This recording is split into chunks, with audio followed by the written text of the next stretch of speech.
Hello. Happy Friday, friends.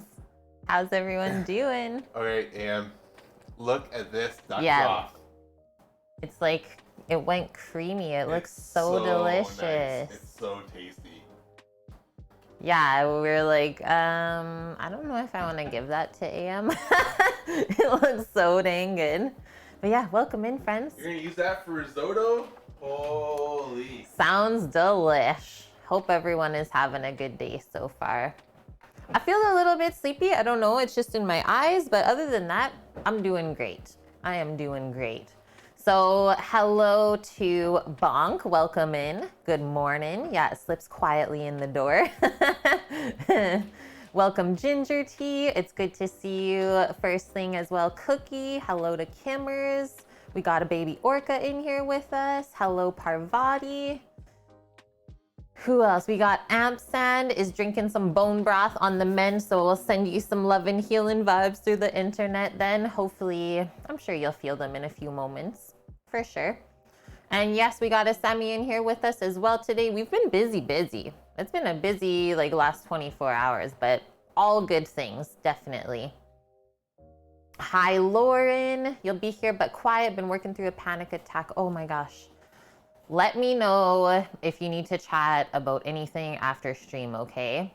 I've not had one in a few years now, but I know what it's like, so it's always nice to maybe talk to someone that has gone through that experience. So I'm here for you if you need, Lauren, for sure. Other than that, cozy on up. Just know that we are here for you. And other than that, just take care of yourself today. Eat lots of good food, stay hydrated, and get your sleeps. I think that's some of the most healing things you can do. Hello to Officer Larva as well. Yeah, howdy, y'all. Happy Friday, dude. And Misty Woods, hello. Mythical Suki, hope you're well. Yeah, you're very welcome, Lauren. I know that's really tough stuff, trust me, but I mean, the most important part is that we make it through to the other side, right? Okay, I got some delicious black coffee this morning, so cheers to that. I've been slowly working through it. Feeling energized and pumped up. We have a few awesome recipes linked for our cook today as well that are also in Discord, so I'll just post those up. There are 3. I know the first one is really long, but it is one of my favorite chowder recipes. It is not like the typical New England clam chowder that is like thick and creamy.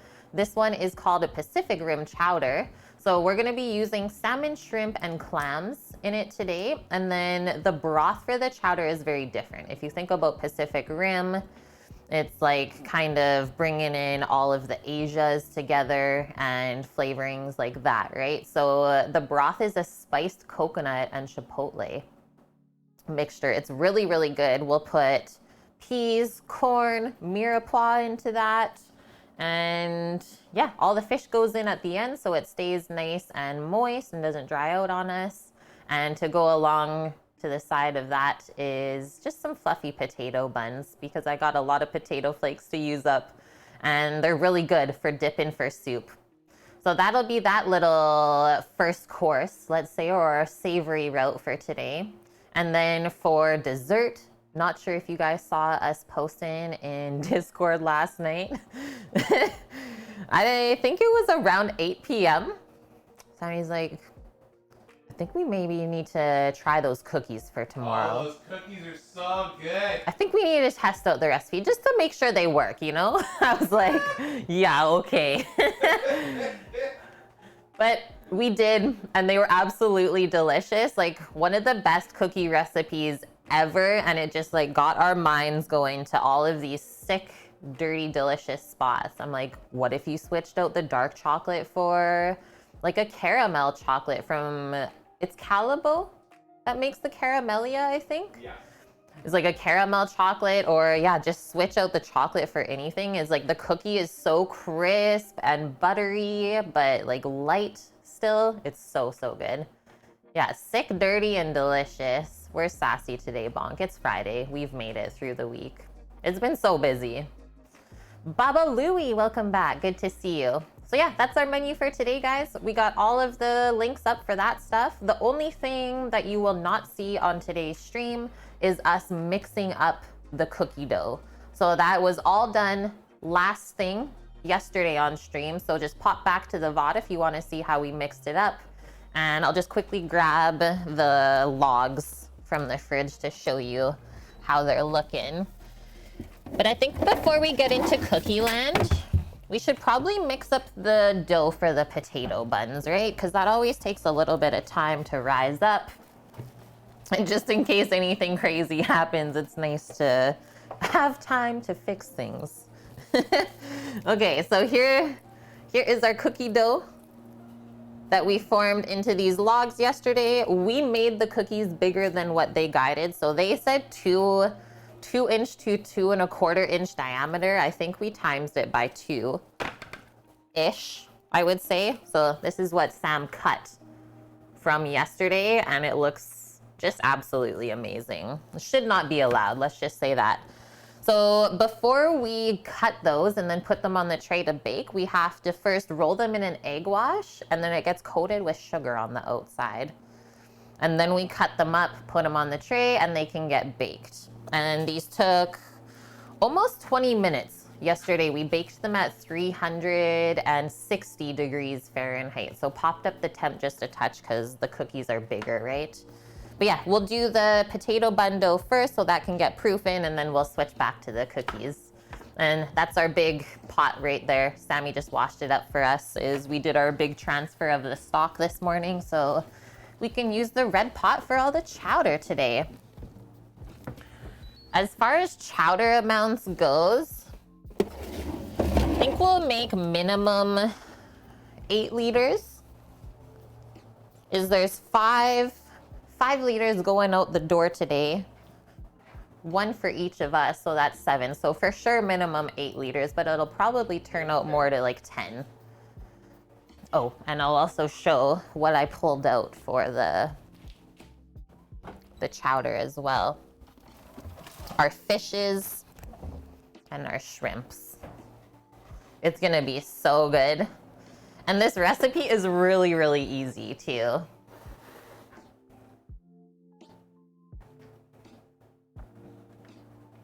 Hello, JK. Question about the food truck. In the truck, will you go around selling food? If you do, don't you need permits?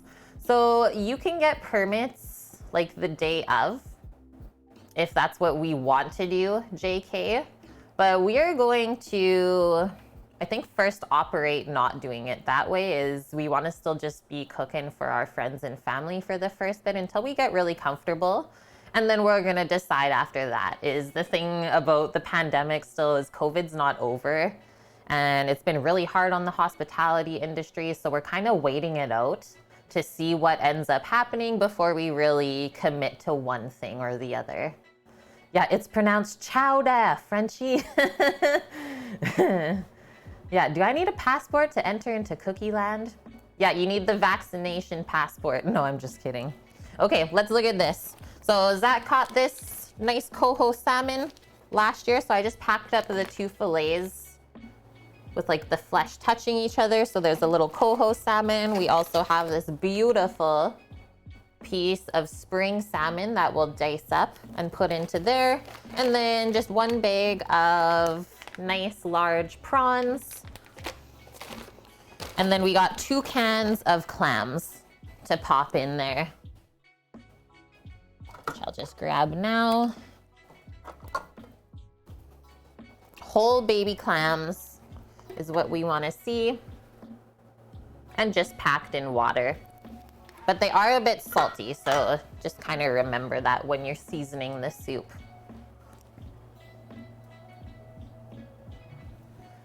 Does Canada have a vaccine passport? I know that they were talking about it. I don't watch the news at all, so I just get informed of what I see off of social media scrolling. But I'm pretty sure Trudeau was looking into that as well. Nice, Cookie. Yeah, back to in-person piano lessons on August 2nd. That'll come quick, you know it. that will definitely come quick.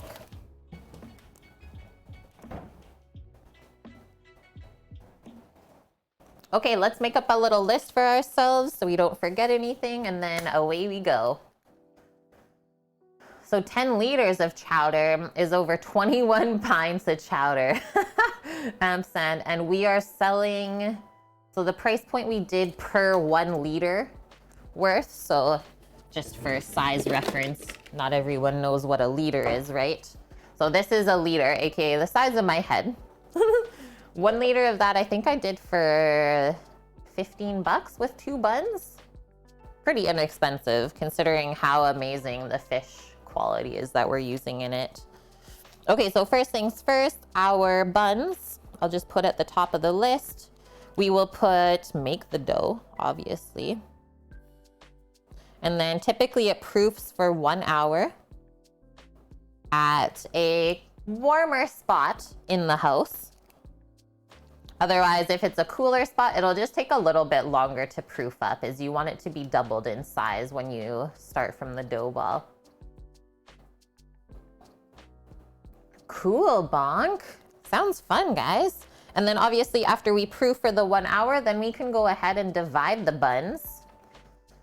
What do I need for bunners today? I just realized I also didn't do up Sammy's reservation list.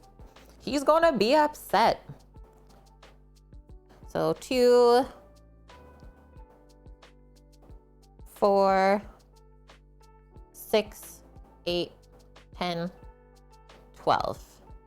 So I'm gonna do a double recipe of buns then, just so we have enough for us as well.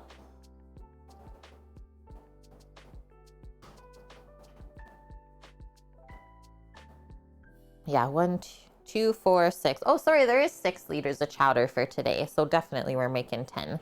That way we have a bit extra. Okay, so double bun. Because typically 1 recipe of buns makes a dozen. So we'll divide into 24 then. And place them on all the sheet pans because they finish proofing on there for about 15 minutes or so while the oven heats up. Just pop this recipe up for myself as well. We've made these hamburger potato buns before. Recipe is awesome. And we've also had one of our long-term viewers, Paulsh. He makes these all the time now for himself and he loves them. So prep time on the buns, 20 minutes, bake time, 15 to 20 minutes, but total time, about 2.5 hours. And I usually leave myself 3 hours if I'm going to make bread from scratch. Oh, so this yields 6 buns only. So I gotta times the recipe by 4 then for myself today. Sweet. They get baked, I was just looking for that, 350 Fahrenheit. So we'll do everything outside on the Traeger for, like it said, 15 to 20 minutes. Okay, awesome. That's the buns. And then I'm thinking after that, since we'll have the Traeger on and hot, we might as well get the cookies into it right after, right? So cookies next on the list then. We have to egg wash and roll them. And then slice. So we need minimum 9. That's not hard to do though, right? And then bake, like I said, so we did 360F, and I think it took 18 minutes just for that size because they're bigger. Okay, after we get the cookies done, because that'll be pretty quick, then we can just work into the chowder and everything should be good after that, I would say. So chowder. And then last thing on the list, a little pre-prep for tomorrow, which I think is important. If you've ever done a roasted pork belly in your life, you know that it does turn out better if you season and score it the night before and just let it sit in the fridge overnight to kind of air dry on the top. And that's what crisps it up really nice on that outer layer. So I'll just put pork belly prep. So it's a little bit of a dry brine, let's say. Okay, I'm gonna quickly make Sam's reservation list while I'm here too, just so it doesn't get confusing for us later. Quick sip of cuppa. Question about oven temps, Orca. For the biscuit recipe, it says oven temp is 218 Celsius. Can you use 220C or rather go to 210? You have a microwave combo, so not too big. I think I would go the higher temp just because of how you described the oven. It probably doesn't hold the heat the same way that a bigger one does, right? And just from experience, yeah, you would want to go higher than lower. If you go lower, you do risk the biscuit kind of just spreading out, right? And not baking proper. So definitely go higher, Orca, and you'll be good. Yeah, totally, Lauren. Nothing like some crispy pork. We're doing up a whole pork belly today. Okay, F for F, Friday. And I will also say it's a beautiful sunny day outside again. Just blue skies shining. So 5 p.m., we got one dinner, one dessert. For our good friend, Paul. And he loved his duck dish last night as well, guys. So happy to report on that. 5:30, we got Paul's dad coming by for one dinner, one dessert.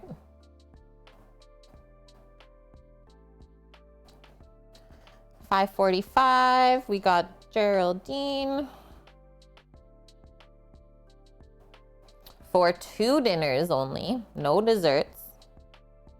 The neighbors must have not found out about the menu. Usually if she tells her neighbors the menu, she messages like 2 days later and is like, I need to add this on. And then we're also feeding my parents today. So upstairs is 2 dinners, 1 dessert. So totals, always got to do the total. 1, 2, 3, 4, 5, 6.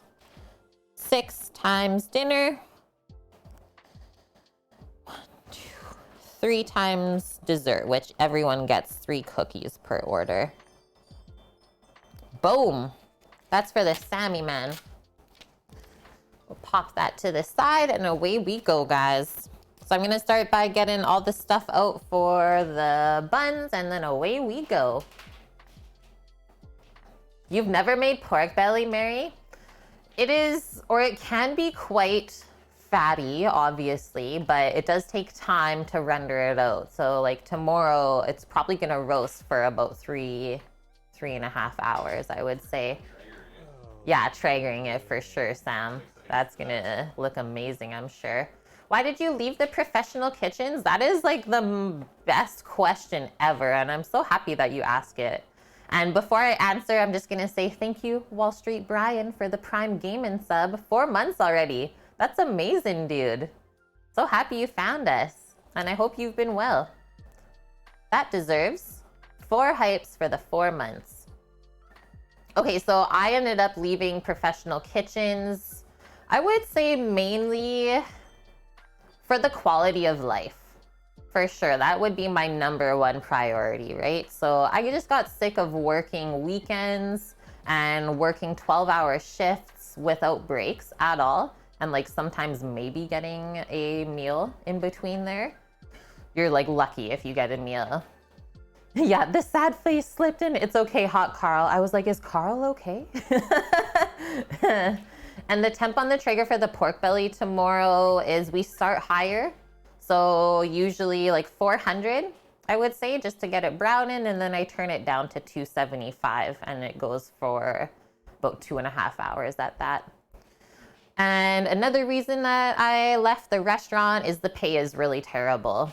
Is like I have over 10 years of experience working in restaurants. I've gone to school for 2 years, so paid for all of that first. And obviously I've spent a lot of hours working in some high-end spots, and you don't really see an increase in pay over the years. So like over the last 10 plus years, you get paid the exact same thing no matter where you go. And I was like, I feel like my effort and my experience is getting wasted. Like, yeah, I can cook food for people, but are they actually appreciating it? Because there's so many times in a restaurant where someone's just like, I didn't like this. And it's like, well, why? And it's like, I just didn't like it. It's like, well, you're wasting food and you read what was on the menu, so why'd you order it? Just like stuff like that, right? So I hate wasting food. I hate seeing it get thrown out. It was also getting super stressful at the time. I was working in a really small restaurant, the last place. And there's so many allergies now. I feel really bad for the people, but it's even more stressful for the chef to have to cook for tables that have like maybe 3 or 4 different allergies at the one sitting. So just all of that stuff kind of added up. And then we just took the plunge. I thought, hey, why not see how streaming on Twitch is? Maybe we can teach somebody something, right? That was the other thing I realized working in restaurants is not a lot of people know how to cook great food for themselves. Yes, they can cook boxed or packaged things, but people deserve great food. You don't realize how good it makes you feel, right? So all of those things. I hope that was a good answer.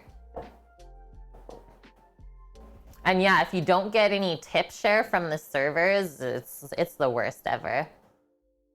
What do I use as a base for my chowder?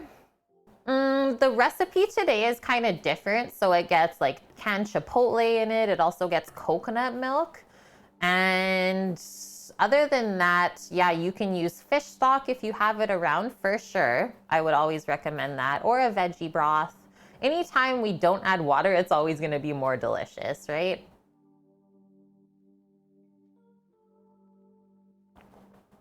Yeah, those are such crazy stories, officer. Both like front of house and back of house get treated not so good, let's say. Is the Canadian restaurant scene the same as USA? Low wages and hopefully, yep, 100% Orca, 100%. I just saw, I don't know if you guys know who Leon Brunson is. He did stream on Twitch for a little bit, but he's opening his own restaurant now.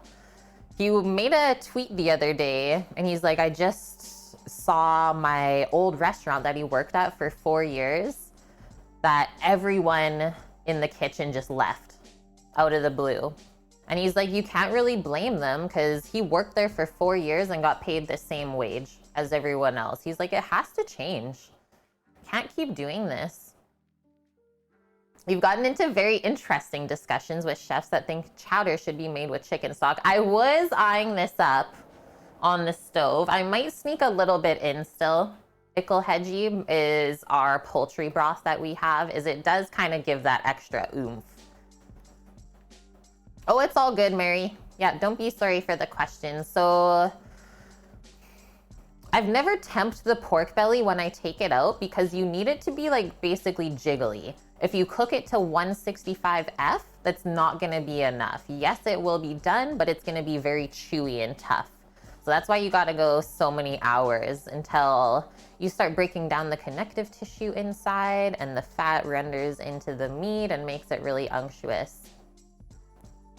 So I would aim for probably closer to like 185F or 200 is what we usually cook like our brisket to outside, and it gets nice and jiggly. Okay, let's get into it. I'm gonna pop this recipe up for me. If you guys have any questions, feel free to ask away. I also have to do a quick little math here because I need to 4 times this bun recipe for us. Busy. So much busy stuff. Yeah, yesterday I ended up, after stream, packaging up a bunch of mushrooms. Remember when Zach brought those over? So I packaged all of those up and then sous vide them or pasteurized them in the bag. And those will be used for his stroganoff. And then I also sous vide AM's duck yesterday for them. It's nonstop. Okay, one reason I like the King Arthur baking recipes is because everything is weighed out in grams. So really easy to scale as well as weighing out later. And hey, Relic, how are you today? Yeah, the Bun Bun Recipe. Okay, 361 flour.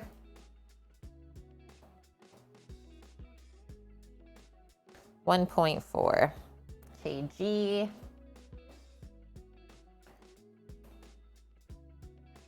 172 grams of potato flake.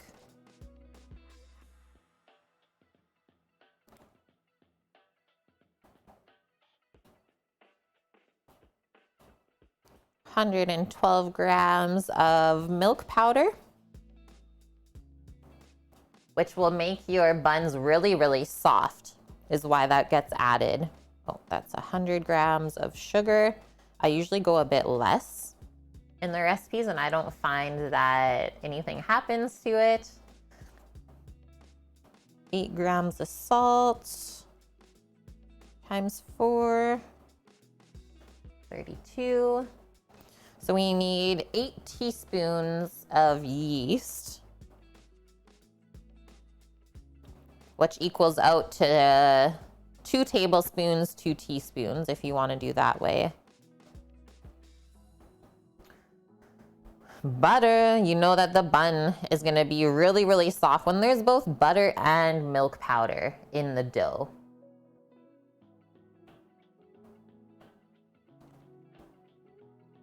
Like half a pound of butter. Yum. But we are making a lot of buns today. And then finally the water. 900 grams. Okay, away we go. We'll get out all of the ingredients. Let's set up our mixer as well and get into it. But yeah, today, guys, not gonna be too stressful. Nothing too hard either. Losing my words. Yeah, not too hard either for any of the processes. I think just once we get started, everything's gonna flow. So Ickle says, I worked at a hotel restaurant once. Everyone raved about the clam chowder on Fridays. Had a bowl because you love it. And it was yellow. Tasted like cream of chicken soup. You couldn't even identify what the squishy little meat bits were. Turns out chicken broth and canned clams. No fish flavor at all. Interesting. Well, I think everyone kind of makes their soup their own way, right? So, yeah, that's all there is to it. But yeah, this chowder that we're making today is not traditional at all, but it's one of my favorites. Relic, thank you, I'm honored. No hot tub today? Dang it. Dang. Yeah, technically there is one visible. Yeah, the hot tub was working last night after stream. Sorry. I'm sorry.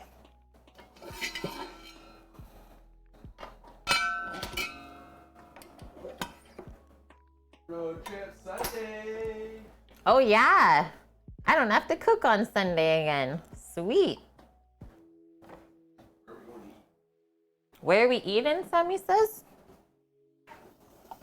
I don't know, you gotta find a spot. I thought we would maybe stop in Coombs or something. Is the Mexican place still there? Also, maybe we should talk to Officer, or we don't have time for all of the things. He's working that day already. Oh, okay. And he doesn't know what Kate's doing yet, so. Because remember how she said she never knows her schedule until like the day. Oh yeah, that's right. Before. That's right, that's right. Okay guys, I'm grabbing the scale, and as always, for any dough mixing process, we always start with our lukewarm liquid, so water in this case, and we mix it with the yeast to get the yeast woken up. It's woke. And then from there, we can keep adding all the rest of the dry ingredients, the butter, and then salt always gets added last.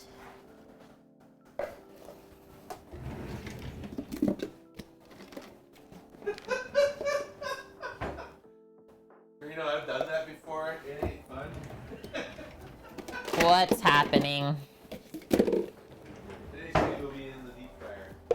Just to get my toes in. Oh my god. But I love you guys. Yeah, Torino.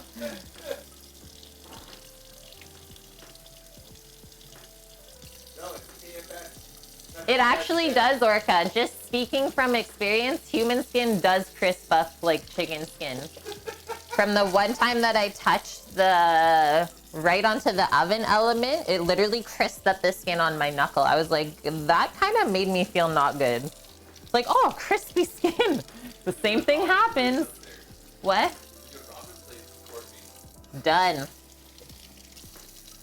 Okay, so when we're doing our water, it should be around 95 degrees or 95, right? Not 100.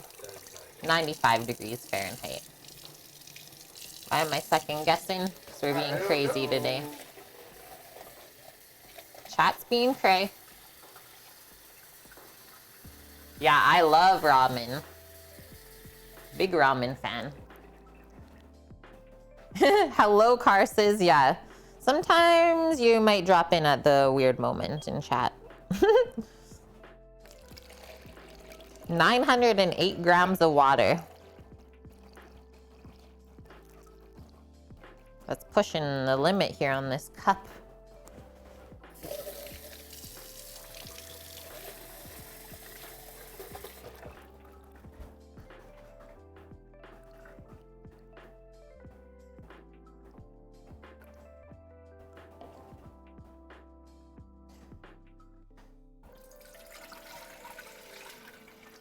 This is going to push the limit here today. I need a little towel. Oh, it's in the bedroom if you can grab one, please.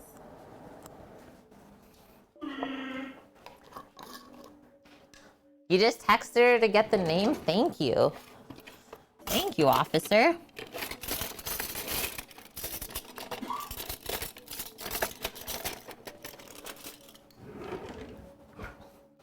Thank you. Oh, that works too. I meant like the white blue stripe. Just the hand drying towel. The one. Okay, 8 teaspoons of yeast. 1, 2, 3, 4, 5, 6, 7, 8.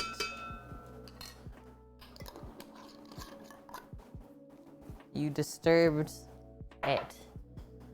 So there's been a crane fly in the house since yesterday. Sam, this is how, welcome to Sam. Says, it's okay, crane fly. You can stay warm in the house overnight and I'll get you tomorrow morning when you're in an easier place to get. I'm like, oh, perfect. So when I go out to the bathroom in the middle of the night, I'm gonna get attacked. Now, he's chasing it around the house. You know, like the biggest mosquitoes you've ever seen? Those. That's what they look like. I know. And Hyan, welcome. Thanks for the follow. Rim of fire chowder. Okay, let's give this a little stir just to get the yeast incorporated. And it should dissolve into the water. Happy birthday, Ziva! What kind of doggy do you have, Mary? Also, doggy ice cream? That's adorable. Until it croaks and falls into the food. Bonk! No. Yeah, right. We need the bug assault gun. Might get it for the food truck. Till you get the salt kernel in your eye or something. Ouch. Shooting it at each other. No. Oh, you bought the ice cream at the pet store. Maple bacon? Can't go wrong with that, right? Okay, I'm gonna start measuring out the flour. Grab our milk powder and potato flakes.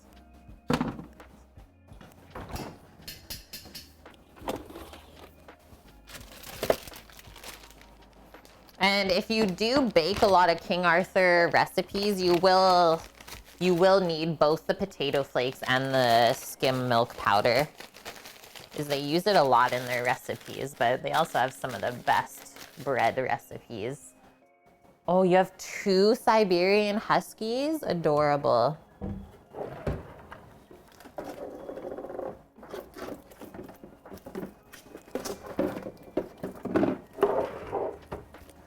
I have something fall? No.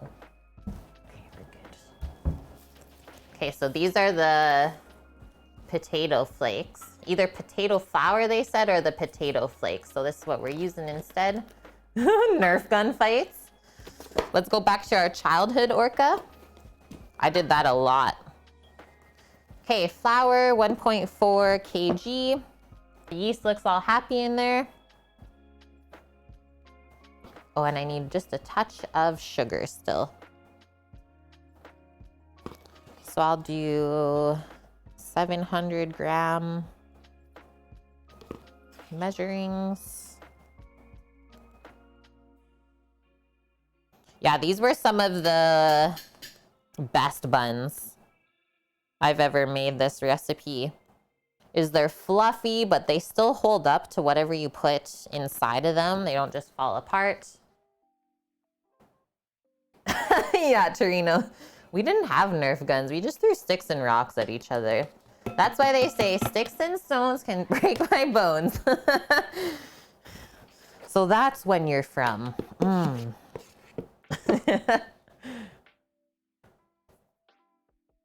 Okay, Sammy's looking it up, officer. Thank you very, very much for that.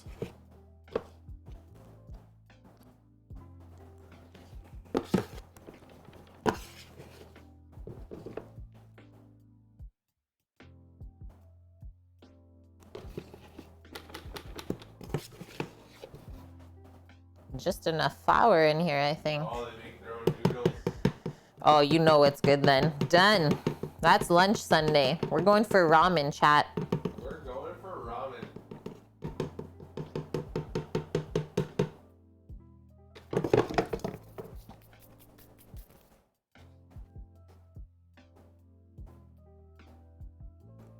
Bon appetit. Thank you.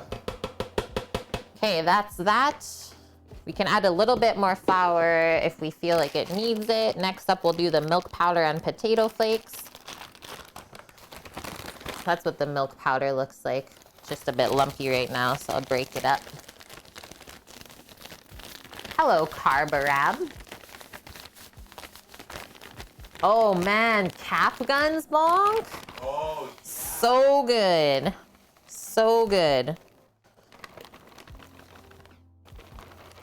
yeah, you went on the ground with Captain Mountain, you get shot. You literally, yeah. That seems like a lot of milk powder. 112 grams?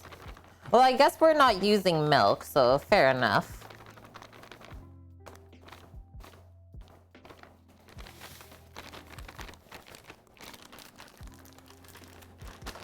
Yeah, the smell after, exactly, Torino. I was gonna ask if you guys were the obnoxious kids who put the, like, cards in the back of your bike tire and rode around. I did that. So loud. Definitely did that. Watch out. Crew's rolling through. Bad bike crew. Yeah, you're one of those guys. Hit some sick jumps too while you're at it. Deadly. Yeah, that's exactly what. Bonk. And then when you just take the paper tape and a hammer and just roll through it, yeah, that's a bit obnoxious too. I would never do that. Or a rock. Pack. What's wrong with us?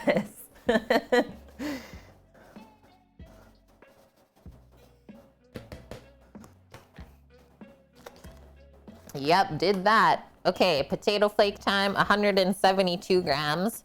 I will also say, so the potato flakes add good structure to the buns.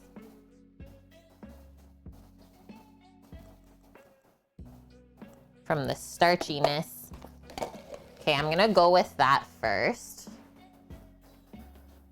This is, I think, just recalling from the last few times I made it, I felt like the dough was a bit dense. And I ended up adding a bit of water. Okay, flour, potato, milk, 100 grams of sugar.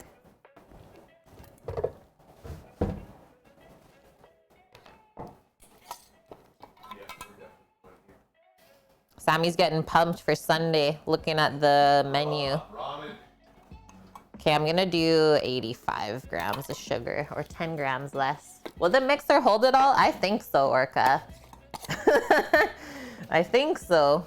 Oh, we still need the butter softened too. Oh, baby.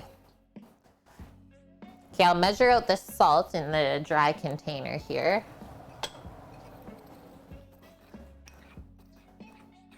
32 grams. We gotta fill it back up.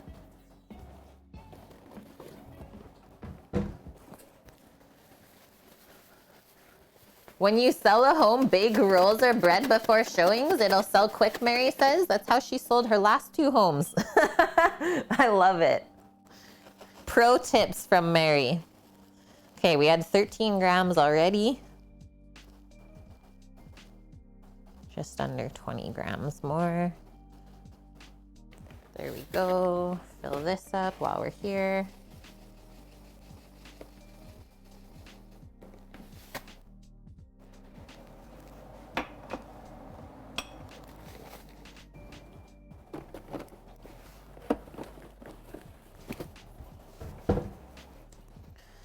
But the salt gets added last, so just need to measure out the butter now.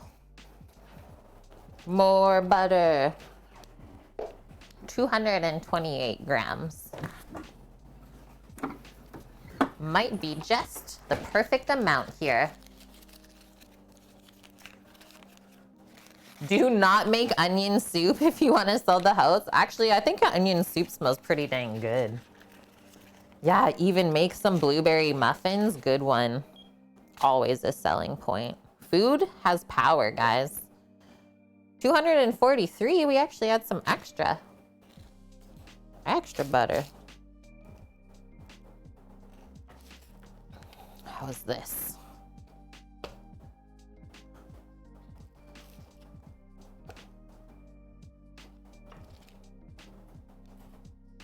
There we go. Smallest little nubbin left. Yeah, don't cut the onions for the onion soup that day, definitely. But if you're cooking it that day, that would be good. I could see that being all right. Okay, just putting Chef Mike to work, and we'll pop this in, get it going, and then we'll sprinkle the salt and let this dough roll. I don't know about that, Orca. I don't know why there's more male chefs than female chefs. I would assume that it has something to do with how hard the job is. That's why Sammy actually was not excited when I got hired at the restaurant. Because in past experiences, when a female is hired in a kitchen, usually they're not as strong, right? So then they're stuck asking for help all the time from the other people, which, well, pulls the other people away from their job. So Sam was like, oh, great. Another girl got hired. Now I have to do even more work. Yep. But little did he know. Little did I know. It was a Kate. Now I married her. And then what? Yeah, in your face. Exactly, Torino. Come at me, brah.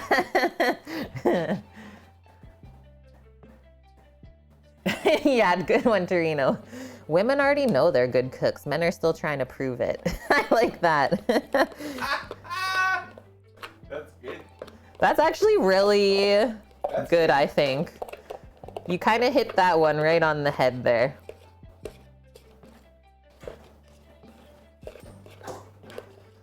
Sammy's got nothing even to say to it. I got nothing. Hi, Dust. How are you doing? Welcome, welcome. You've not missed anything except me putting a lot of ingredients into here.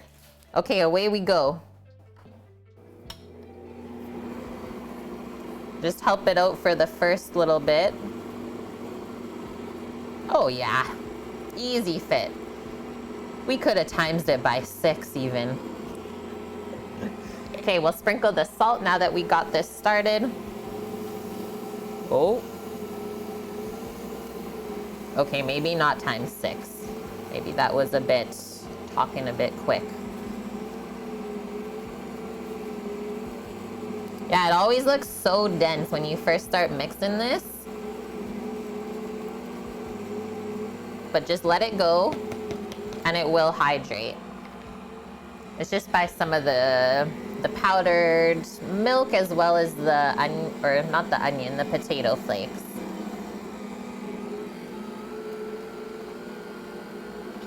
We're bunging it up. Bung it up.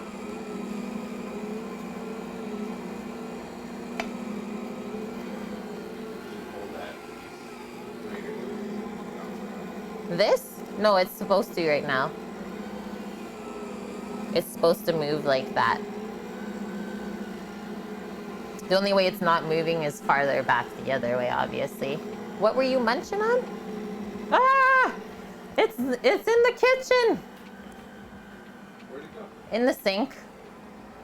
Left.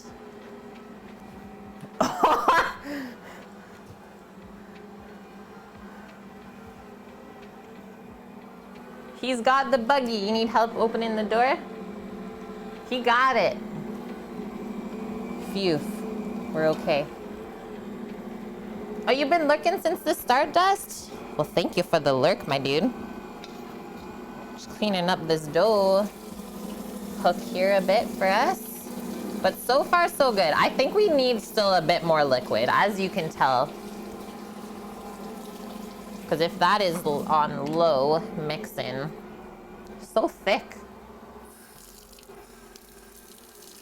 Oh, sweet Barracuda. Did you have a chance to watch our YouTube videos on the bacon yet? Pork belly's coming in tomorrow. You're gonna love it. Everyone that we've given the bacon to says they can't eat anything else now.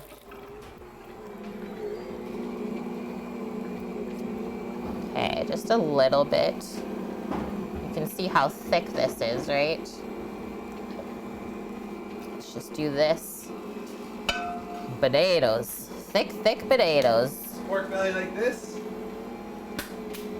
Yeah. Yeah, because bacon, you want it without the skin still. That's what we're doing for tomorrow as well. No skin on the bacon.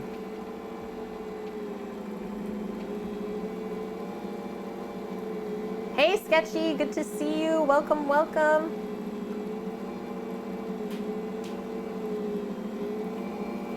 Yeah, what were you munching on? I don't know. I don't know what he was munching on, guys. You were asking? Got distracted by the bug. Hanuta? A morning Hanuta? I didn't know that was part of a balanced breakfast.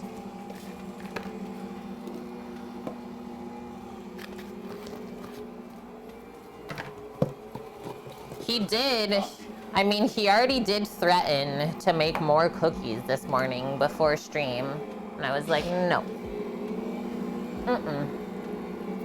Yeah, pretty, well, close but different Orca. It's like a nice dark, kind of hard chocolate with hazelnut pieces in it in the wafers. Okay, this is looking better, guys. I still think I just need a little bit more. Probably will do it.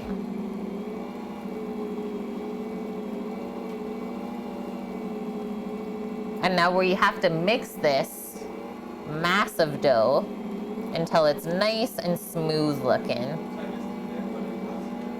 Around noon.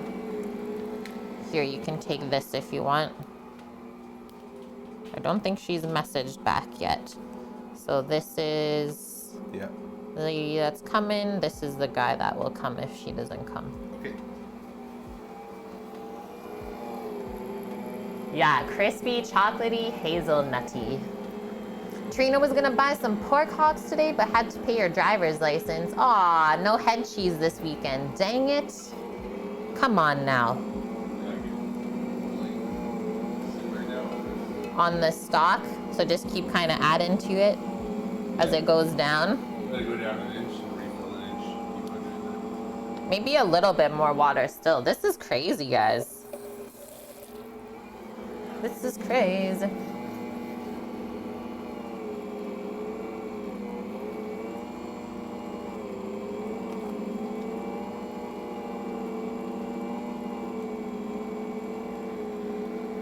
Mary, thank you very much.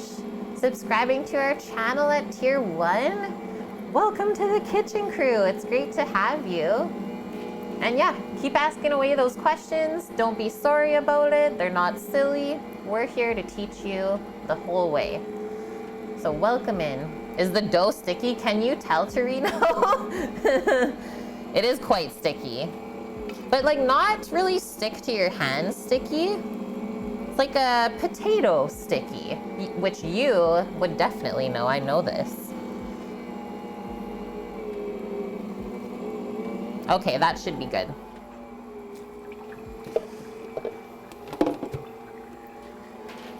Okay, I'm gonna put away a couple things while we have a moment. And hi, Yoon. So yeah, I think that helped. Just kind of working in that last little bit of the liquid, and then this should be good to go. It'll definitely take a good 7 minutes or so.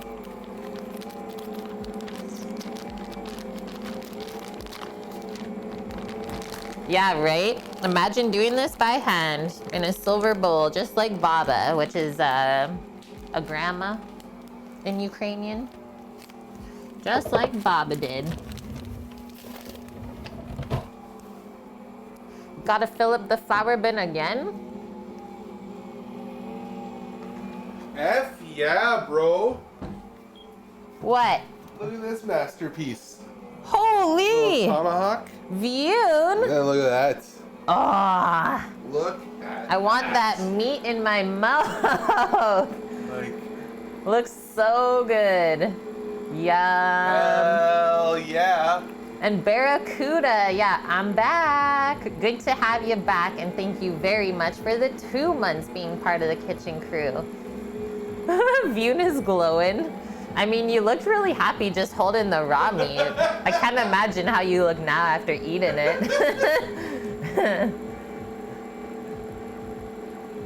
Good job, Viewn. That looks really good. Okay, I'm gonna turn this speed up just a touch now. I love the way this is mixing. Like, what's going on here? You just gotta move it. We gotta play with it, Sammy says. Now it's going. I just don't want to add too much liquid. Like, let's see if there's any comments that can help us. Oh, for an aromatic, crunchy seed topping, brush the buns with egg wash before you bake and put some everything bagel seasoning on top. Dead. No Sounds way. delish. I'll do that. Sounds delish. Someone says this is the only bun recipe you'll need. Favorite bun recipe on King Arthur. Come out tender, fluffy with a cloud soft crust. Cool. Yeah, View and I had some chats while he was making the steak. He was doing it reverse seared. Then he was going to just sear it off with the broiler because the pan wasn't big enough. So I said rest it before you broil it. Yeah. So it's rested, and then you can just eat it. Yeah. Yeah. I think I still need more water. What do you guys think? I'm happy that I didn't add all of the potato flakes. So like these recipes that I keep using, I'm going to end up making my own notes in them, right? From all these different times that maybe we add a bit of water, or sometimes it needs more flour. And that way it's just like perfect, right? We don't want to be fooling around with this stuff. It's nice to just put everything in, let it mix, and you can do something else while it's mixing away. Hello, Night Wanderer, welcome. Imagine a recipe asking for a pound of butter and you mistakenly use can of butter. Yeah, Viewn says death will occur. Yeah, that is looking better. We just needed to loosen it up a little bit more, I think.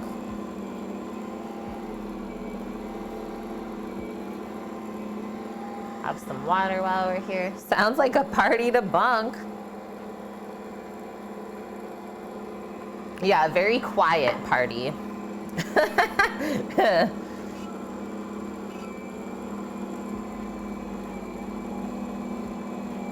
Okay, I think that was perfect. Now I'm starting to see the stretch of the gluten, which is what we want.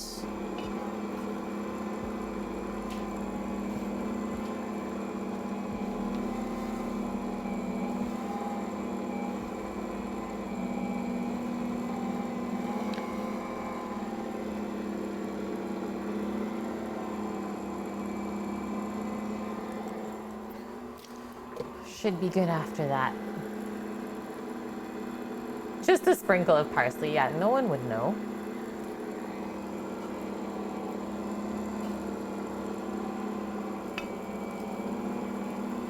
Go, go, go.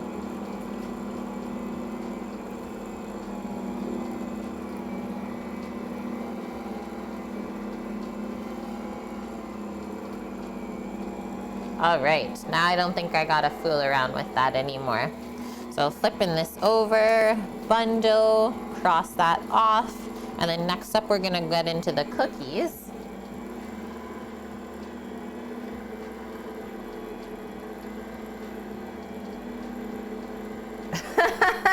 You guys. Wait, did I miss a kiwi miche? Where's the miche comment?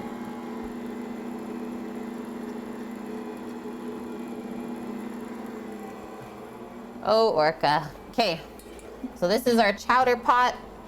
That goes here. Clean up some of this. We'll definitely need our silpat as well as this sheet pan for our cookies coming up next. So I might as well just pop that in there. Getting it ready. Oh, in Discord. Thanks. I felt left out. I was like, I don't know what you guys are talking about. I got nothing.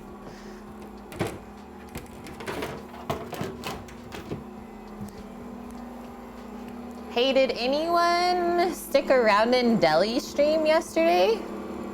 Because that ended up being a lot of fun. If you didn't, I'll let you know what ended up happening. So he was tasting the chicken wings that his wife made with a bunch of hot sauces, and then he ended up bringing his 2 little boys in and letting them taste the hot sauce, kind of like guiding them through it, giving them disclaimers, like if it's hot, then he can't help them, right? They can only have milk, that's it. It was so cute, Dust. So like coming from someone, I've never thought of myself to ever be like a parent, nor do I ever plan on being a parent. So it was so heartwarming and like genuine to see that people are still being raised right at the end of the day.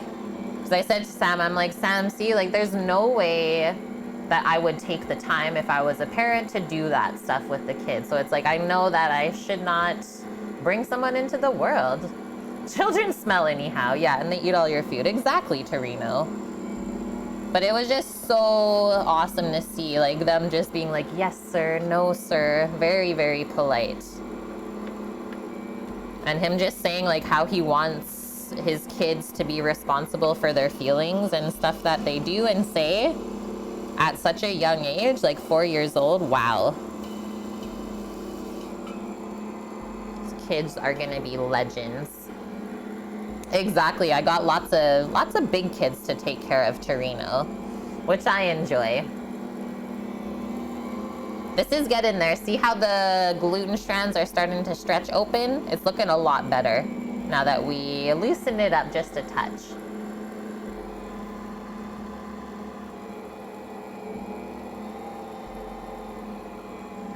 Yeah, it was a good call. It seems like every single recipe for bread dough is I always have to add extra moisture. So it must just be because of our location in the world and how our environment is. But yeah, it did not look right when we first started. And that's how you have to use all of the senses when you're cooking. As always, a recipe is just a guideline. Turn it up just a bit more. You ever open up your own restaurant, kids menu, or just kids-sized portions? I'm never opening a restaurant, Orca. It's like when I'm older, Sam and I, we're gonna have, well, our plan is to have property, small house on it, lots of doggos, and a farm that we just live off the land.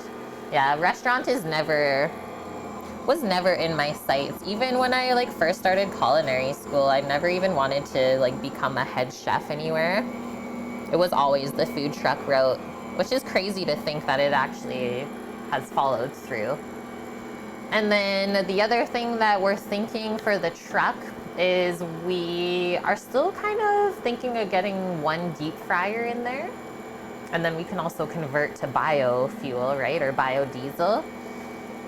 And that way we can always have fries, which everyone loves French fries, especially when they're super good, right? So kids love them. They're good for vegetarians or vegans, right? So gives you lots of options having French fry. Looks like the mixer is more of a spinner. Yeah, the bowl spins, Frank. People following the corporate dream is a trap, yeah. Cooking great food in a calm pub has to be more rewarding. Well, don't get me wrong, like not every single restaurant experience has been terrible, right? There's been some really amazing ones.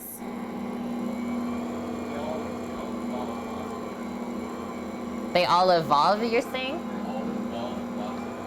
Yeah, at the end of the day. Yeah. Yeah. At the end of the day, yeah, it's just really hard work being a cook.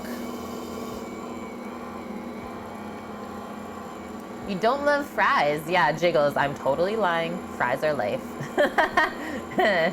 Deep fried mushrooms, Torino says. Does the dough heat up? I would say so. Fries are food, not friends. Yeah, there's vegetarians in Alberta. I mean, I guess we're about to find out. This is almost there, guys. See how I can poke it and it's not sticking to my finger at all? Just need to work the gluten a touch more. And I think it is better at a lower speed for that, which is interesting as well.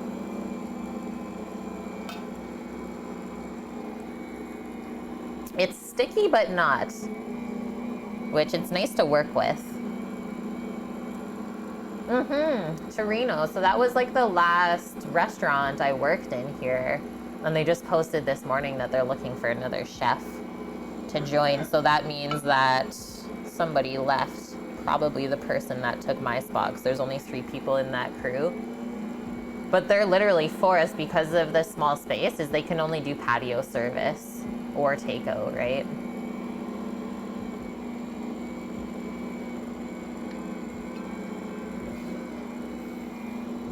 And I will say, even with that restaurant being small, it was not any different than any other bigger restaurant that I've been in. It was just as stressful, if not more. If not more. And hi, hippie, how are you? Got the stream on the company while you drive to your parents? Thank you very much for that. I love that. Happy to keep you company. And Hello Kitchen's open. Yeah, happy Friday to you. Thank you to Reno for posting our link for this amazing mixer. And welcome, Butter Idea. Yeah, it's called an Incarcerum. They're made in Sweden. We've been using this one since, I think, 2017 we got it. Either 2016 or 2017. And it's like Old Faithful. Nothing will wreck this thing. As an engineer, you would not be happy with the dough kneader? How come you say that, Frank? It's always done such a good job mixing up any bread dough. So that's why I want to ask, just from the engineer standpoint, what you think is wrong with it. You can't get the Incarcerum in Europe, Orca? That's crazy. I wonder why. Yeah, we're almost there, guys. Just testing out the gluten structure there. You've seen more movement in other mixers. Okay, that's fair. That is fair. And yeah, whenever we mix a dough, especially when they're different, they all kind of move different, I would say.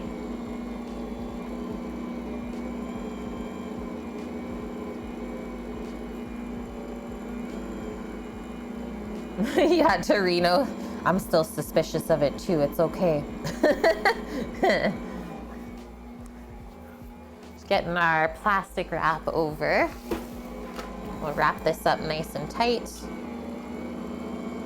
Just gonna do a scrape here, and then I think I'm gonna turn it off.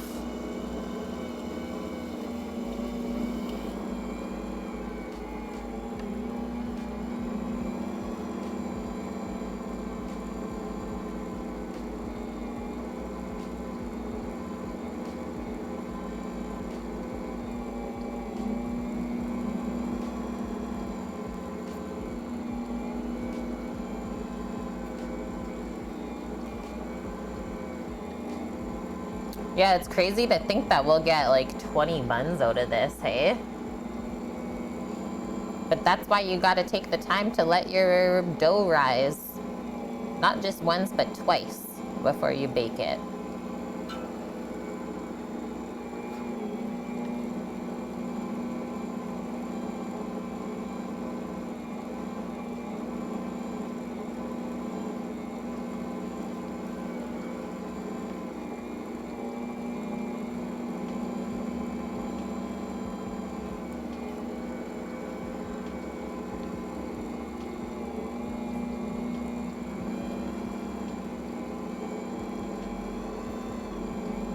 Now we're going.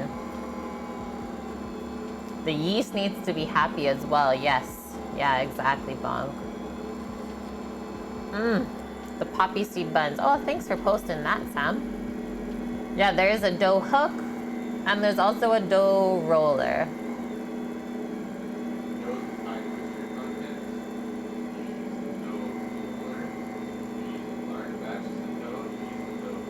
Okay.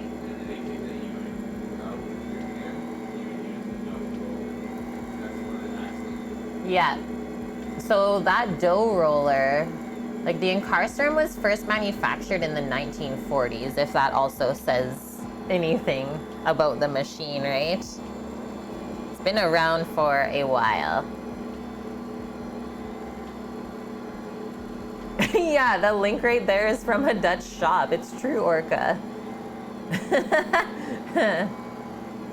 Reminds you of the fun you had last Tuesday watching your laundry spin in the washer? Yeah, don't watch too closely, right? Okay, so I'm just doing this last scrape.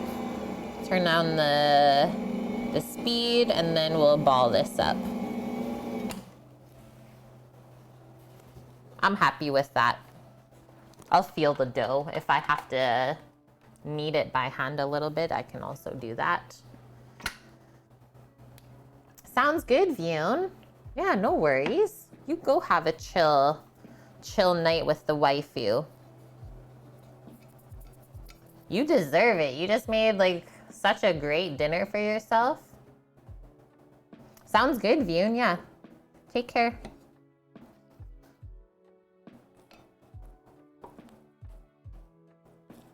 Vion's in a meat coma now.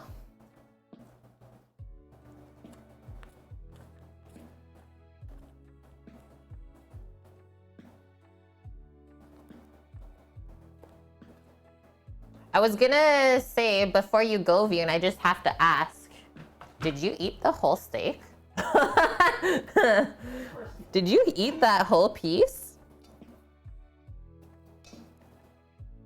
Yeah, what a meatitarian. I love it.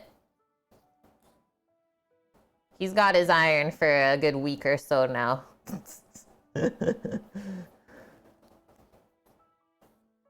I expect also nothing less.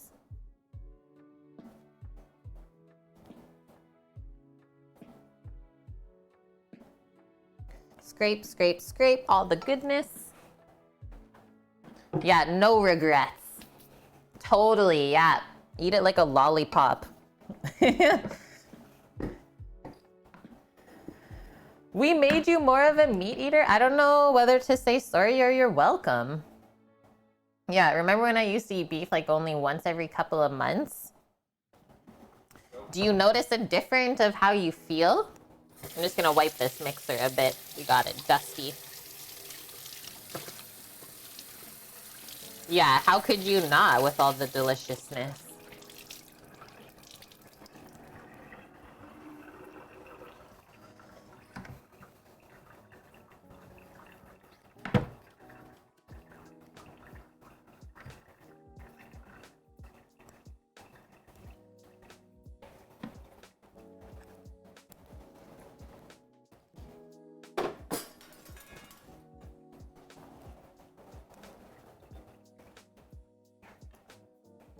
Get cravings for red meat more, but instead of buying something cheap, yeah, you treat yourself from time to time. Higher quality, definitely better for you. Yeah, sounds good, Vune. I love that. And thanks for sharing that. Love to know that stuff.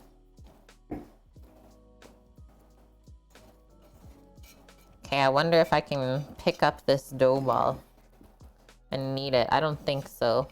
I think we'll be fine though. Can always build up a little bit more structure in the buns later after we divide them up when we're rolling. So I'm just gonna leave that like that.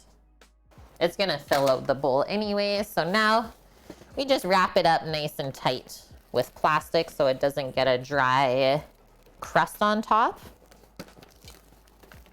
while it finishes rising. And this should take about an hour. I'm just gonna place it by the stove where it is definitely warm. Perfect.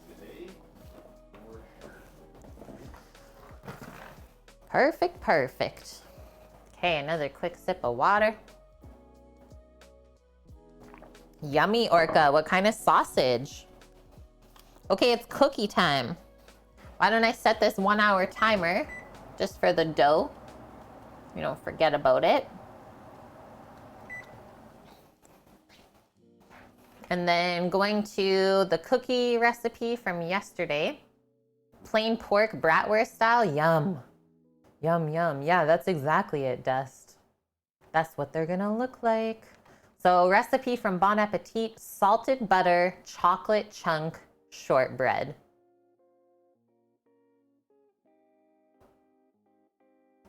So we're gonna whip up an egg. And then we roll the logs in the egg, and then we roll it in dark brown sugar or demerara sugar. And then you cut your cookies. Would you say you did about 1/2 inch thick rounds, Sam? Probably close to that, yeah. Okay, so 1/2 inch thick rounds, they say to slice each log. And then we want to make sure that the cookies are 1 inch apart as well. Sprinkle with sea salt.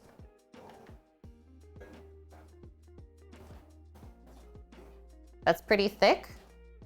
And yeah, we just sprinkle with sea salt and then they bake at, we did 360 Fahrenheit, just a little bit higher because the cookie, the way we divide it is bigger. So you have to account for that. And it did take almost 20 minutes. I did them about 3/8. 3/8 of an inch? Okay. That's pretty big.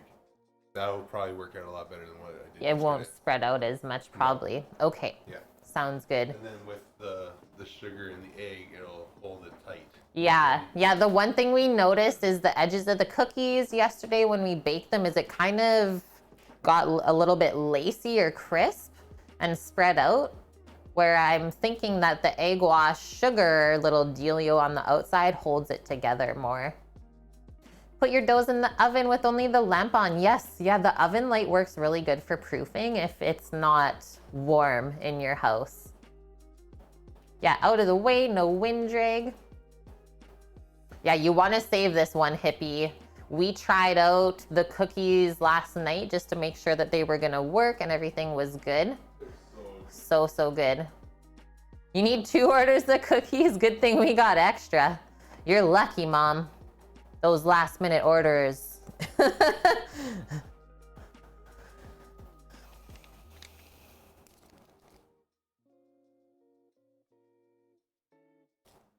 Okay, so we need minimum 12 then. Hello, buy this girl. Yes, you are new. Welcome in. I hope you're having a great day. Let us know if you have any questions about what goes on here. Sketchy. Yeah. Okay, let's do our egg wash. I'm using coconut sugar for this today instead of the demerara. So we just need something kind of dark and crunchy. Oh yeah, this was one of the sick cookie renditions we thought of last night. Is you take the dough base recipe, instead of just doing dark chocolate, we do the pistachio Lindor chocolate chopped up in it. And then instead of rolling it in sugar on the outside, you roll it in crushed pistachios. Died. We died last night. We were in just cookie heaven, honestly. Okay, we'll just whip this up in a container and then maybe I'll just pour it out into a Lloyd pan. I think will work the best. And I think 1 egg should do it for us here. You put bread in your laundry room to prove. Yes. Yeah, 9 months of the year, it's plenty warm in there. That's a good one too. Yeah, if you died last night, who's here then? Orca says. Yeah, the ghost of Kate still around. Yeah, we're trying out the newest rendition of the Kate clone today on stream.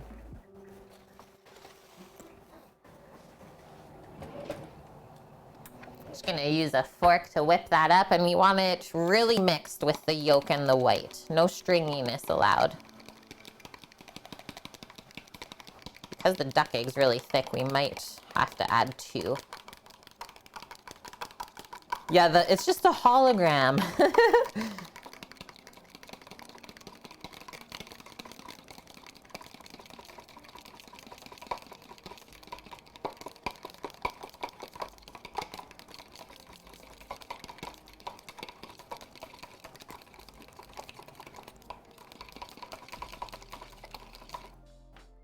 That looks good.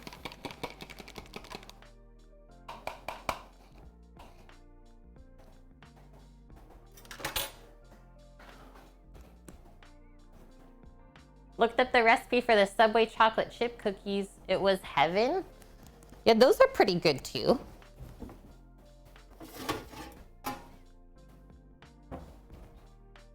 Just want to make sure that this pan can fit the cookie dough log, so I'll just go grab those. And then I suppose we should also turn on the Traeger, because it should be good. This should be pretty quick.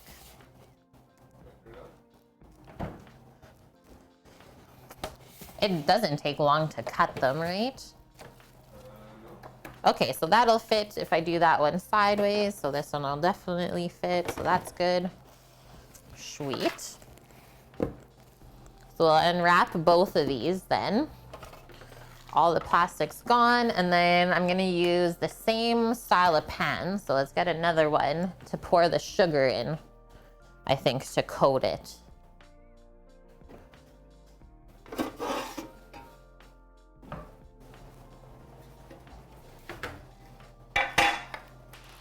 Nice one, Orca, you're getting there, that's for sure. Halloween should be a week long. It's one of my favorite holidays, right? But it's never a holiday. Yeah, me too, Dust. Subway white chocolate macadamia. Especially when you ask them, I don't know if you've ever done this, but to pop them in the oven real quick to get them warm. So good. Okay, so I just poured a bit of the coconut sugar into the pan here just to start. Kind of even it out like that, get any lumps out. Now that's ready for us, because this is going to be a little bit messy, I think.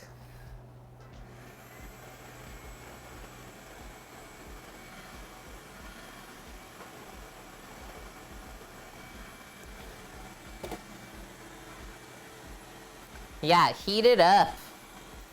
Nom. And then we just need, I guess, once the dough is coated, we'll be cutting it on a cutting board, not the wooden one. So that's ready to go. All right. So yeah, this is what it looked like when Sam cut into it yesterday. Not allowed. That's Sam vacuuming out the Traeger. He's just cleaning out some of the ash from underneath before we start it up again. So this is how easy it should be to unwrap the cookie dough from yesterday.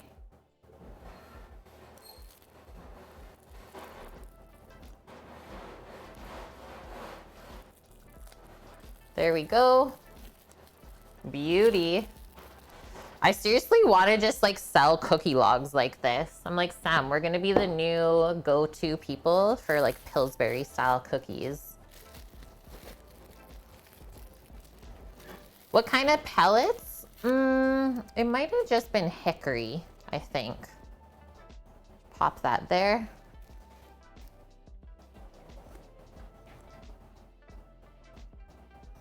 Now we roll this. Just this outside edge. And we can get the sugar to stick.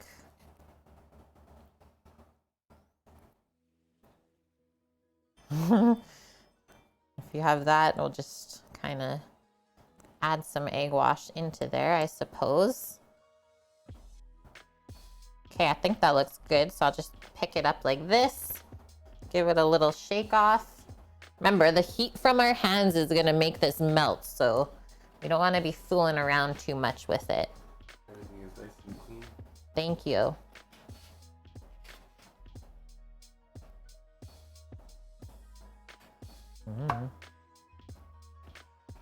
Maybe we'll just sprinkle the sugar over top, I think.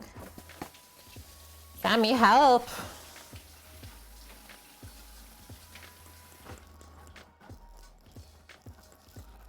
It's not really rolling in the sugar, so we're gonna go for a sprinkle. You want to just pop it up there to show them. Sharing is caring. You would buy cookie logs like this? Roll it here. Oh, it says roll it. It's really hard.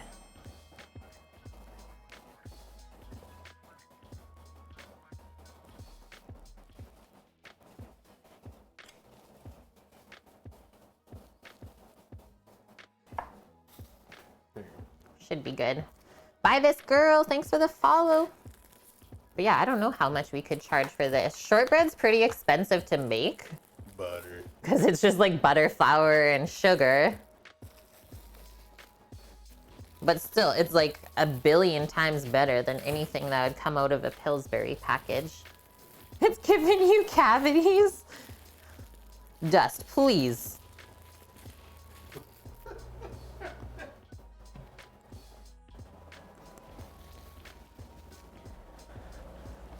So this, I'll just transfer over here for us. The cutting station.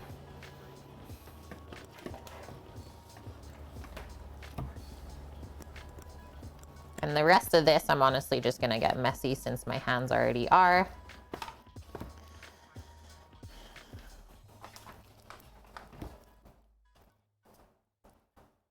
Your hands are like built-in kitchen utensils, so don't be weird about using them. Yep.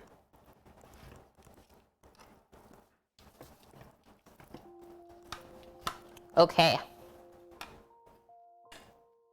I think I'll just hold it like this so I can swivel.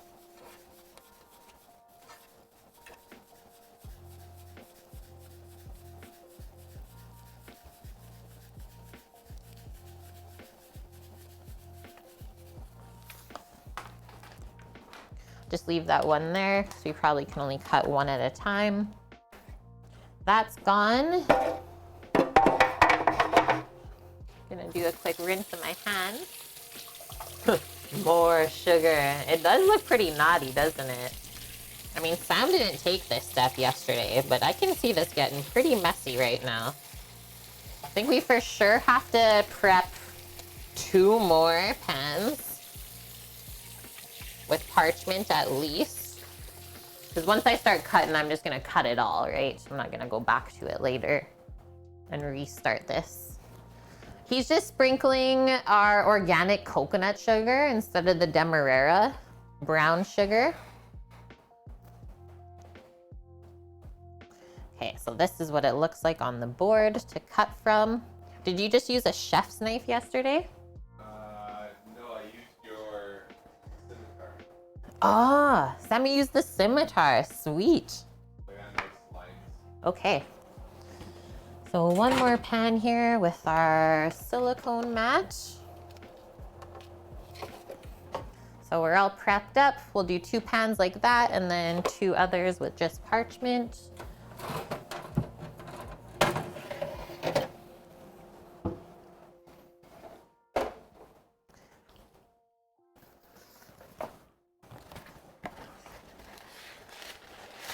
Firmly frozen, the meat slicer could handle the slices? Maybe. I would be worried about it crumbling though. I'd be a little bit worried about it crumbling. Because the slicer doesn't give a heck. It just powers through everything, right? It can't discern meat from cookie dough. Yeah, just bake the log of cookie dough, Torino. I wonder what would happen.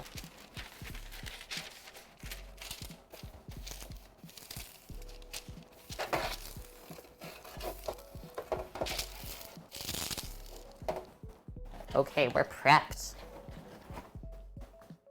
Prepped. Sammy says scimitar, so that's what we will do. The biggest knife ever. Have to be a sadist and add chopped pecans to the dough. That's not being a sadist. I love it. Yeah, that's all we did when we first started eating the cookies yesterday. We're like, we could do this. We could do this. Yeah, if you add nuts, it's actually healthier. Okay. I'm not gonna move this now that it's on here. So 1/2 inch thick. It's like that.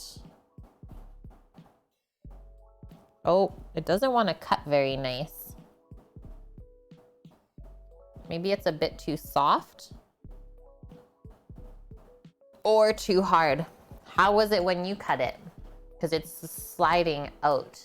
It's like the chocolate's really hard or something. Yeah, you just have to go for it.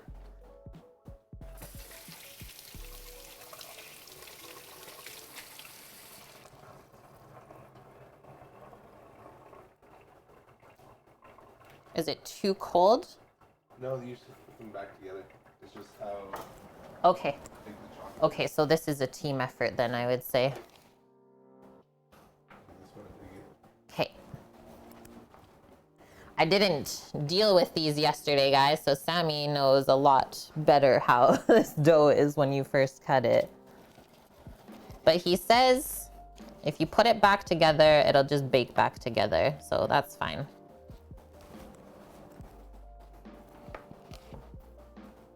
Do your best and forget the rest.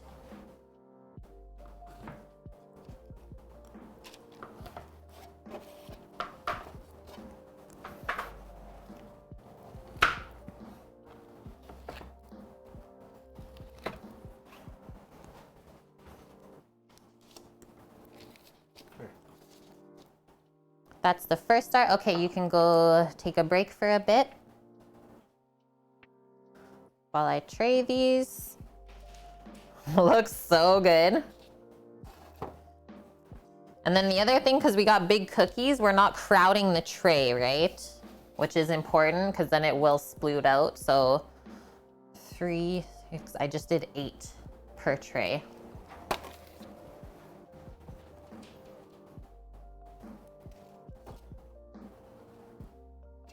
Just pop that back on the top.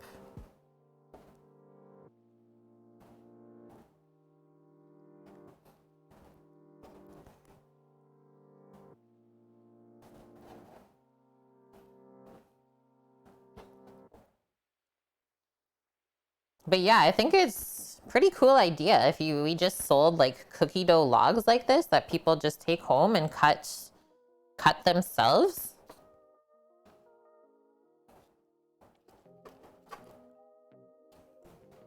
Definitely don't waste that. I don't even think I can stack this. Fishing line or wire? Fishing line was good. Yeah, the fishing line wouldn't. We'd have to get like a cheese wire for sure. Valia boy. That's a good tip though, so thanks for sharing that. A lot of people wouldn't think of that, right? Warm knife with hot water? Yeah, that's the other option, but Sam's just He's just better at some things than I am.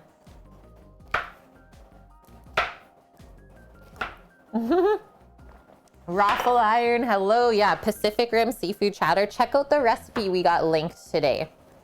It's really yummy. It's like a spiced coconut and chipotle broth. Yeah, you just powers through it. I know, it's the greatest. I think I'll need more sheet pans.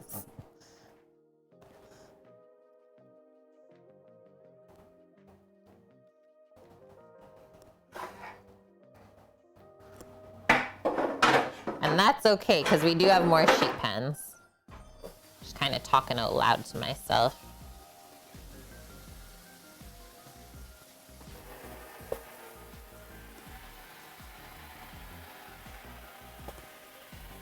Look how good it looks though.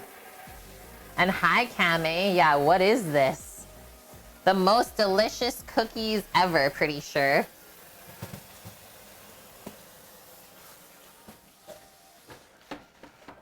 He thought Sam was putting soap in the cookies.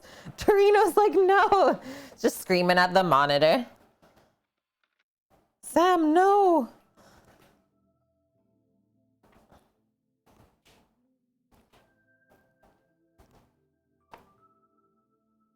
Hi, Spavita. How are you?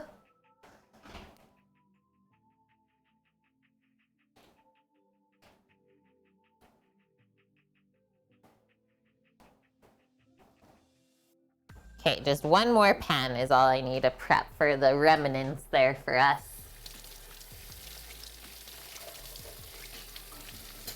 Is it really a chowder though? Hey, it's not my recipe. But I will say it is one of my favorites. It's so, so good. And a nice switch up that most people would not expect. One more sheet of parchment. Thank you.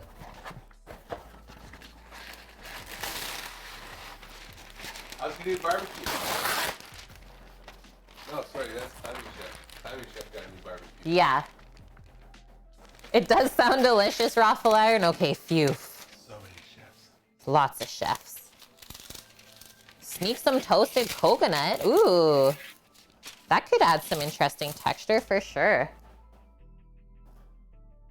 Yeah, so the recipe is from a restaurant downtown here in Victoria called Redfish Bluefish. Really good fish and chips, but then they also make this chowder. Well, instead of us paying them to make it, we just make it for ourselves. Is this just going on? Yep.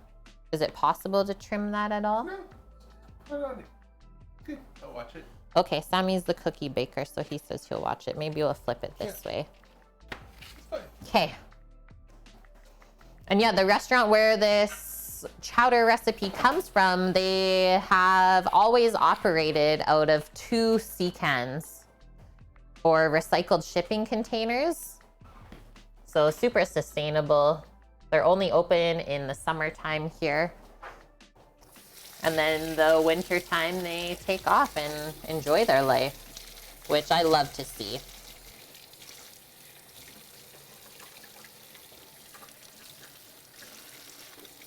Orange zest? Yeah, that would be good. I don't know what's wrong with me, but I'm not a huge chocolate orange person.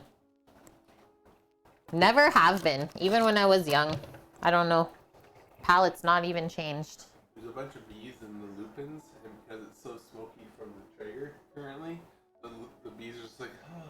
Yeah, the Traeger, the smoke from the Traeger is making the bees very docile outside, Sam is saying. Remember all of our lupin flowers that you guys were asking about?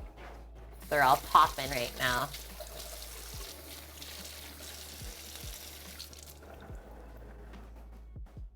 Waiting for the chowder pros to come in, right, Torino? That ain't no chowder, Frenchie.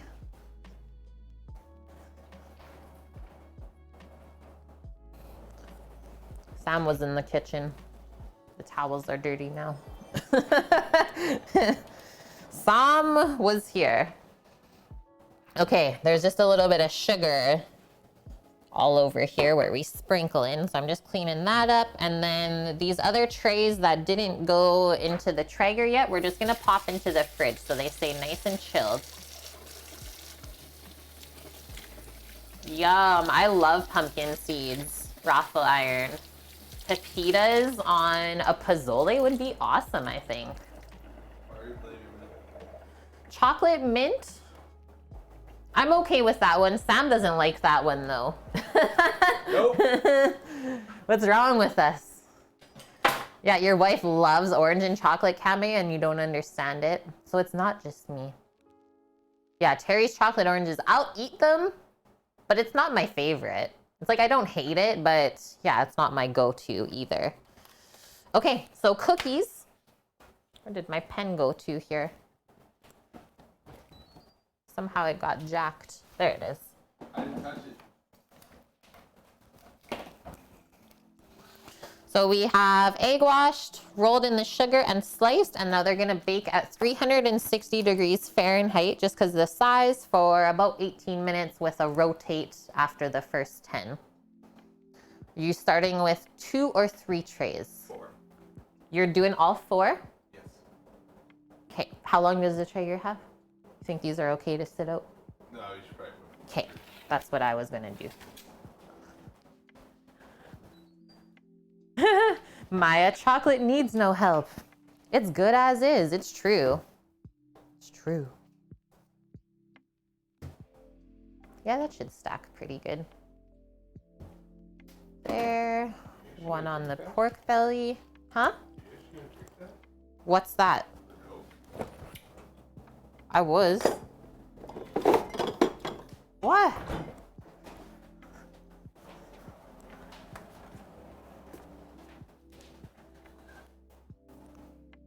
I'm not scared.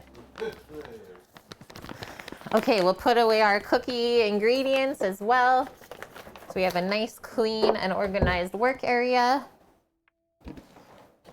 And now it's chowder time. Holy! I don't know if you guys can see the bread dough bowl, but this is what's going on here beside the stovetop. We're making a drum. That's how you know it's growing. I'm just gonna move it a little bit farther away from the pot over there. But she is rising up. The thing's like half full already. Yeah, it is bulging, Orca.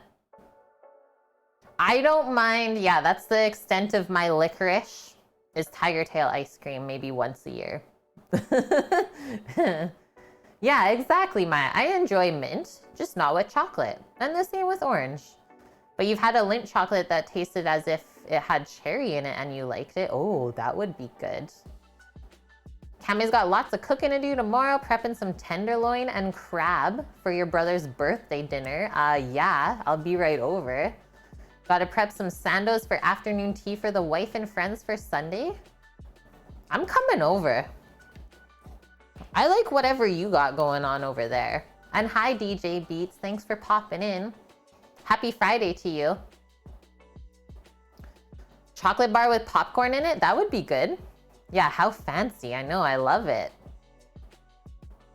Oh, really dark chocolate? I do love chocolate cherry. Like Black Forest cake is one of my faves. And strawberry cheesecake Torino. That sounds great. Okay, what do we got? So that dough is halfway there. So we have another 30 minutes on the timer until we can divide it up, portion it up. So we definitely want the cookies to be done baking. Otherwise, we don't have enough sheet pans to put the buns on. Let's just say that. Do I have one extra in here? Oh, I got one extra in here. So we can definitely start with a little bit of the batch then. Cool. No shortage of sheet pans in this kitchen anymore. And I'm happy about that. Otherwise, it might be a bit of a stressful day today. So that's all prepped for the bunners. Yep, thanks, Sammy. Yeah, Cherry Garcia, because it needs like the chocolate chunk, for sure. So you have more racks now. Okay, looking at our chowder recipe, friends.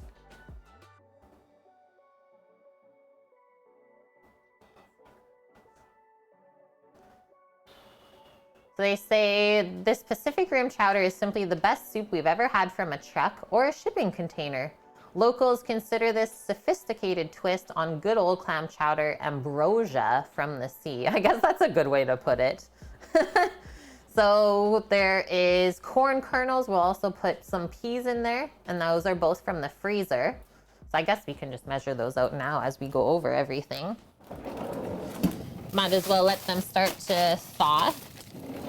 It adds really nice color to the chowder as well. So for the 10 liters, I think I'll do a liter each of those. Should be good. You love seafood chowder? Me too. And I've had like all different variations. What is there? There's New England, Boston, and Manhattan, which were taught in culinary school, which are all good. And then when we came up to the island, we discovered this one with like coconut milk and chipotle in it. And it is so heckin' good. I'm replacing the canned corn. You could easily do fresh. I'm doing frozen today. Either or. The New England one is your fave, Torino. It is really good. Like when it's done right, it's banging. I just don't like when the New England ones are too thick, where it like is really sticky and weird texture. It's like, how much roux did you put into here?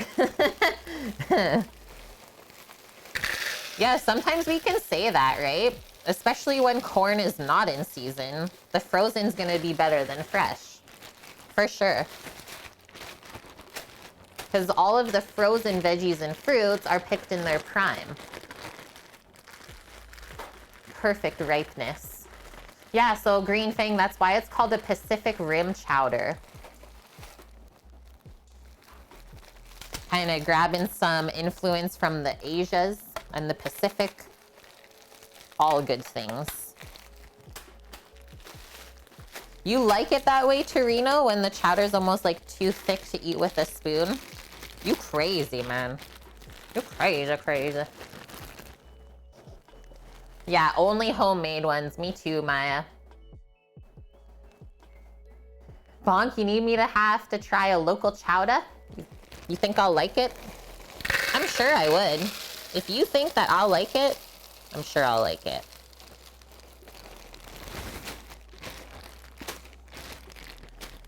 That's a good thing we got so many extra liter containers because we'll need them for everyone today. The Splash Cafe, sweet.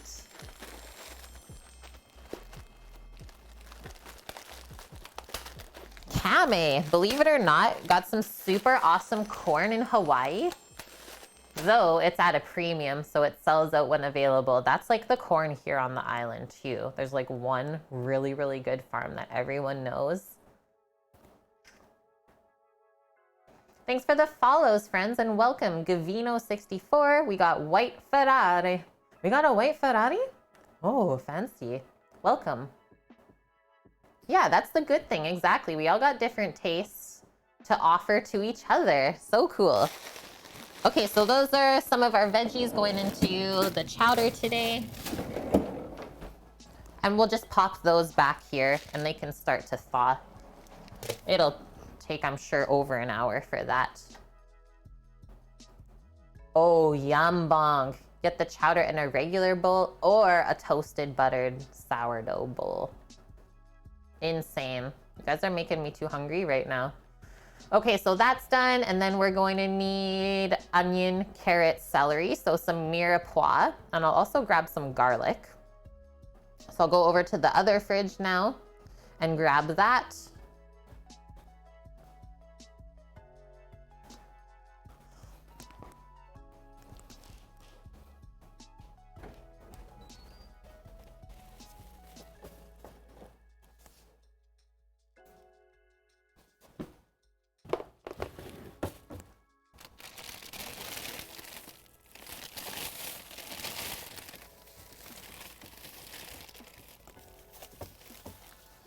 Celery, carrot, big onion, 1 head of garlic. That should do it.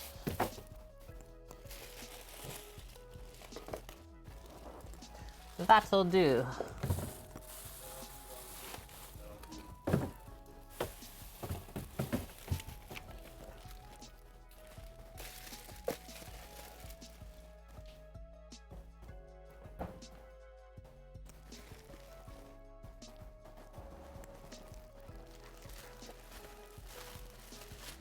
Whoa, that's cool, Bonk.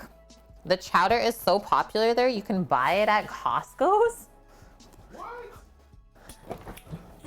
Also, that company is brilliant for doing that, or the restaurant. Frickin' picked up by Costco. Winning.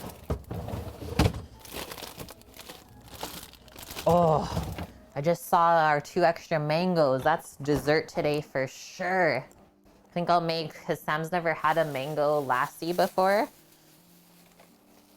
Mango yogurt smoothie coming on up. Seafood is your favorite? Awesome. Well, you've definitely come to the right place today. Let's get some celery stalks off.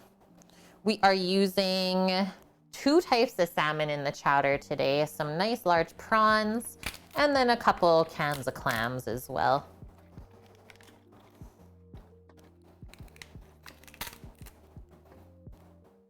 Oh, that's actually not, now that I flipped that over, that's not the nicest piece of celery. I think I'll put that back into nature. This one should be better. There we go. So 3 big stalks of celery. I think that'll be great. Yeah.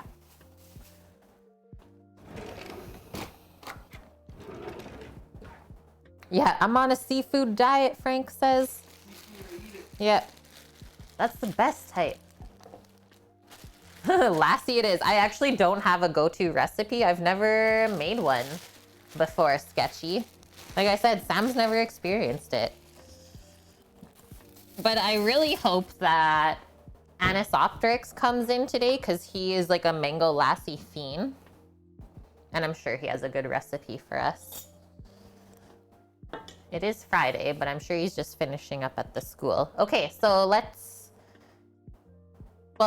not take care of our veggies just yet. Why don't we keep going through the recipe and just gathering all the stuff that we need. Because we'll also need some potatoes to go into there. So Sammy got some Yukon Golds for us.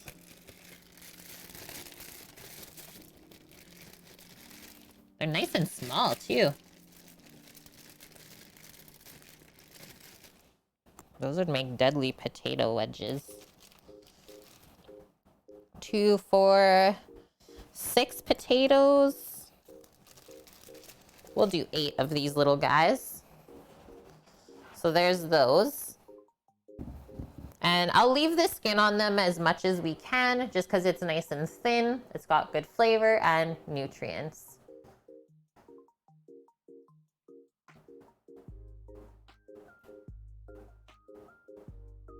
Aw, nice one, Mob. We're making some interweb friends right now. Okay, we got the garlic, and then we need coriander and cumin. Spices. So ground cumin. We've got to grind up some fresh coriander today. Fill that back up, so I'll just pop that there. Cumin can go back by the soup station. And I think right now I'm going to take a quick bathroom break. I just felt the little coffee tinge. So hold tight, guys. I'll be right back.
Okay, I'm back, guys, and Sammy said we're good to put the cookies on the Traeger now, so that's what we're gonna quickly do.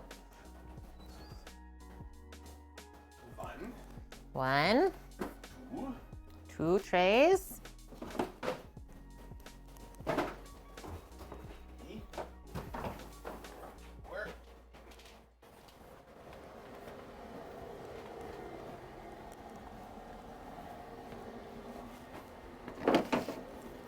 Okay, ready?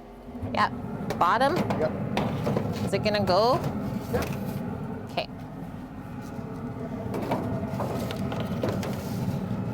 It'll be okay like that? I've never baked cookies like that. Oh, okay.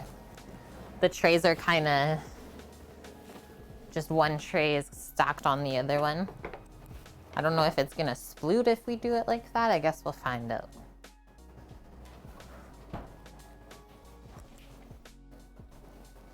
We're good, guys. We're good. Hello, Mickey. How's it going? Just got back taking the new car for a spin.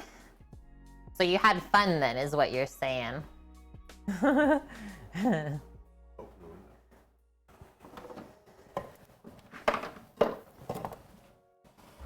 Pop that baby open. Whew. You gotta take us to Jocko's or the hitching post when they come. I'm in. Yeah, you had fun, Mickey, and it's pretty fast. Yeah, you always gotta test it out. What can this thing really do, right? I like it.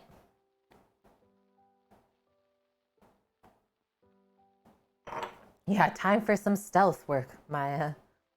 Okay, back to this recipe. So we finished getting out the coriander and the ground cumin. Obviously, we'll need salt and pepper. I'm gonna use 2 cans of diced tomatoes going in because I like the little chunkers. Oh, sorry, it is whole. It is whole tomato, so we'll have to break it up with our hands then before we put them in. Just do that in a bowl. So 2 cans of tomatoes. Nice one, Mickey. A BMW M3. Congratulations. That's a nice little car. And yeah, that's pretty fast. He's pretty happy with it, chat. Well done. Okay, our coconut milk. Thinking we'll do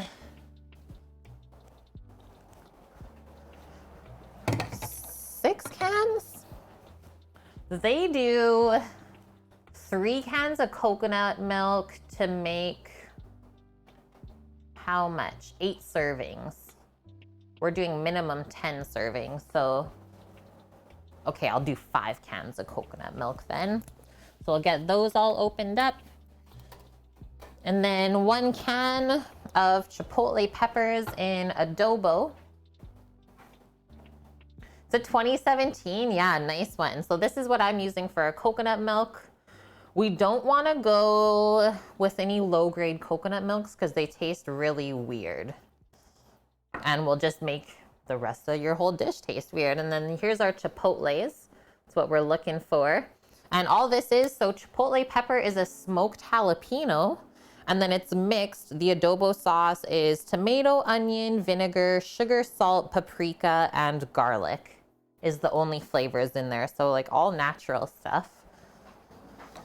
We just pour that in. So there's our canned stuff. Yeah, premium only around here. It's true. That's why we got Ferraris and BMWs. We need a little bit of sweet chili sauce going into it, as well as hot sauce if you want. So you can really spice this up as much or as little as you want. So make it to fit your palate, right? A little bit of Worcestershire sauce to season it through. So we'll grab that.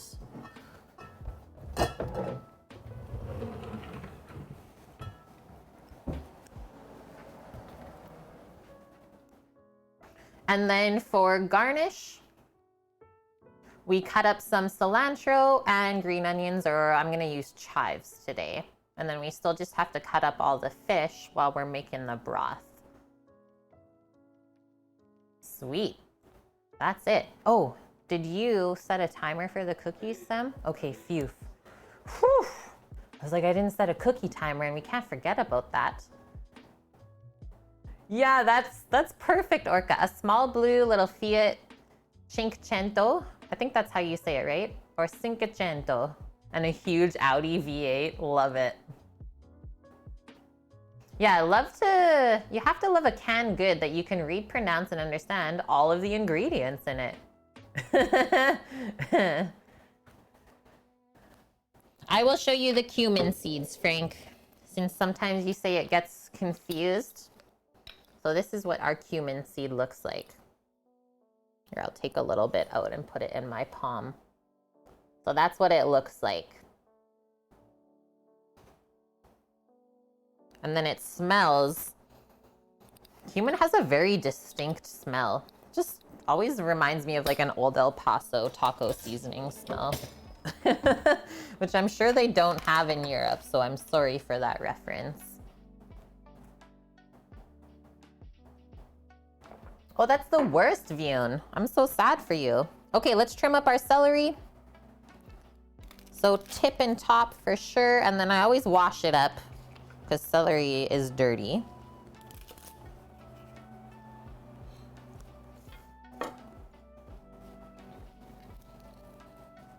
The carrots will peel. And I don't think I'm gonna use all of this. Oh no. That's TOS right now.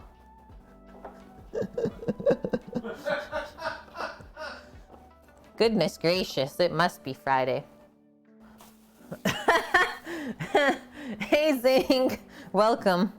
That one threw me off a bit there, guys. Did not expect that. Jeez, aggressive carrot.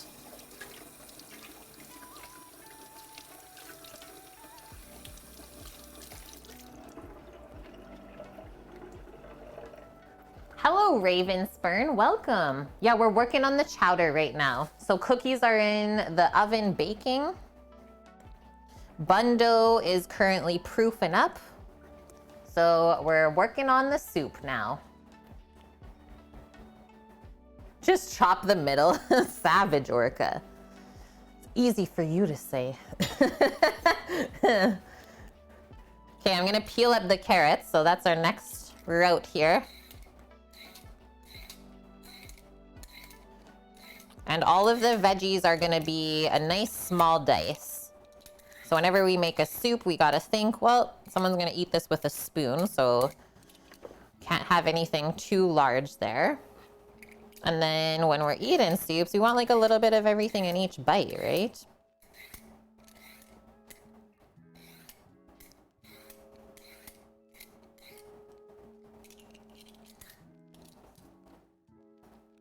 Yeah, the carrots were blushing.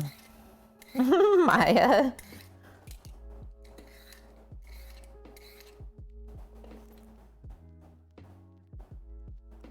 Never had chowder before, so you Googled a recipe. You're really interested in making one? I think you would like it, Vyun. You have to like seafood. Because like typically it's made with clams, right? But this one today we're doing salmon, shrimp, and clams. One of my favorite trios for chowder. You can also add any white fish. So cod is really good. Obviously halibut is good.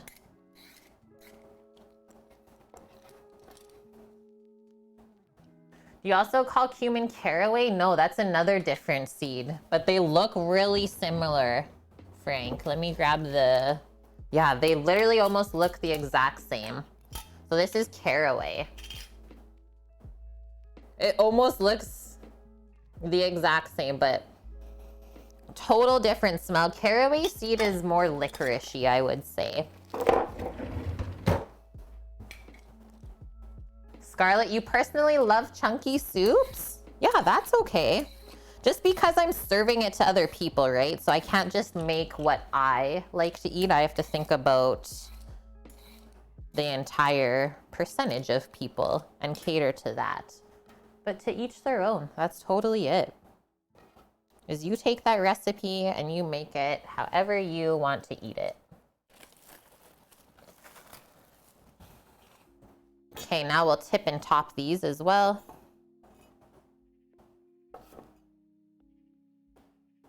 Did Sammy do the cookies again? So we mixed up the dough, Silent One, yesterday, last thing on stream, just so that it had enough time to chill overnight. And we did do a little test batch last night, and it worked really good. And they are baking outside currently in the Traeger. In our sneaky little convection oven, which so far has not failed us yet. Okay, that's our carrots ready to go.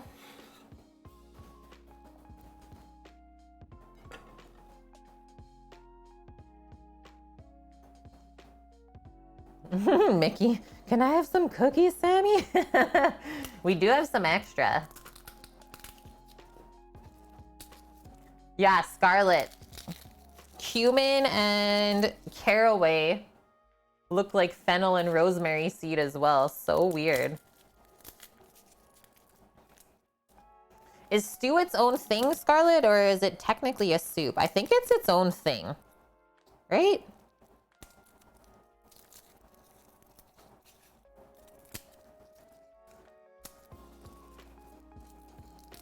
What's a good substitute for cord? Oh, corn. I was like, what? I don't even know what that is.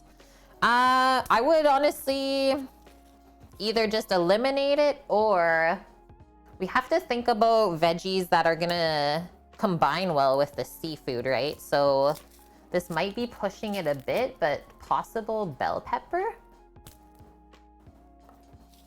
Just thinking about the sweetness and the crunch, right, is what we're going for.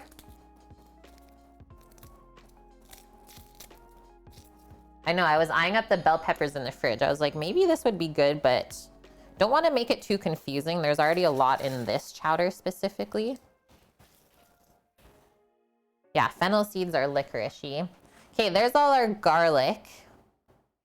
I think I'm gonna leave some of these bigger cloves out. That should do it. So let's smash this all up, and then we'll just use the garlic press to mince it in later. Sammy's just doing a swivel on the cookies right now outside, guys. I'll ask him how they look when he comes in.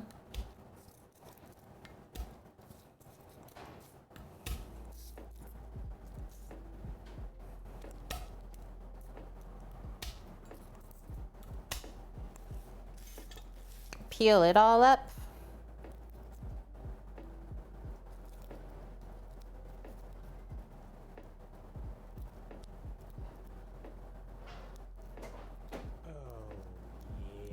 Can't get in. Send help.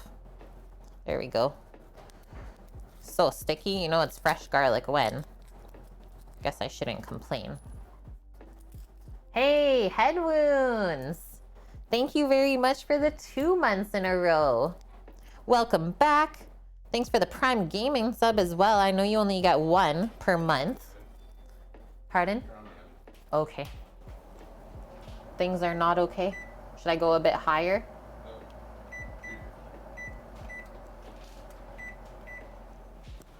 Sammy says turn on the oven. Is there anything I need to help you with? Okay.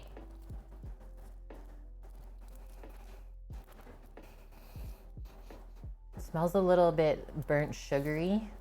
Something's going on with the cookies, guys. He's playing it cool. I was gonna say, I smell like burnt sugar. Seriously? Is that gonna be the demise? The one thing that we didn't do yesterday and now it wrecked them all? Thanks for believing, Bune. I mean, we were only following the recipe.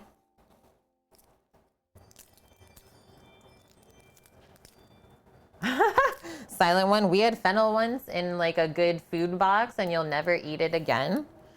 Fennel is quite a strong flavor, right? is I absolutely hated it when I was young, but I don't mind it now. And it also took me going to Italy and like experiencing fennel the way that they eat it before I got used to the flavor. Huh? Pans out, please. Oh, okay.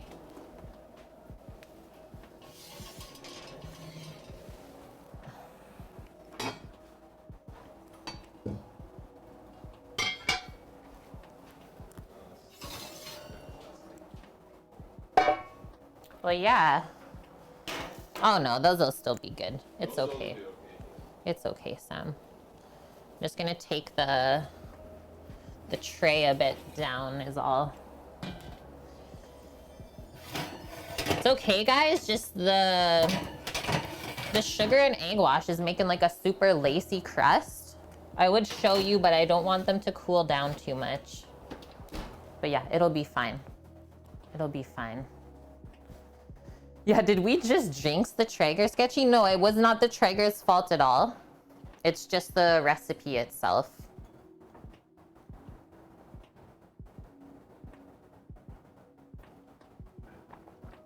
Okay, that's good.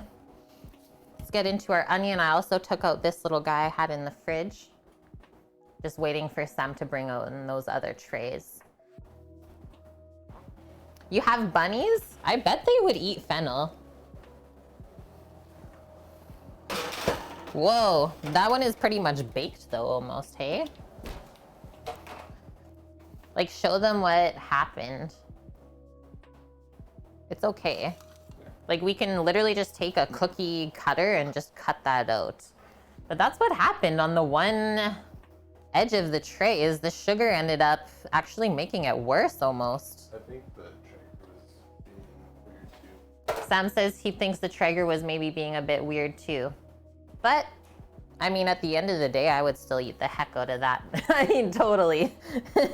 I would still eat it. Okay, so oven's on in here.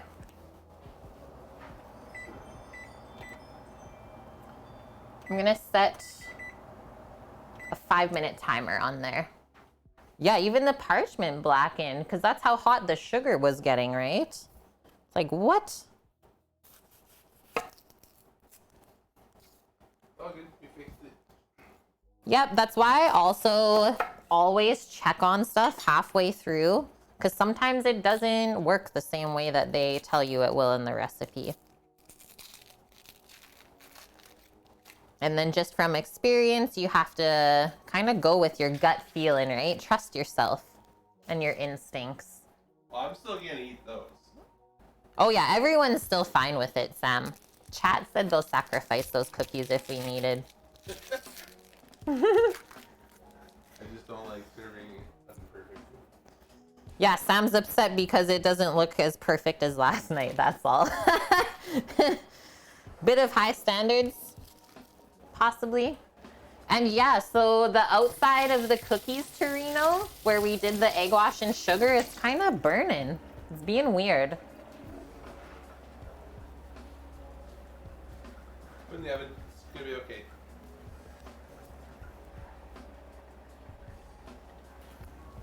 Okay, just looking at the onion here, I'm just gonna trim up this bit because I don't know what happened to it. There we go, we're good. And no, it's okay, Vune. All we did was teach you about so many different ways of preparing beef that you never really considered before. And now you're just experimenting all the different ways with different cuts. No, I wasn't concerned. I was just asking out of curiosity, I suppose. All right, let's start with our onion, guys, and then away we go. Cover it with, yeah, just cover it with Cool Whip or ice cream. Good one. Okay, so like I said, nice small dice on all the veg. This is how I cut my onion. So following the natural lines in it. And then we also follow the curve. Then we just come back this way. You get perfect dices. Until we get to usually around this point. I think those are all still separate, yeah. And now we just let that fall down since it wants to anyway. Slice it in half.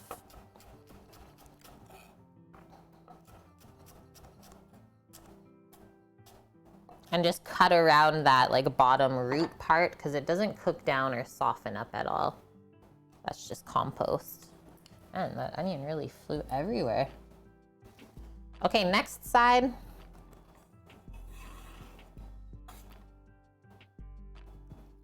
Time is 1:12. Oh yeah, we're laughing. We're laughing. Have we ever made a bloomin' onion? No, I've never. Sammy says he has. He says he's made lots of them. I've eaten it, so I know what it is, but yeah, I've never had to make one, thankfully. What is the best salmon on the West Coast? Personally, I like Chinook or spring salmon, but I also don't mind a coho. I think my least favorite would be sockeye. I really enjoy things. And I was just gonna say, Sam, for like grilling and roasting, I really do enjoy a pink salmon every now and then. It has a very mild flavor, I think. Tastes like trout. Yeah. And yeah, the nice thing about the coast here is there's always salmon in season to fish.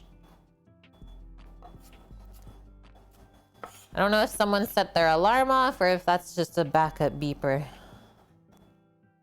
But it's not us. So should I contact the other person then? Yeah, if the lady never messaged back.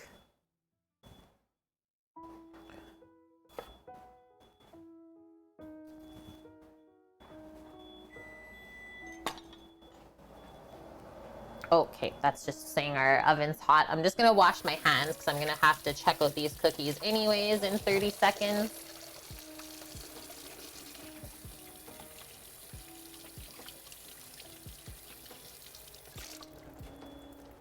Oh, you could definitely do that, Scarlett. Yeah, crushing up cookies and making a crust from them. So nom. Oh yeah, Mary, oh, you're up in Alaska? That's one place that I think is so magical. I can't wait to visit.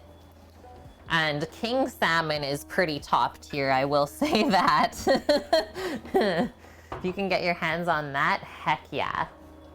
So fatty.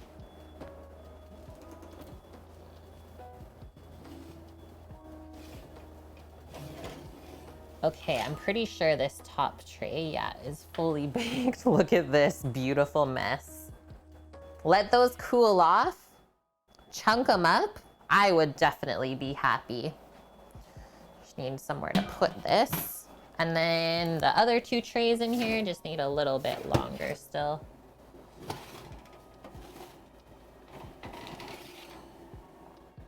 Pops that one up to the top.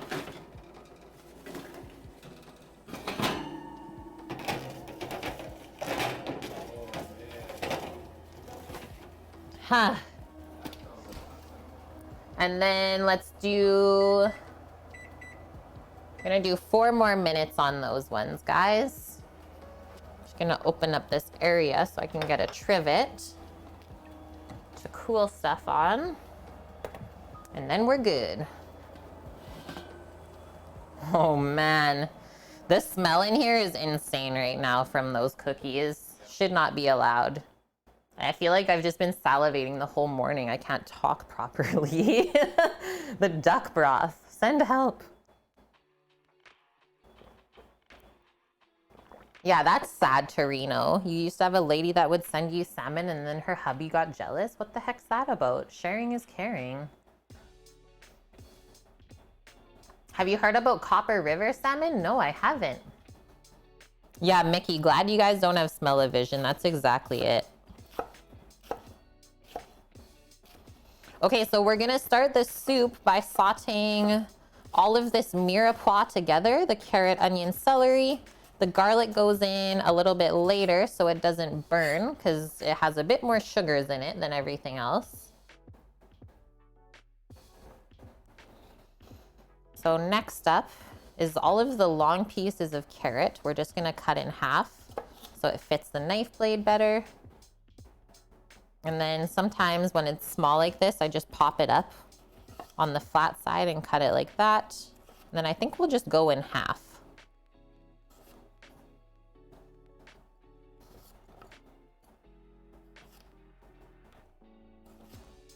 Nice little carrot bitties. Scarlet, I would be upset if another woman was feeding your boyfriend. I guess that's fair to say. But like, I guess you should know the scenario of this situation too, right? Like, Torino was just there for the salmon. I think, at least.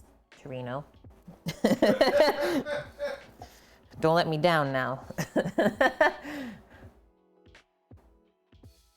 Yeah, jealousy, understandable but destructive. I know, right? See, just the salmon. That's all he's saying. They like the salmon. You didn't miss the cookies though, Dust. We're still working on them. They're coming out of the oven in batches here as we switch from the Traeger because, well, you can see the beautiful mess that ensued, but I'm still so into it.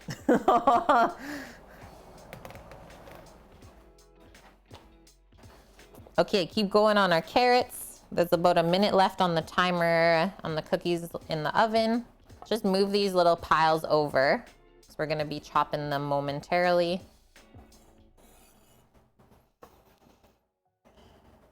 Get through these little bitties.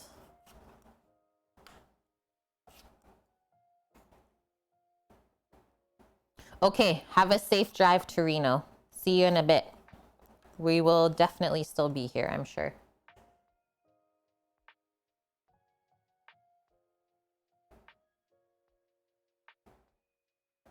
Copper River produces some of the richest, best tasting wild salmon in the world. Where is that location? I'm sure it's somewhere in BC. Or possible Alaska. How do I store my mini Pro Dust? I just wrap the cord around the top of it, and then I always keep it with like the bottom part separate, but I never kept the box or anything like that. And I just have it sitting on like a kitchen shelf, that's all. So it's easy to access. Other than that, yeah, nothing fancy at all. Okay, next bit.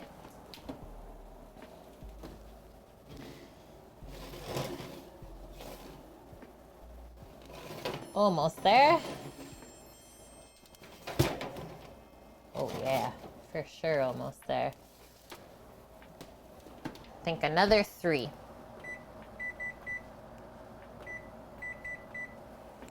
Should be good. Are those baked or kind of raw still? I'm gonna pop that in. I know that's gonna smoke a bit, but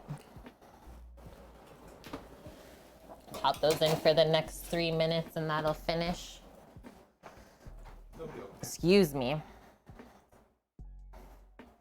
Okay, yeah, Copper River is in Alaska. My assumption was correct. Yes. Of course the cookies will be okay. Vune said it, they were. Okay, gonna move some of this over as well.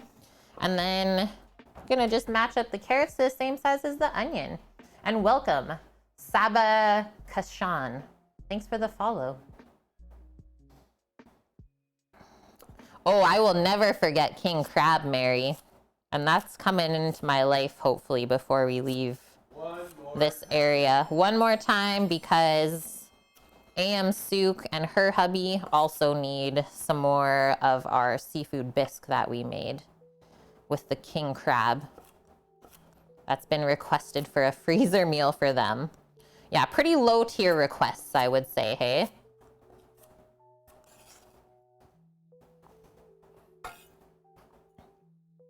Okay, these little spindly pieces, let's cut that just a bit longer, I would say, so it doesn't break down too much.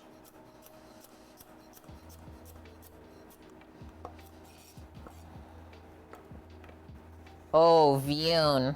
It changed my life when I tried King Crab this year. Like, I've only ever had Dungeness or snow crab. I can't go back, or at least I don't know if I can. So good. Thank you, Mary, gifting the sub to Fides. Welcome back to the crew, Fides. I hope you've been well. And Nouvelle, thanks for the follow as well. We're building up our food and drink community. Spreading the deliciousness the best way that we know how.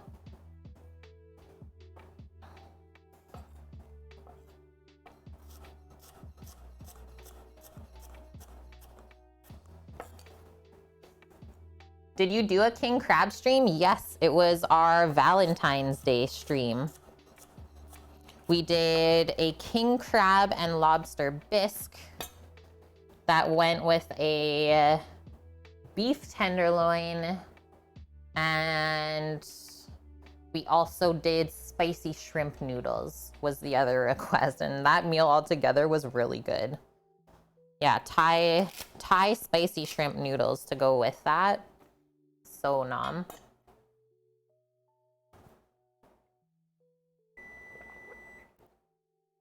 Okay, next check.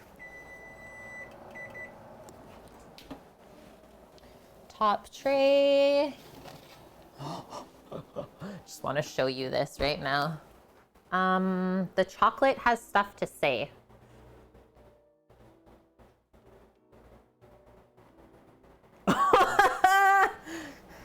What the F?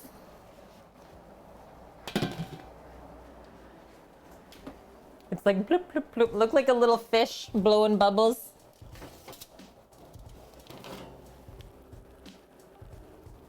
A little bit longer on that. And I think same with the bottom one. Another 2, and then that should be all of them. Perhaps they were too big or not spaced out enough. It might have, I think it's just the chocolate we used, Scarlett, because it was a Lindor truffle, right? So the outside of it is nice and hard, but the inside is soft, and there's a lot more fat in the truffle filling. So that's why I think it spread out just a little bit more than we wanted. But yeah, honestly, I'm not upset about it. Have I tried dried fish ice cream? Never. Where would you get a thing like that? Or we just have to add a little bit more flour into the dough next time to make up for the chocolate. And then the other thing, just from experience, making shortbread with my mom, is the recipe she uses has a bit of cornstarch in it as like a little bit of a binder, right? So that could also be helpful. So those are all the things that I've thought about. They taste really, really good. Yeah, we tried out 4 of them last night, and the flavor is insane. It's like buttery, crunchy, but light. And then you get the chocolate, like really dark, kind of deep flavor.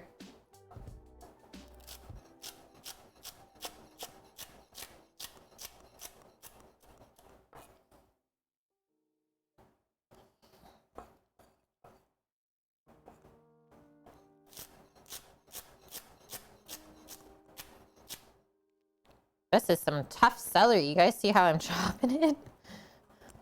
Crick, crick, crick. It's got some ribs. Okay, we'll get the garlic press out. Oh, no, we won't. Take the cookies out of the oven.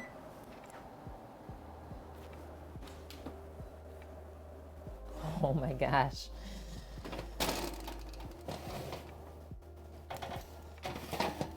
So nom.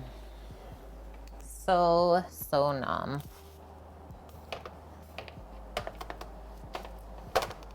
Stack that there safely. And the next ones.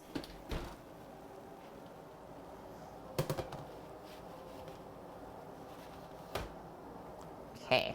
Also, a bit of a problem. I'm gonna just put this in the fridge for a sec. I'm just gonna put it in the fridge. We can't do the buns until we have enough trays to put them on. So the cookies have got to cool down a bit more.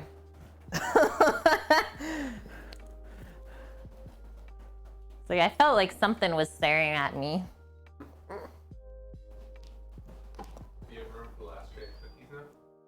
Oh yeah, I didn't quite turn off the oven, no, but let's pop those in for sure.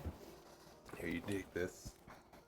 You'll deal with that I'll deal with big dough, baby. Okay, let's see how this little tray bakes up. So I'll do our 10 minutes.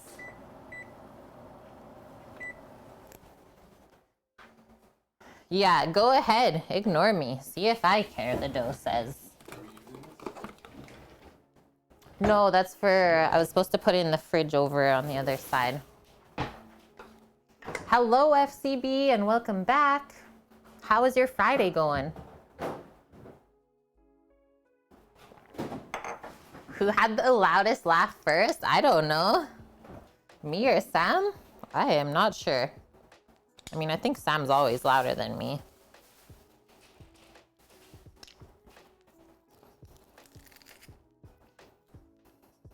Yeah, Orca. Well, Sam's older, so we'll just say that.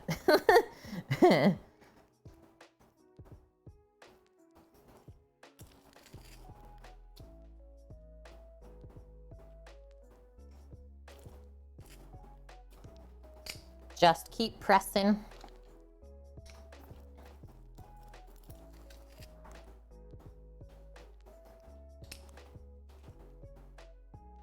Can't wait to start cooking this chowder. It's gonna smell, well, it's been smelling good this whole morning.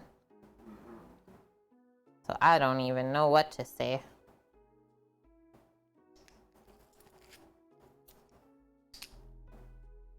Hi, Annie.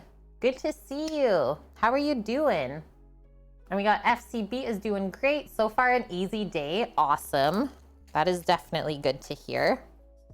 Not sure about tonight, though. Oh, no. Well, I wish you luck then. Hopefully everything works out.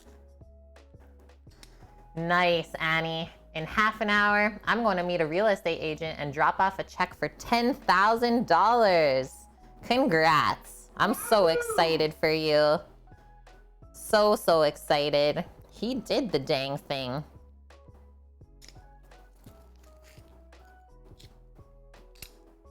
I knew it would come.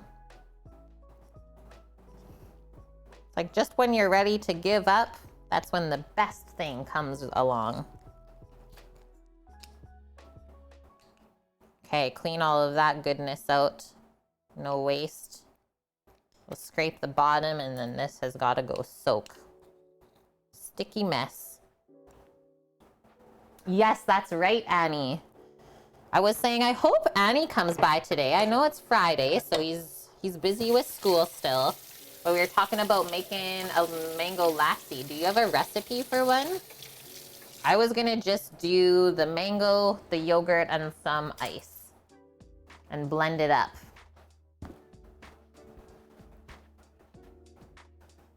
Yeah, we gotta send Annie some baked goods for his housewarming. I'll send some cookies over, for sure. Okay, garlic's all done, so I'm gonna move that just over here in this busy spot. Also gonna steal this other trivet.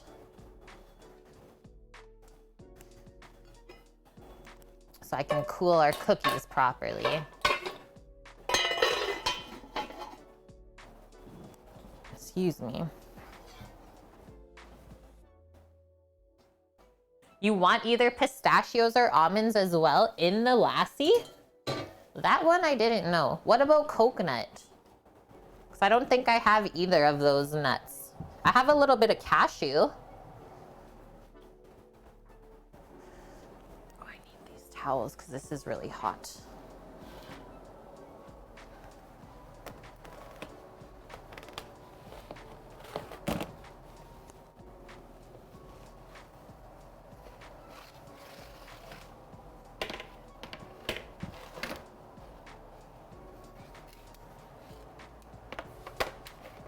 Okay, there we go. Then I think I'll just move all of these over as well so we can have a nice little soup station. Co-mingling and organizing. Perfect. Perfect. cashew would work? Yes. Yeah. Should I do it, Bonk? Ship the whole cookie dough roll? I mean, then I'd have to figure out how to cool it though. So for shipping from here, it always makes more sense to have it baked already. I wonder. Wow, Bonk. Can't even view a house there unless you're even pre-approved. What? And yeah, Scarlett, that's so cool. One of my aunts, who sadly is no longer with us, RIP, she did Reiki, and I did a session with her when I was young, and it was one of the coolest experiences ever. Okay, baking the cookies. I'm crossing that one off. We just have one tray still in the oven. So also our bun dough has been proofed. So once we get the chowder going, we can divide up the bun dough. We just had to get our cutting board clear here. And then the next thing we have to chop up real quick is just some potatoes. Can't have a chowder without potato. Ah, very cool. You're not a practitioner yet, but you're learning the course. You need to get an attunement. Interesting. Okay, come back over. So I said we're gonna try to leave the skin on these as much as we can. Let's just peel off any parts that are not so nice.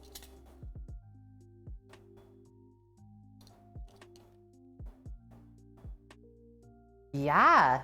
Once you're attuned, you can do like sound healing on Twitch. I'm intrigued by this. I've never really heard of that before, but I like learning about different stuff.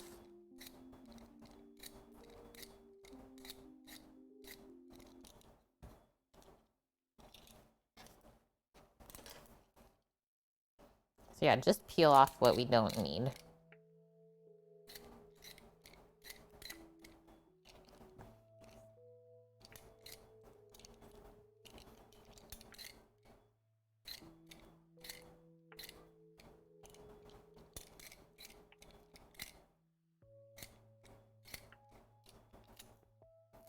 Get those eyes out.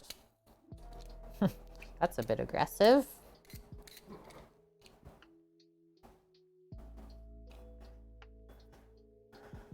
Oh, crux. Yeah, check out the recipe. This is going to be a blast to chat, but it's linked there, the first one. We've made it a few times before on stream, and it's one of my faves. Very non-traditional, but there's a ton of flavor. And yeah, it kind of opens up your mind to a different style of chowder.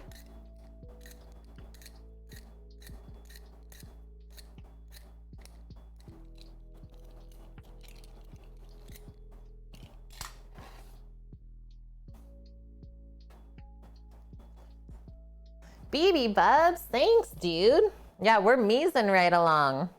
Chowder meez for the win. And this was something that I always loved taking the responsibility for. Is there's usually a soup of the day in most kitchens. I would always make the soup. Not always with this beautiful mirepoix. Sometimes it was just a simple blended one, but I enjoy making soups. Okay, so potato will cut just a little bit bigger than our mirepoix, so it doesn't just fall apart into this. So let's do slices like that, like 1/2 inch maybe. So I'll start by doing all the slices, and then we'll come back, do our little strips, and then dice.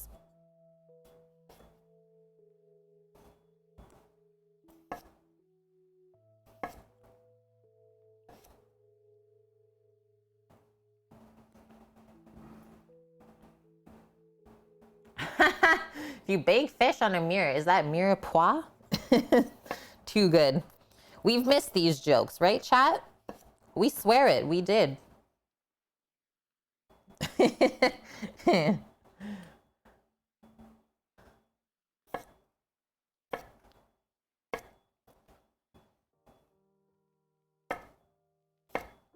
the move going, Bubs? Oh yeah, how are things, BB Bubs? How's life?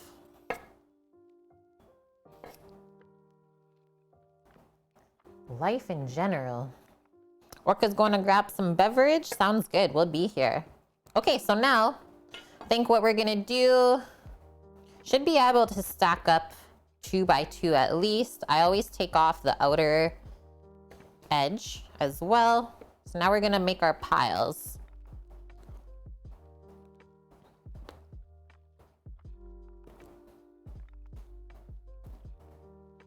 Like that. Check on our cookies as well. And then away we go.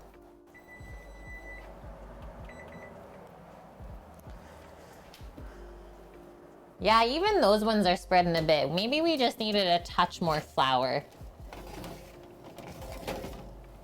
Touch more flour and a bit of a more structured chocolate. But you never know if you don't try with different stuff. It's looking good still. Better than it looked baking on the Traeger. So I'll do another 7 and then that should be good. The wedding is on Monday. Oh my gosh. Yeah, so stressful, but good stress. I'm so excited for you.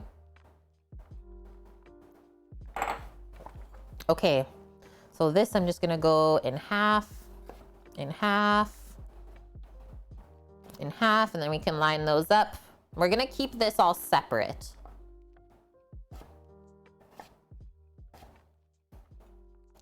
So chunkers like that.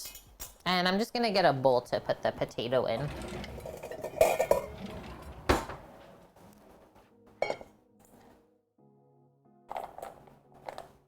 Yeah, wow, Annie. So excited to play on your piano again.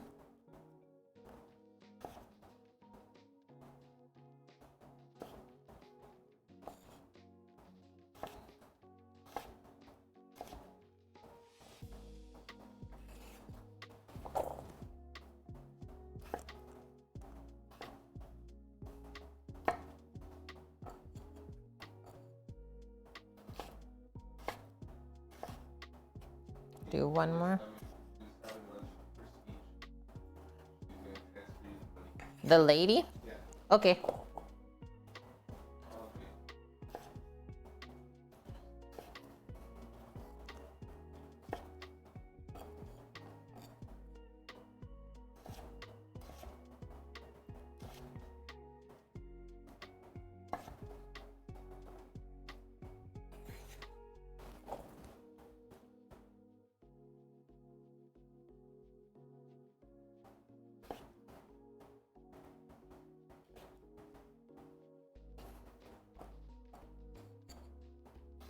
Just keep chopping.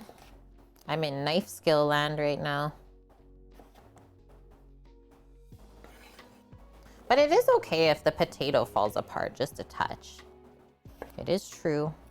Okay, so we'll do 3 cuts and then all the way across so we get these nice cubes.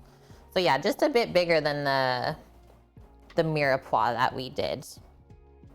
And then because we cut the potatoes a bit bigger, they'll obviously have to simmer for a little bit of time too, to get it cooked through, right? And that's why we always, or I always add the fish for the chowder right at the end. Otherwise it'll get super overcooked and dry. That's not enjoyable. Mary, thank you very much. Also gifting this sub to Scarlet Luna. We've had Scarlet with us for 2 months in a row already too. Welcome back to the crew, friends, and thank you, Mary, for helping to build up our community.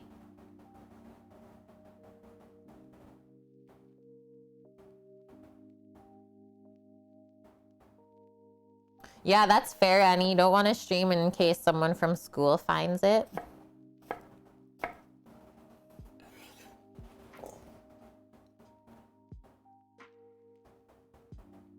That would be perfect, wouldn't it, Scarlett? I'm cooking. Annie, we got Annie and Cookie in the background playing piano. Vune singing. Yeah, we're good. We're set. Powerful community.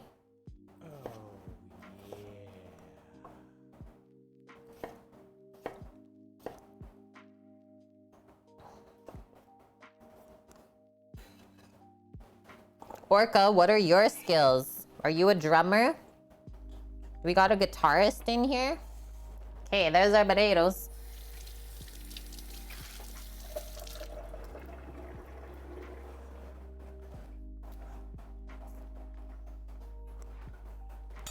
Guitar, perfect. I was gonna say, I thought Dust played an instrument. You're like my brother then. Brother plays guitar as well. Okay, let's pop those over here. And I think we're good to start this chowder. I think I'm gonna turn on the pot back there. Feel like we're in a pretty good spot. Got most of the meats done. We just have to open up some cans, but it will take about 10 minutes to cook down this veg. That gives us time to do some other stuff. Yeah, mythical. I play video games terribly. Set up a little Discord band to play over the stream. BB Bubs, that's brilliant, isn't it? Does someone else play the drums or is it you, Lauren? Are you the drummer? Okay, finally fully caffeinated. Whew. That was a tough black coffee. Yeah, we got a bass guitar. We got the full band, Annie. Let's go. Okay, going over to the stove. Look at this goodness here. So we're gonna turn this on to medium high. And let's start with just some grapeseed oil in the bottom there. And this is our duck chicken broth that's been cooking away here. This is day 2 of it. So definitely enough oil to coat the bottom of the pot. We don't want any stickage here. Yeah, cook with Kate Band. And then one other thing I still have to do is blend up some coriander seed. So I will do that real quick with our dry blender.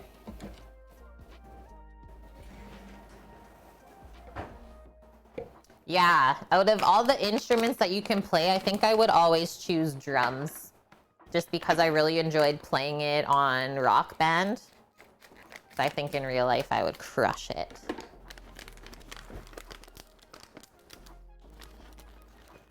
Cool, Scarlett. Your best friend messaged you from Croatia? Let's do, what, half of that big? I don't always blitz up all the coriander seed because it'll stay fresher that way. I'll put it in here. Oh, that's the cookie timer. One moment. That's almost done.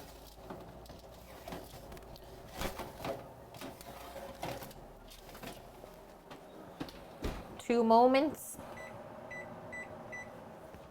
Good to go. Okay, do we got a waviness yet? We could also just test by tossing in a little bit. Nope, no sizzling yet. No sizzling yet.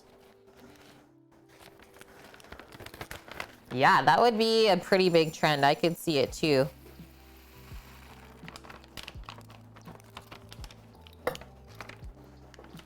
Hello, Strike Nun. How are you doing?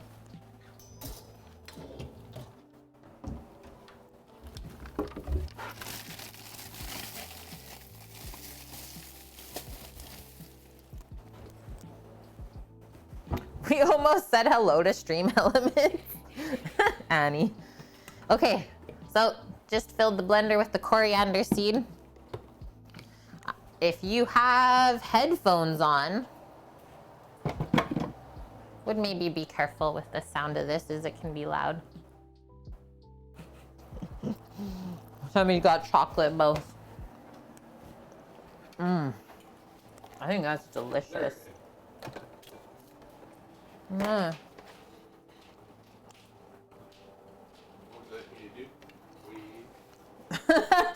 the hell do it? Mom. I was trying to stack these up. No, it's okay. Okay, I think I'm good. No. You just gotta lick your mouth, that's all. Okay, I'll get it. You're deciding on dinner? Okay, ready? We're ready. I'm gonna get this to focus a little bit different for us. I just have to swivel the one pot for the camera. Okay, I do need you. Just take the tray out. The cloths are right there. Please and thank you. I need you. Okay, I need you. I need you. Since you're close to your redemption and it's winter recipes, would rather have you DM and redeem, excuse me, now? Or redeem when we're back from the food truck adventure? I mean, that's up to you, Orca. What do you mean back from the food truck adventure? We're gonna be doing that food truck adventure for like a good couple years, so we're not really coming back here. But I would recommend, like, the requests that you have should be in season, right? Because it'll be hard for me to source the ingredients for winter recipes if it's summertime, right? But we can wait, or you just pick a different one and you save those for winter time. We're not going anywhere, so yeah, that's all I gotta say about that. Yeah, Annie, food truck adventure is the rest of their lives. Okay, so that last tray is out. I can finally turn off the oven now that my board is clear. So I guess there's no rush on the bun dough if it's in the fridge, right? Okay, so we're good then. Just gonna move this over a bit. And then this in a bit. Focus. Yeah, it's this other pot. This one. Thank you. It's like, no, Kate, I will not. Why are you being like this? We were friends yesterday. Just grabbing a spoon so I can stir that.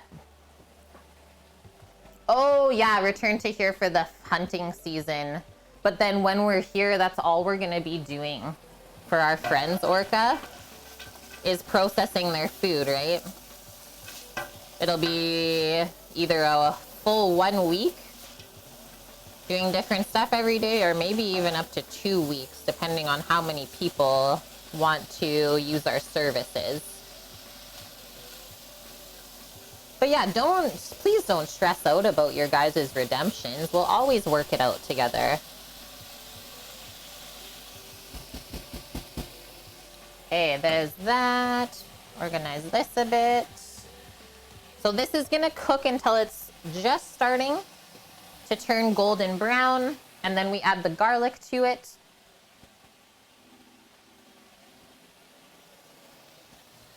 And move this over.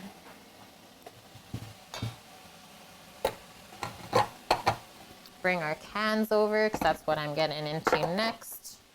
5 cans of coconut milk, 2 cans of tomatoes, and then, like I said, I'm gonna do our coriander seed. So watch your ears, guys. Watch your ears. This might be a little bit loud.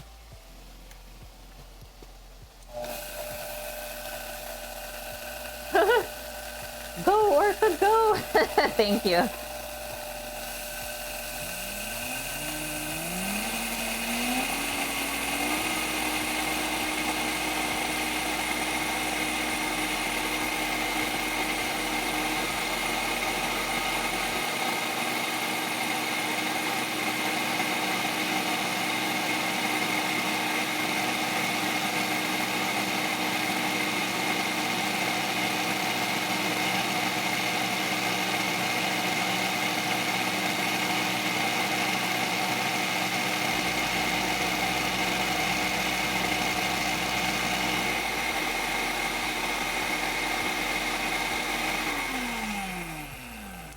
It's honestly one of my favorite smells.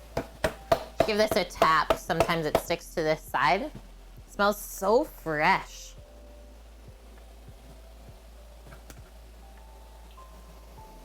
Okay, I'm gonna do one more little blitz, but that's how she's looking so far. It's almost got like a lime, a floral lime scent. How's this stuff? Let's give it a quick stir. Holy, that carrot's going crazy. Okay, so we're just starting to cook the moisture out of the veggies. That's good.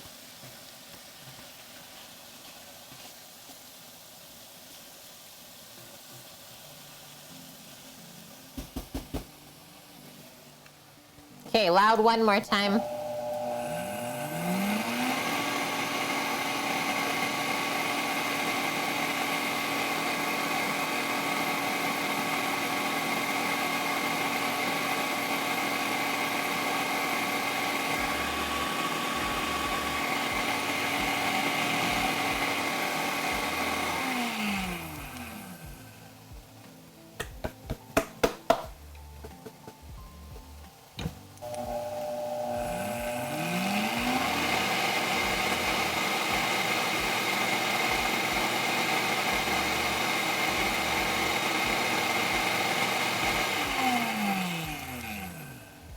So much fun.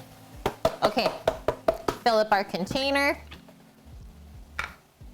And that's why I always do the fresh ground coriander. Let you guys peek over here since that camera doesn't want to focus for us anyways. So that's what it should look like.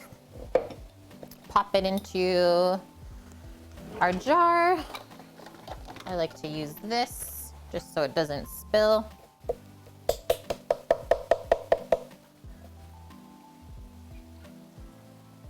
Pastis. Yeah, I can't recall what that one is. Oh wait, isn't that like a little cookie? Isn't it a little cookie with, yeah, it has like a little bit of a licorice flavor. I think I know what you're talking about, Annie.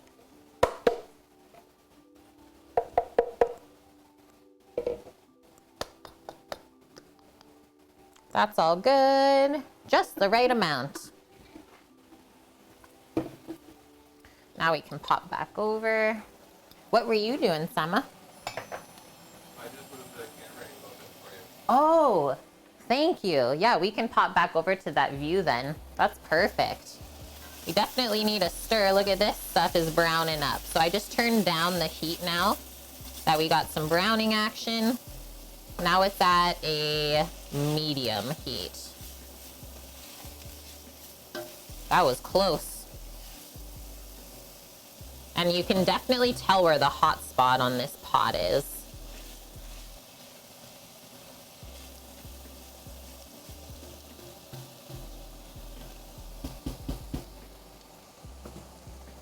Okay. So now I'm gonna keep working on opening up these cans here. I'll open up the can of Chipotle. Deuce McGillicuddy, thanks for the follow. You have the same one, Zink? The Le Creuset one? I mean, we'll probably maybe get another one because we love it so much. So here is our Chipotle and adobo. Get one more larger one and then two of the smaller ones to fit inside. Yep. That just needs to get filled and then we're good. That's just extra. This can go back. Just commingling some stuff currently. Oh, there's a Le Creuset in them as well. Ooh.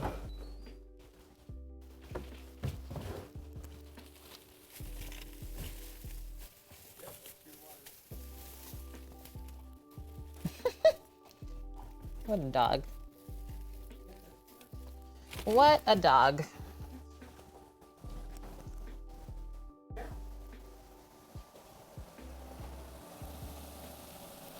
Did she calm on down? Okay, she calmed on down now, so we'll let that keep cooking out.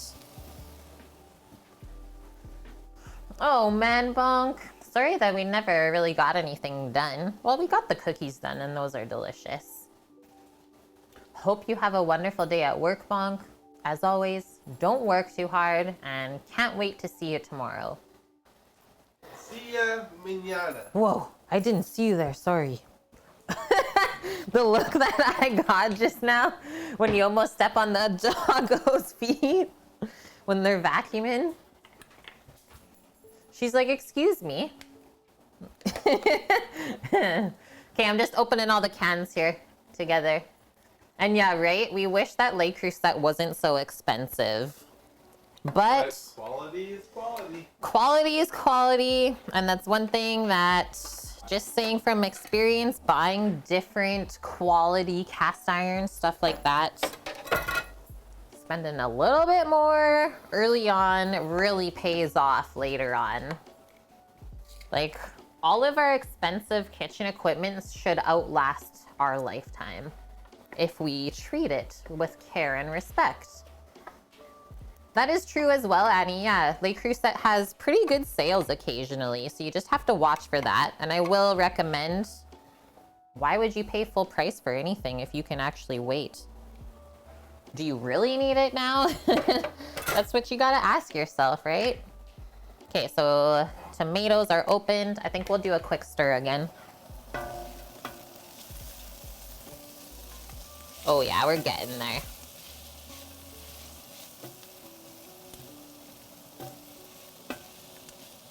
And yeah, once we have the base ready for the chowder, all we gotta do to finish it is pop the fish in, let it cook, probably about 10 minutes to get it heated through, and then you're done.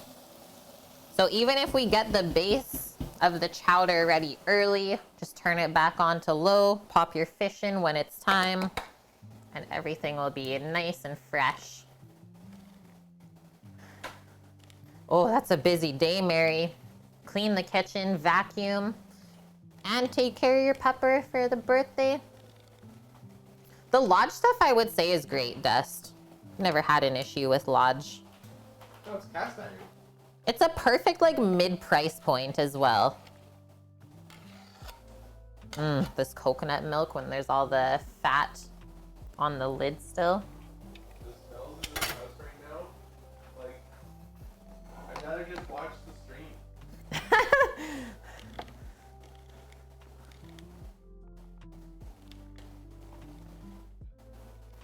Yeah, Mary. I'm supposed to do all this stuff, but here I am. I can't look away. I'm watching Kate. A lot of people just pop us on and like just listen to us in the background while they do their chores. That's trending right now. This can opener I don't really love because it always puts those little papery bits. Stop it.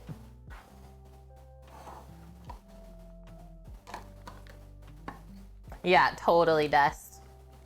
I don't feel called out at all. No way, Vune says. Well, I only say it because I do the same thing, right? Oh, I always pop on the screen and go clean up.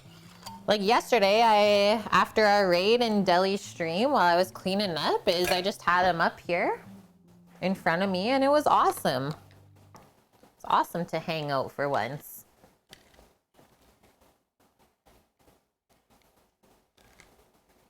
Okay, I hear some sizzles back there again. I think it's almost time for another stir.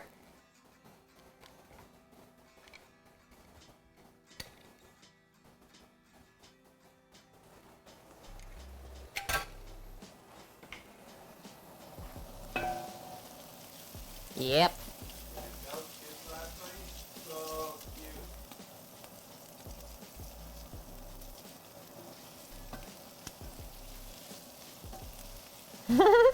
Love how the older brother wanted to try the really, really hot sauce. And Dell's just like, if I do that, I will be an irresponsible parent. I don't even want it for myself. Never mind giving it to you. Yeah, Lauren was there with us too. It was just super cute.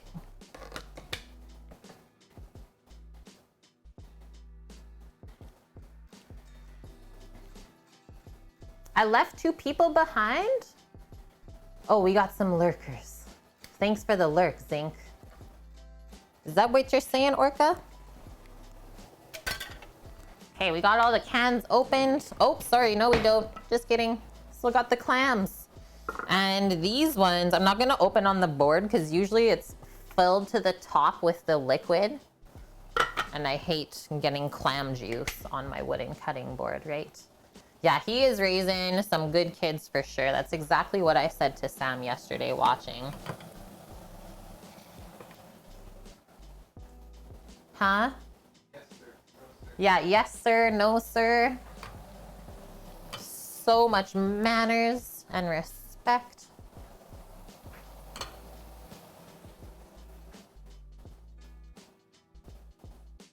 Oh, yesterday I raided someone, but you never got in the raid. I was saying, like, it was only a raid of like 30 people. I think Twitch, we broke it. We broke Twitch yesterday in the raid.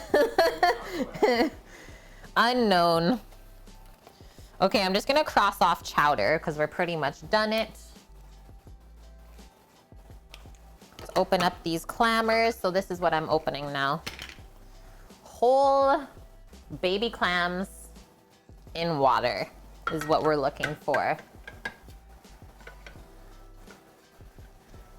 Yeah, totally, Lauren.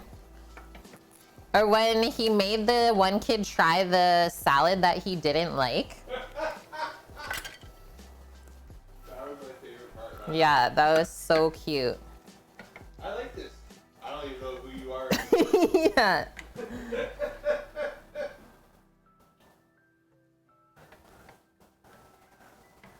And yeah, I just permitted hot and loin in chat. I don't know if that's gonna get us in trouble one day.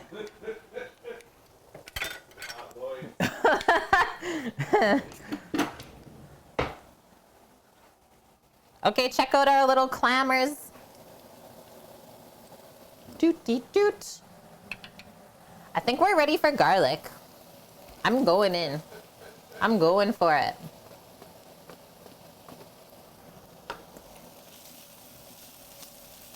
So anytime we let things brown, whether it's veggies or meats, we're always gonna get more flavor in the end. Because we're caramelizing the proteins, the sugars, the fats, all of the good stuff. So that's why slow cooking also just always tastes so heckin' good. Good things take time.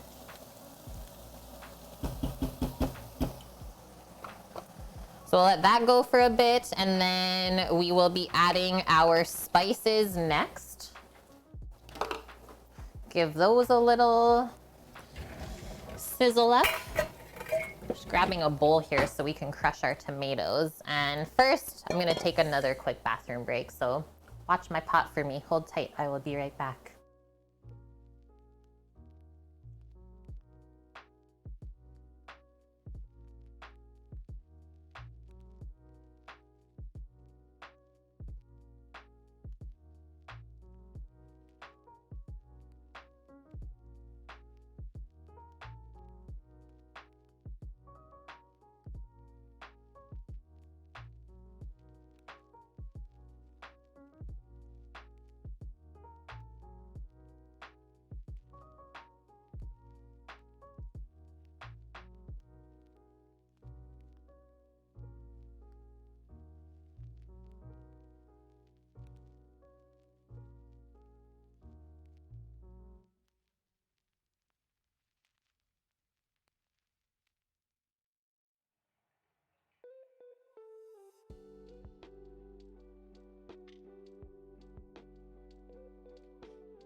Okay, I'm back.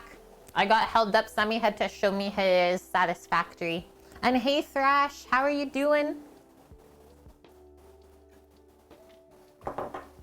Everyone thought the orange name was Titan, haha. I'm not the only one who's human. Got him. Yeah, welcome, Thrash. Sorry that you were mistaken for somebody else. It happens. Hope you're having a great Friday so far, though.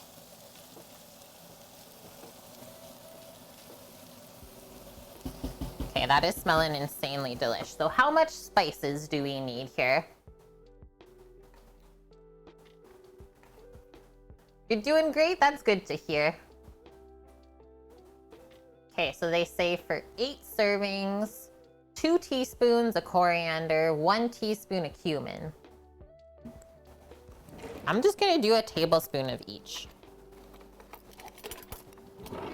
I've made this soup a lot of times before, so I know what it needs. Let's just say that.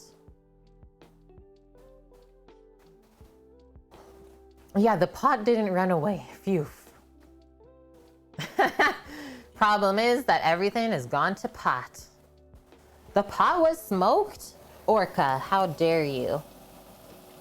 Yeah, we'll just sizzle the garlic a bit more.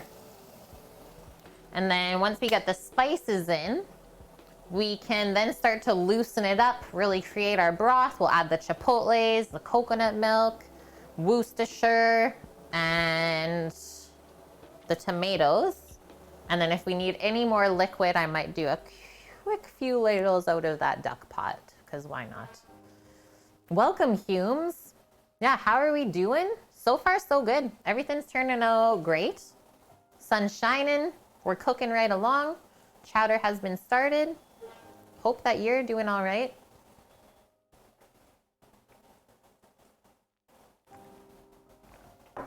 I really got a thirst today, guys. Yes, see, once you add the garlic, it really wants to kind of stick. Okay, it's spice time. Cumin, coriander, our tablespoon. Yesterday, the faculty got together outside without masks. First time you socialize with faculty all year long. Does that mean everyone's vaccinated then? Okay, so tablespoon of coriander.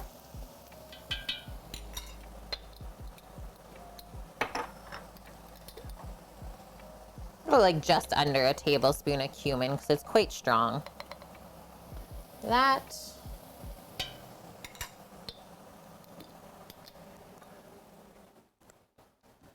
All the faculty who were there were vaccinated. That's so awesome. I'm really looking forward to that. We're getting there, hey guys? We're getting there. Slowly but surely. How fragrant it gets when we stir the spices in to the hot veggies and oil. Yummies.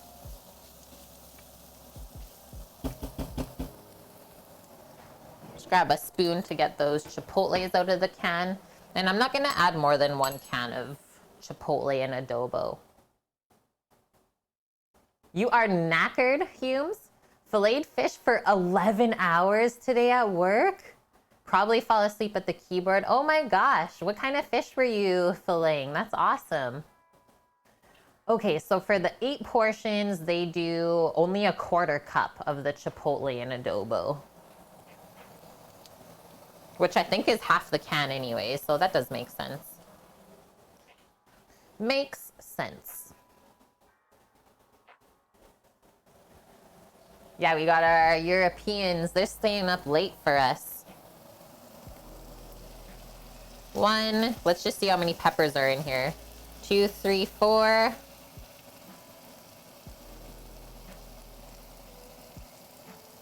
There's 6 peppers. Do you think that's too much, Sam? And like 12 liters? No, it won't be. It couldn't, possibly. So I'm just gonna rinse that out with a touch of water. And pop that in there. Little deglaze almost. Yummies.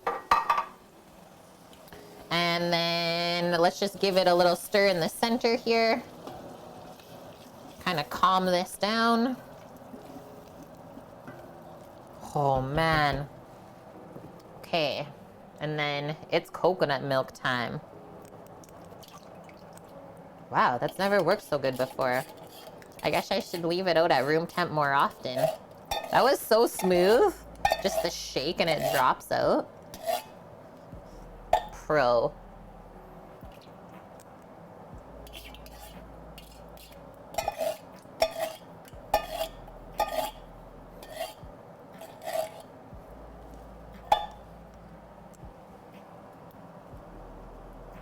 This one's like, nope, not getting me. That is thick. Yum. That's coconut cream right there.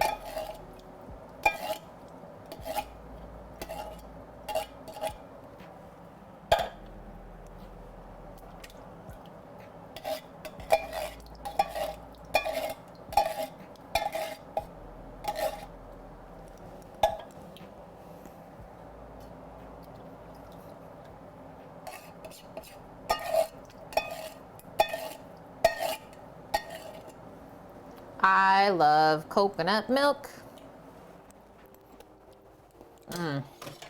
Especially that one. Really brings me back to Thailand. Okay, give this a stir.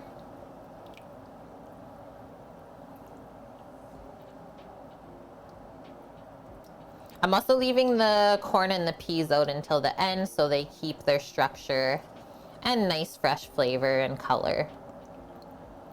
So now we can start to loosen this up with the broth beside. I'm gonna add a little splash of this Worcestershire here. Then we're done with that. And hi, Mish. How are you? Oh, you were doing 11 hours filleting sea bream? Crazy. Oh wait, you also did cod, monkfish, halibut, salmon, red snapper. So cool. Thanks for sharing, Humes. You definitely have some skills, hey? Can't wait to maybe use our skills together.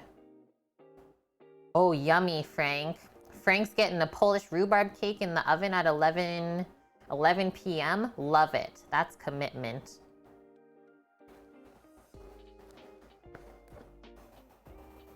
Okay, I'm just doing a drop of this, like maybe a tablespoon. That's it. We'll pop that away. And then we still gotta cut up our fish, right? But that should be pretty simple. All right, I'm just gonna get a big ladle.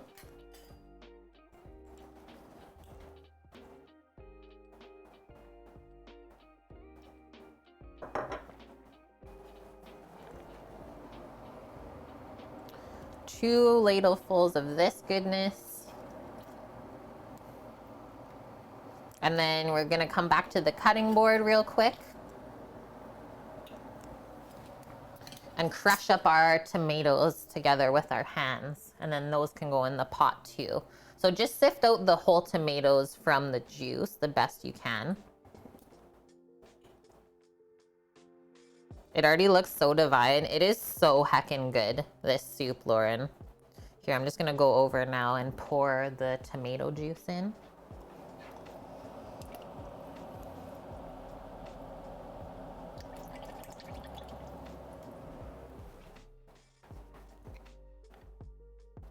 Oh, yummy. She made the lime flavored cheesecake and it's amazing. So happy to hear that. So now I'm just gonna rinse that out with water again. Maximize what we can get out.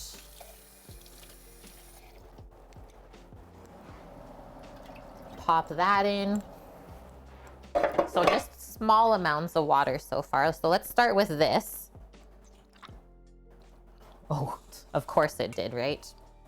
Of course it went over the first tomato that I opened. Do I know the fish lumpfish? I don't think so. Should I? I'm literally making a mess. Have fun with it, Dust. There's really cute birdies outside the window right now. He's singing his little song.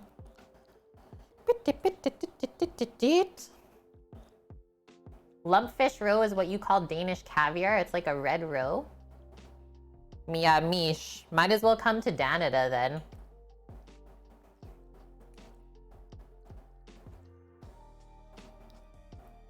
Someone's asking in Discord, what kind of foods can you cook in a toaster oven or a frying pan? A potato masher will work. It could, but it's probably even more messy, and I am wearing a white shirt. you know.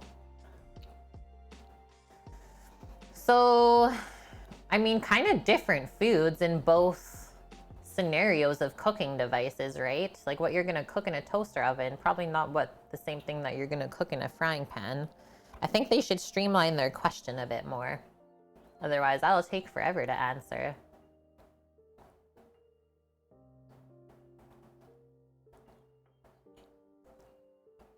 Yeah, keep answering in chat, guys. I would be interested to know where everyone is from. Hey, there's Dust. Hey guys, what kind of food can you cook in an oven? Yeah, Dust is an A. What are you pertaining to? Like, you can cook a lot of different stuff in the oven. You can roast, you can braise, you can bake.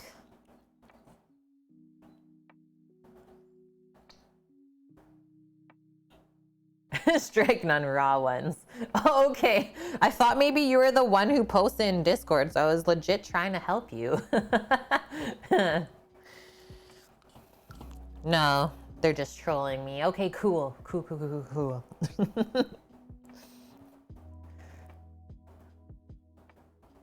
Yeah, me too, Lauren. Okay, that's the first can done. We'll pop that over. Oh God, don't splash it. That was close. Tomatoes on the ceiling? I don't think so. Oh, okay, it's not my Discord? Okay. I was like, I would be surprised that people are asking that in our Discord. Strain in the juices.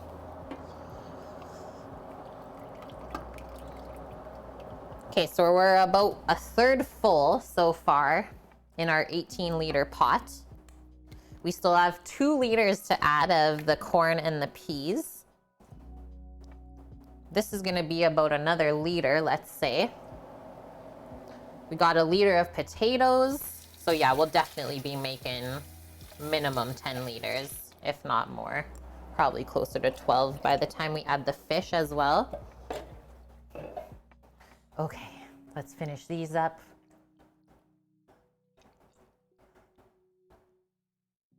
Okay, good luck, Annie. Yeah, you got the text message. Go, go, go.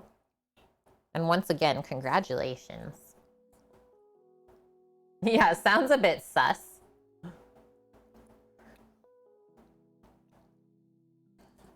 Oh, that's something that we watched last night. You saying sus just reminded me of it.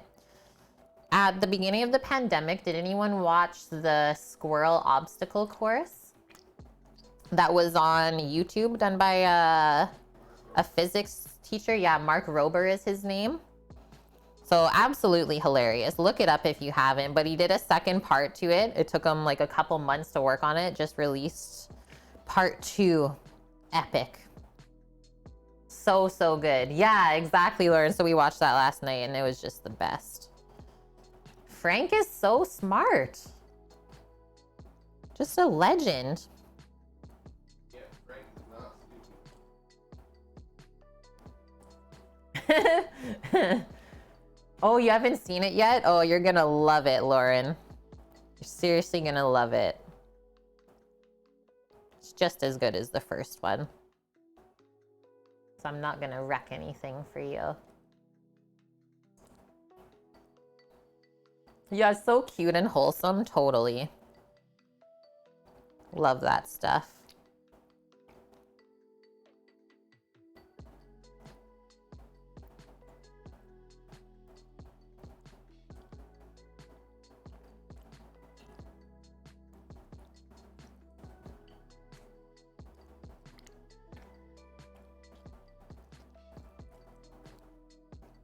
Okay, done with that, and then it'll cook down the rest of the way, but I like the little chonkers. So just quickly pop that. Now that's most of our liquids in there already, right? I don't add the juices from the canned clams because I find it to be quite salty, so I'll drain that out as well. So yeah, let's kind of determine now how much more liquid we should pop in here so that we can properly cook the fish as well later. Just gonna wipe those tomato juice off my cutting board first. And then this is a good spot to take out the bun dough and get that ready to go. And then we'll cut up the fish last, I think.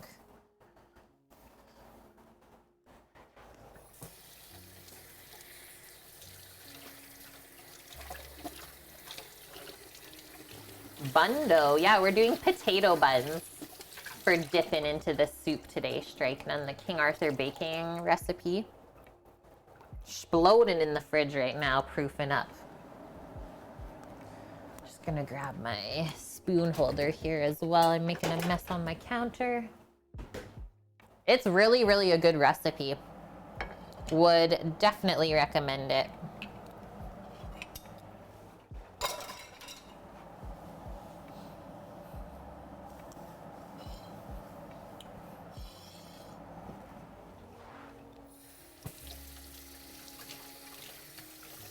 For everyone who hates snails in the garden, watch the animation. We have usually only a couple cute little snails. They're like yellow and black striped. Like I said, they look so cute. Slugs though in the garden. Yeah, we definitely hate that. Okay, look at how that just transformed. Yum. And wow, the smell, so good. And that's the thing, is you can still taste the seafood in this. All of the flavor that we've added, it still doesn't overpower anything, which I think is important. Okay, I'm gonna do more ladles from over here. 2 more. At least. And because this is a reduced stock, we can go about adding a touch of water and it won't be bad. Do 1 more. And then we'll add a touch of water. And then we just gotta add our potatoes in and let those simmer until they're cooked.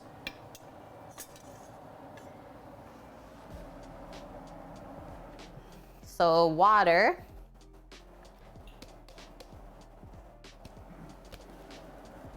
I think I'll do a liter. Still haven't baked since leaving the bakery, but you're considering entering the State Fair baking comp. Do it. I think that sounds like a really fun thing for you to do, Strike Nun. Because you got all the skills. So just have fun with your skills now.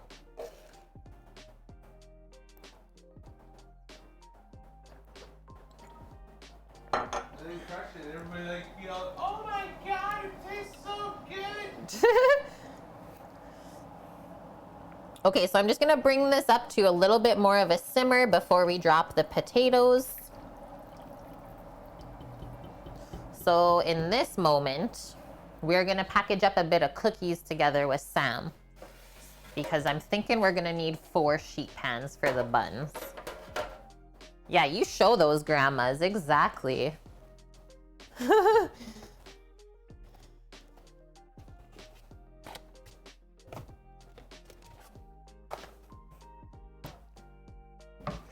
Rolling right along. And then I'll also take out that bun dough so I can just come back up to temp. It's easy to work with.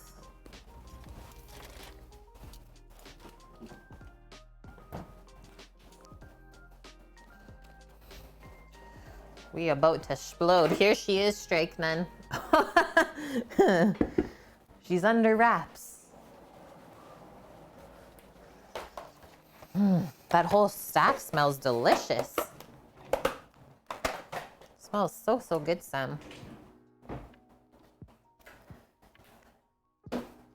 Yeah, that's a good looking tray, isn't it? Okay, that's that. I'm gonna save the big board for the fish, so I think we'll do the buns just right on this. Let's see the recipe if you use flour or oil. I'm gonna assume flour. Oh, it actually does say a lightly greased surface. Okay then. So try not to use oil. And because of the butter in here, I don't think it'll really stick to your hands. Yeah, top notch. Man, oh man. Should probably let some of this out. Whew. There we go. Look at this. That's how the cookies packed up. So this strike done, just letting you know what this was. It was supposed to be a shortbread, but we ended up using the, I think I'll leave this open still, Lindor truffles in it for the dark chocolate. So I think that's why it fell apart. Or would you say that there wasn't quite enough flour to keep it together? What do you think? Oh, no worries, Humes. We will be back tomorrow as well as Sunday if you want to pop by then. Yeah, you go rest up. I know you had a really long day, but thank you for like attempting to hang out with us. Trust me, after most 11, 12-hour days, yeah, it's kind of hard to keep your eyes open when you get home and finally sit down, right?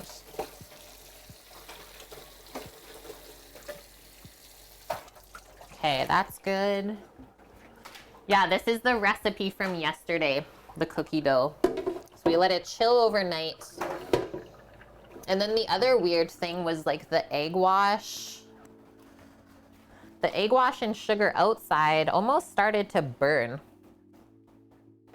Got one more to add to that. Good one, Mary. You're killing it. Put these over here, stacked up. Did you count these out? No, I didn't. Okay.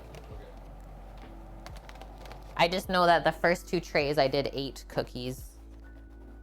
So I need 4 times containers. So you got already enough. I'm just stacking them here because they're still kind of cooling. And then guys, I'm gonna tear, I'll start with 3 parchment papers torn for the pans. And then we'll do 1 more if we feel like it needs it. Midnight Orchid, yeah, they look so good.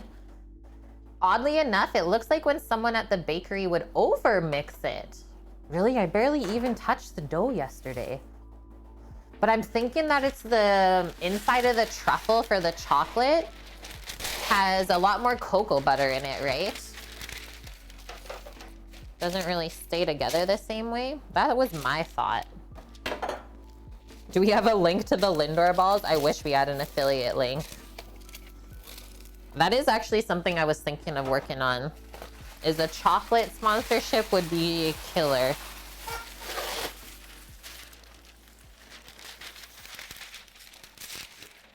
Thank you. How many more do you need? Trays. Oh, we're good. Okay. We're good now. I got 4. That should be lots. Could very well be strike then. Yeah. So like I said, is I use the Lindor chocolate truffles cut up into there rather than like just a typical dark chocolate chopped up. So that's what I'm thinking happened. Put that. Oh, it tastes super, super good. It's still light, crispy, buttery, chocolatey.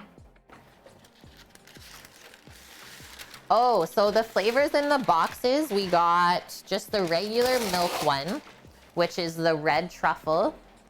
There's a blue one that's a dark chocolate. There's a black one that's 70% cacao. The green one is pistachio. Or the light green one's pistachio. A dark green one is salted caramel chocolate. I think that's all the flavors we got. Just gonna leave this parchment back here.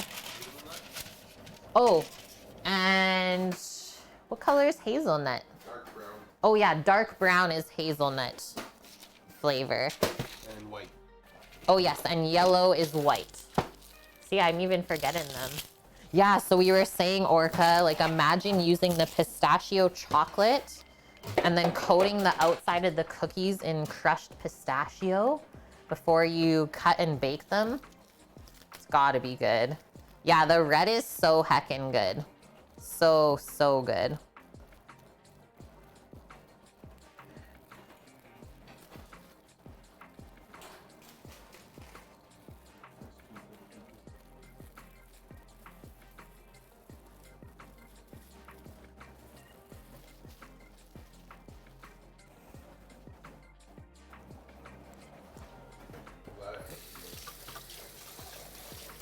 You started to smell it and you're like, this isn't okay. Is that what you did? Yep. Yeah, there's the recipe zinc. It's the first one linked there. And then the second one is our buns, which we're just getting into. And the last one is the cookies.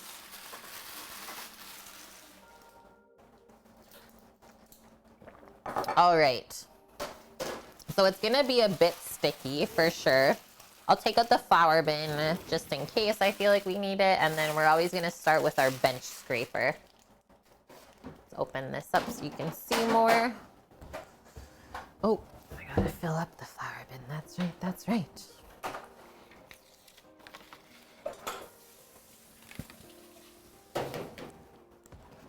That's right, that's right.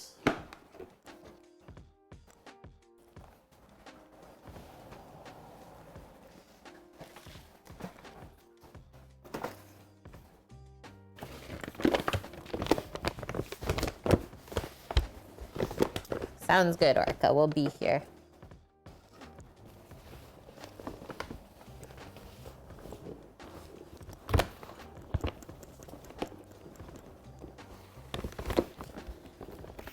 What up, guys? What up?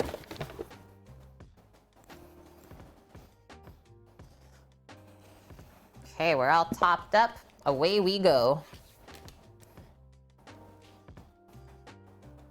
Yeah, because I don't have any other big cutting boards to cut the fish on. So we gotta be good. Good and clean here. And then usually I just put down like one layer of flour and then scrape away most of it. Just to get the initial dough ball to not stick. So all I usually do is just kind of start with our hands. Get it away from that top edge.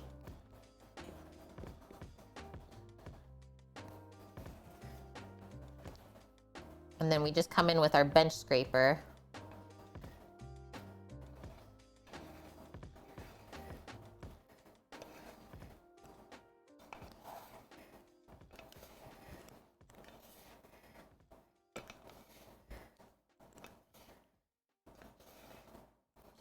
Help it away from the outside. And then I'm gonna go for a pour. And he's now $10,000 less rich. Oh no.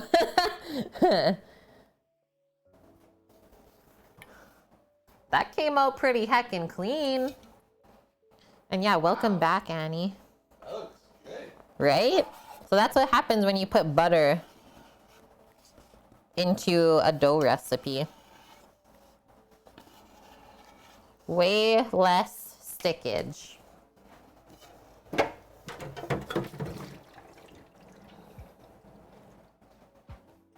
Get that back onto there. Same with that goodness. And then, what am I feeling? Just work a little bit of flour up onto this guy. And now we're gonna start dividing. And then maybe to help us just a bit, kind of make sure that nothing is stuck under here either before we start, because then it'll get super messy.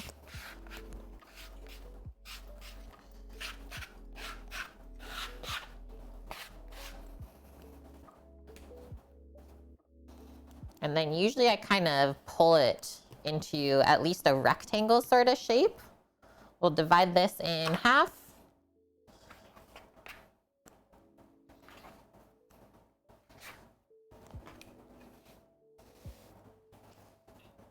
And then each half should go into 12. I'm just gonna open it up a bit more. Like that, cut it in half again, and then we know that each goes into 6. This feels absolutely amazing, the dough as well. I'm so excited for you, Annie, seriously. I can't wait to come visit now. Is that why you felt like you had to pull the plug? You're like, Kate and Sammy are going on their adventure soon. I have to have a place for them to stay. No, I'm just joking. I'm just joking. I know this has been in the works for literally years. I'm like, thanks for taking us along on the way too, Annie. It's been fun to support you. Room in the driveway for the truck. Yo, that's pretty important one, isn't it? Thanks, Annie. There's a big bubble in there. So I'm just doing rough dividing right now. Obviously, we can come back after if it looks like some are smaller than the others. Our soup is just about ready to come up to a simmer. And then we'll pop those potatoes in to get them cooking. Okay, why don't we leave this little piece for now? Otherwise, I don't know if we're gonna have enough room on the cut-in board to roll this. So now, we have a couple different ways to do this.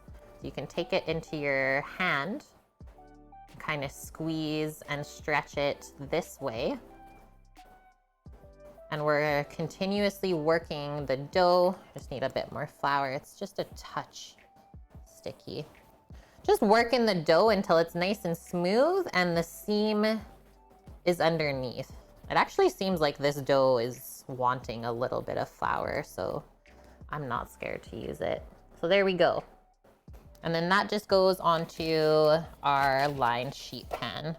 So I usually like to do 6 buns per tray. But I'm gonna do this a different way, just on the cut-in board. So I'm going in a counterclockwise motion. I'm also left-handed. So pushing with my thumb and kind of bringing back with the rest of my fingers, and the dough ball is just kind of sitting on my palm. You can see though, when it starts to stick, you need a bit more flour. You need friction, but you also don't want it to stick to your hand.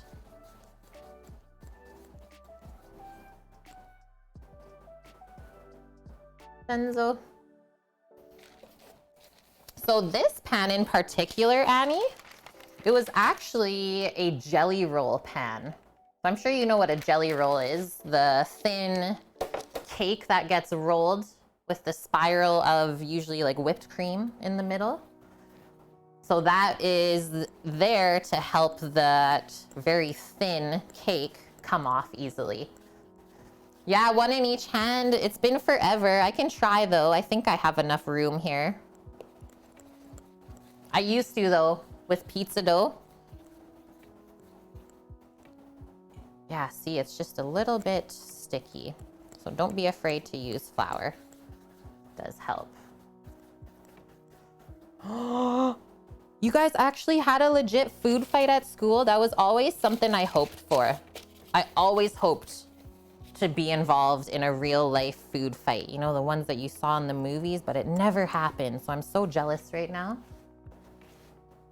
Accidentally hit the principal with a stale cafeteria bun and he had you charged.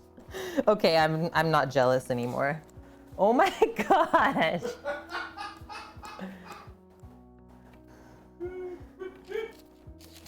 I thought I knew you.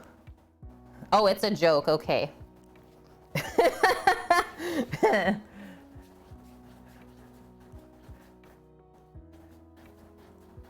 I didn't read the last part, no. Chow was going too fast, I think. It's scrolling up. And I got bun hands right now. Okay, assault with a deadly weapon. I don't know why, but I skipped over that pun and I thought it was just an autocorrect. Okay, there's our first tray. So to keep these nice and warm, let's say, as well as keeping them from drying out, I always just put a clean dish towel over. And obviously we will want to keep those in a semi-warm space until we feel like they're ready to be baked. We'll do the buns on the Traeger though? Yeah, that should be good.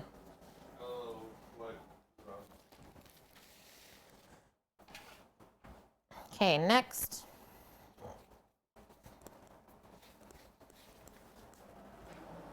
Chowder is almost simmering. I was just taking a peek back there. You were too shy of a kid. I was very shy as a kid as well, so I feel ya. It's like, what was wrong with me?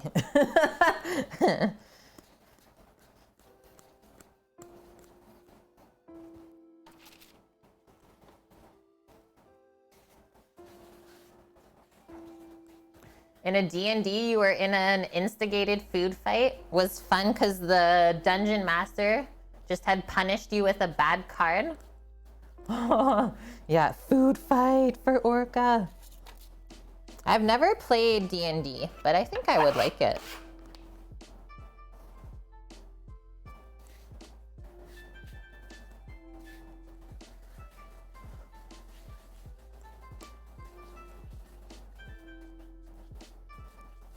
Oh, that's pretty good, Annie. Chased you and you ran right into the vice principal? Yeah, excuse me, boys. What were you doing? Swear I was definitely not up to no good.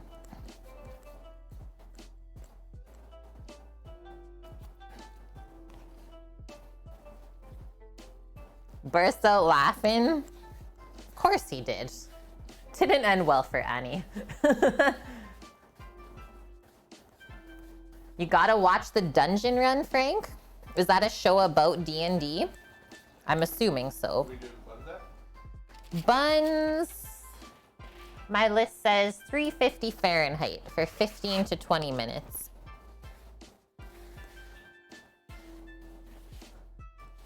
Yeah, no crying over spilt milk. It's so sticky sometimes. Stop it. Bun, bun, bun, bun, bun. And then we got 12 more to do, Orca. More, more, more. So second tray complete.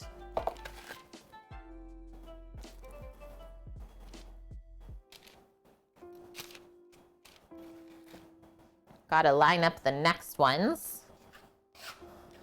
I think Sam can do that for us when he comes back in though, so I don't have to wash my hands again. Pardon? Are you okay to just tear a parchment for our last two pans so I don't have to wash my hands again? Yes. Oh, Archangel. Potato bread is really nummy. I love it. It's got like a nice structure from the potato flakes in it. You just need one more? I will need both of the ones that are just standing here. Oh, I already had one there. Sweet. Thank you. And can you press it into it as well? Thank you. Yes. Sorry to disturb you. And then also these buns, I would say they have a little bit of a sweetness to them from the potatoes as well, right? And other than that, they're just like so soft and fluffy. I think they're perfect for dipping with soup.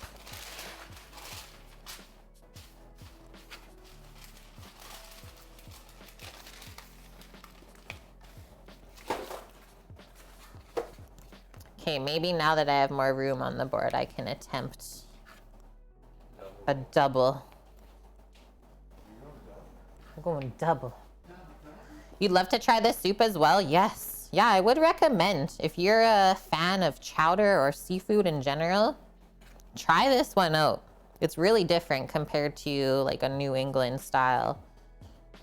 Or Manhattan or Boston, for that matter.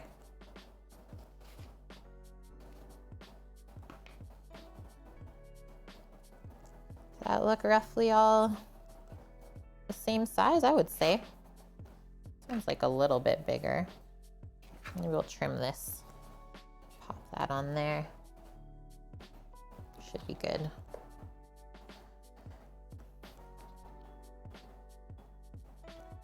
All right.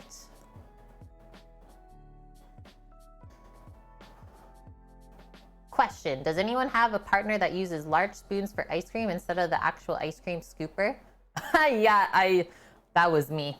I don't know why. What's wrong with me? I don't know why I did that, Mary. Yeah, beat him with the spoon, Strike None says, until it's straight again. That's my chat. Savage. Let him eat with the bent spoons only. See? Just solve problems so quickly. Yeah, that took a turn. Who are we beating? Mary's husband. Oh. Okay, let me see if I can do this.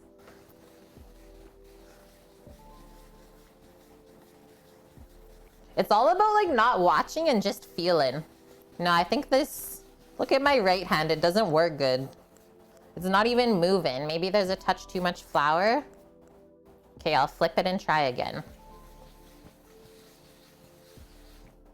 Yeah, we don't have enough friction there. I'm upset. But with pizza dough though, no problem. On the stainless counter, we're having a ball. Yep. And thanks, White Dove. It's nice to see you. Hope your Friday has been good. This dough is really looking nice today, hey? I think it's better than the last one I did. Lauren cleans up. Clean up, crew. Amsan, nice thing about living alone, you can eat the ice cream straight out of the container. I smell some simmerage. Yes, I do. Okay, that's gonna come down. And then when we add our potatoes, it's gonna cool it right down, right? So good thing to do now. Kind of go down the side of the pot so it doesn't splash. And we'll give that a stir, otherwise I'm sure the potatoes will stick to the bottom.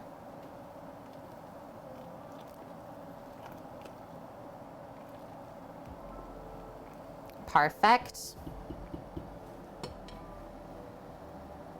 So potato in the chowder and potato in the bun. And now those will have to simmer, I would say, about 10-15 minutes until it's just cooked through. You used to work at a bakery with your friends? You love playing with the dough? Yeah, I like how you say it's like playing with the dough, because that means you had fun with it. That's how I always feel. Yeah, Mish, where's the feta? I know, it really is so smooth looking. Smoother than a baby's bottom, almost. Almost. 27 people have posted complaints about the lack of feta. We still got a full container in the fridge.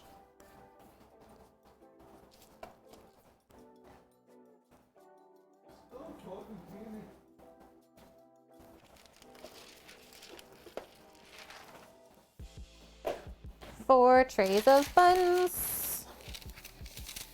We got buns, hun. Need one more towel. Orcas sneaking the feta? Hey, that's sabotage. You. Yeah, can I has?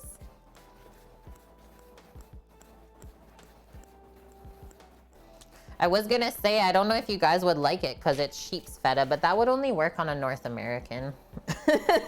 Doesn't work on the Europeans. They're like, whatever, Kate, that's how our feta's already made.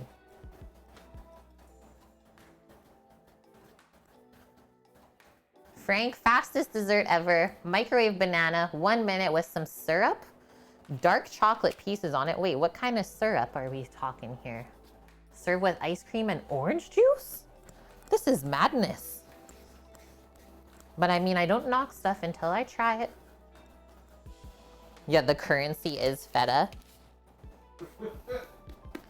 That's how our menu will be priced out. It's like this sandwich costs $12 or half a tub of feta. Terrible. We don't have any fun here ever. Microwaved apples with butter and brown sugar. Kind of like a baked apple. Yum, Annie. Dust. Microwave bananas. That's enough from me, dog. Brought me back to American Idol with that reference. It's gonna be enough from me, dog.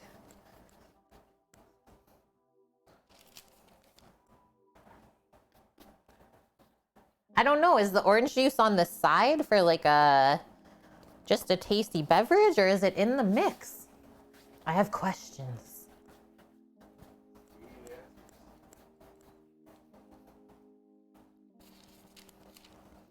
Last tray.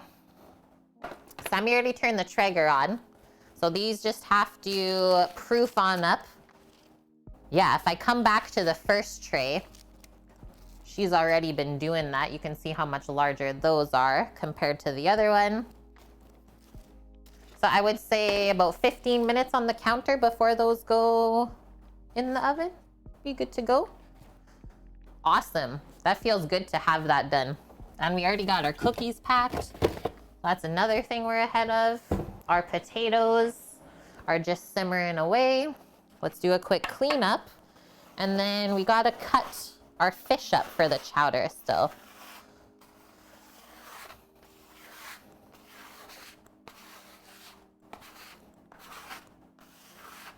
And that is it, I believe, for processes today. Yeah, scrape all of that up.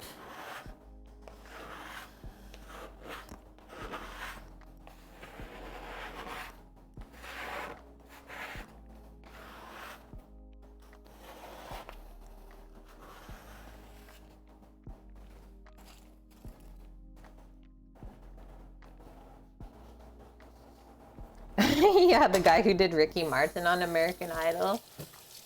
I used to love that show so much. And hello, madame. How are you? Got some farmer sausage. Butcher told you to put it in the oven for 20 minutes, but you forget the temperature. 350. Maybe go a bit lower just so we don't cook the fats out of it and it stays more moist. Like 325, you should be good. For farmer sausage. That's gotta be tasty. Is it in a block or is it just loose?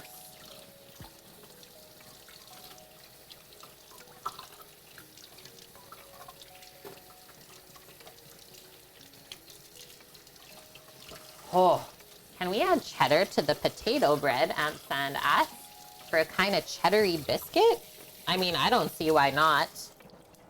I don't see why not. We never know if we don't try. So if you try it out, let me know how it goes. Oh, okay, like it's in casing, like a big smoky. What's the diameter of the casing? Because 20 minutes might be a touch too long. I just don't want your sausage to get dry. No dry sausage allowed here.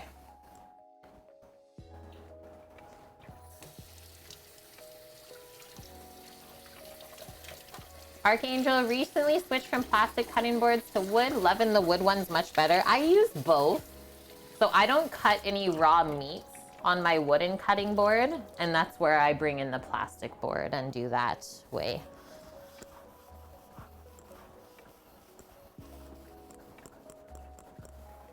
Oh, it's partially cooked already. So then for sure not 20 minutes at 350. That would be dry as heck. Yeah, like play it safe with the first 10 minutes, about 4.5 inches. Yeah, go with the first 10 minutes since it's already par cooked. Sounds to me like you're just really trying to heat it through.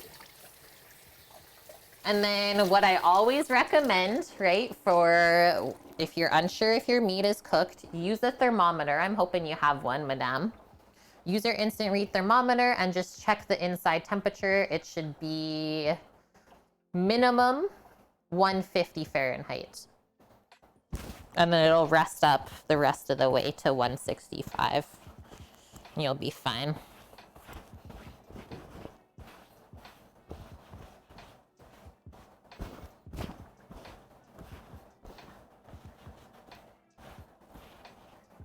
All cleaned up. Ready to go. Meant to ask, between the jalapeno cheddar cornbread and everything bagel biscuits, Lauren, you can't ask those questions here. Which one is better? I mean, I'm a sucker for cornbread, but Sam really crushed it making those biscuits. They were so light and fluffy. Really, really good. But yeah, I still think I like the cheesy jalapeno cornbread. That's just me though. If I had to choose, I don't know if I could, honestly. Sammy says cornbread as well. Okay, I think we're in a really good spot. The next step here is just baking these buns off and then cutting up the fish. I'm just gonna take one more quick bathroom break. I'll leave you on the stove cam. How about that? With our potatoes simmering away. Hold tight, watch the pot for me. I'll be about a minute. BRB.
Okay, I'm back, guys. Yeah, if only you could eat this. It's so good. I'm getting pumped. And yeah, it's so easy, guys. You saw how easy it was for me to bring this together. Potatoes are almost good. Okay, this is my big clean board that I did up this morning, so that's coming over. That's why it's on the cloth there. That just goes in the wash.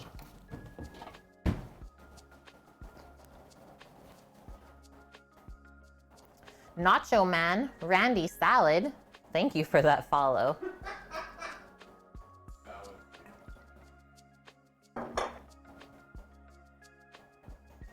A miracle pois. Oh man. Oh yeah, Orca? Well, I'm wishing you the best. You know it. Wow. Been waiting 26th of November. Probably not anytime soon, hey? I would say. So here, all our fishes. And hey, Randy, how's the day? So we got one bag of raw white, peeled, deveined, detailed prawns. We have one nice little coho salmon that we gotta take the skin off of and then dice up. Probably have to take pin bones out as well if I'm sure about what we have. And then we also have to take the skin off of this big piece of spring salmon. Like, look at this. Compared to me, this was, I would say, at least a 25-pound fish that they reeled in. This might have actually been the one that, no, that was the year previous. I didn't catch any fish last season because we weren't allowed to go on the boat unless you were family. Otherwise, they would literally take everything away from you. The DFO said no.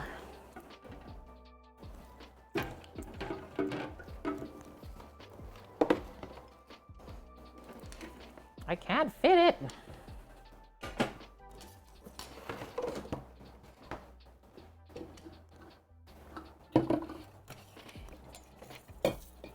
Okay, there we go. I'm gonna start with the shrimp since those will be pretty easy. We just open up the bag and we'll cut them just a little bit smaller, bite-sized pieces. Oh no, Annie. Coffee hasn't even arrived and you're out? How are you gonna survive?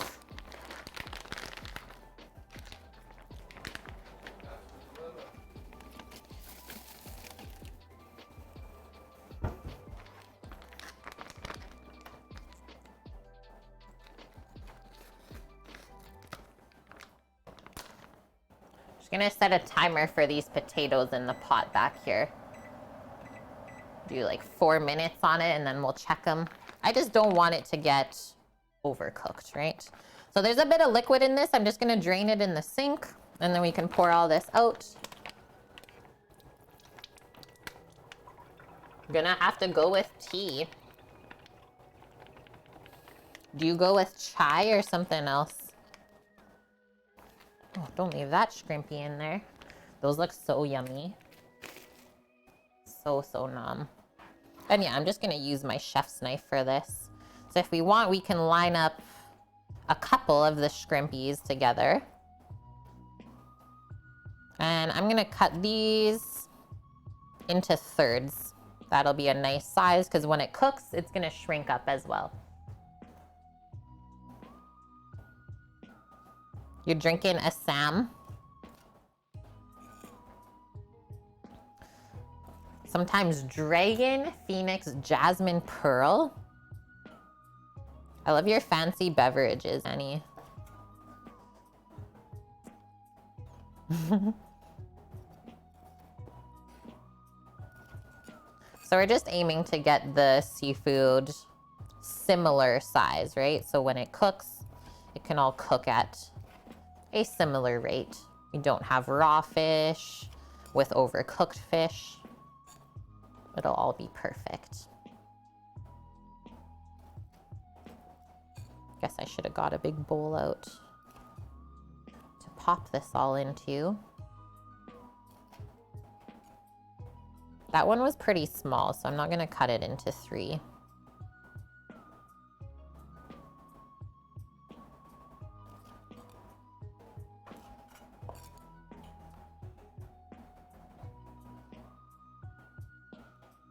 You don't really like Starbucks, Lauren, but you do like their berry hibiscus iced tea.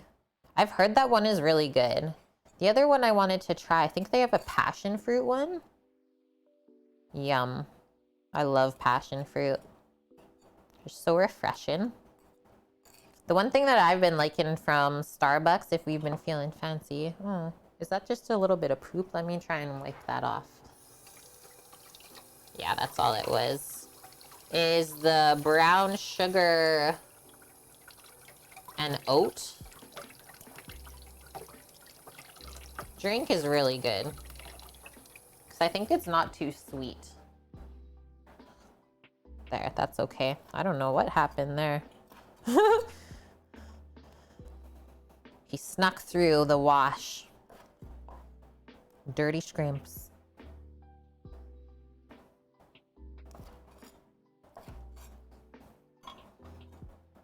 Okay, that's good too. Okay, just a quick wash up for me because I forgot to grab the bowl for all of this.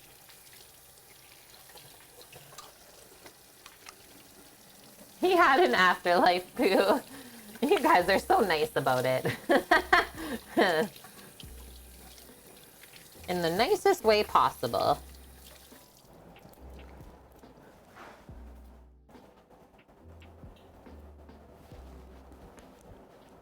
Okay, 30 seconds as well on the timer for the potatoes. So let's come back over.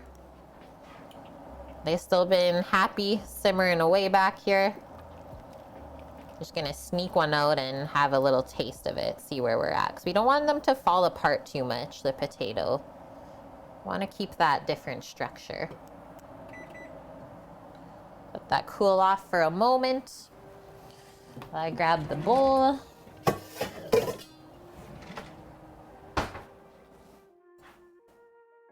The buns are almost ready, I would say, for the oven. Almost there. This is just for nature. Nature. Thank you. Not the chocolate. No, I don't think she eats celery. Yeah.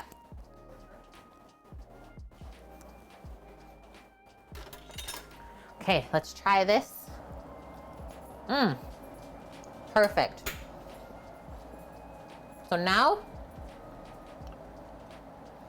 all I'm gonna do, it for sure needs a bit of salt because I've not added any yet. So I'm gonna do 2 spoonfuls right now just to start.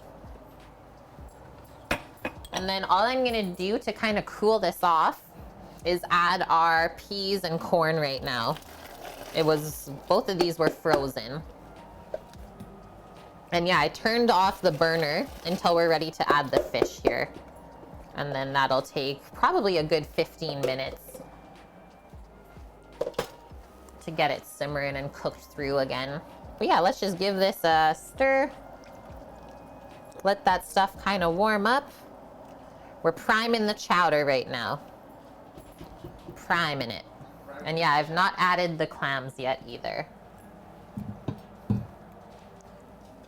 Do a bit of organization here for myself. Girl's happy whenever. What's up? Girl is happy whenever. Oh, okay. I think, yeah, I was gonna say these first 2 are almost ready. Almost. And yeah, don't leave the door open currently. It's okay. We gotta keep the warmth in right now, guys, just since we're proofing the bun still. But yeah, these first 2 are pretty much good. Maybe another 5 minutes.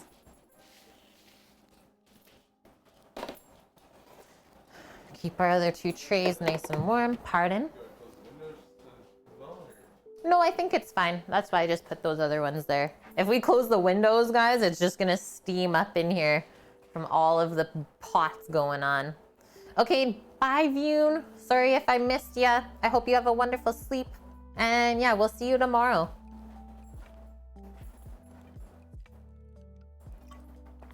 Okay, next up, just going away from the chef's knife for now, but we're gonna hang on to it for cutting up the fish still.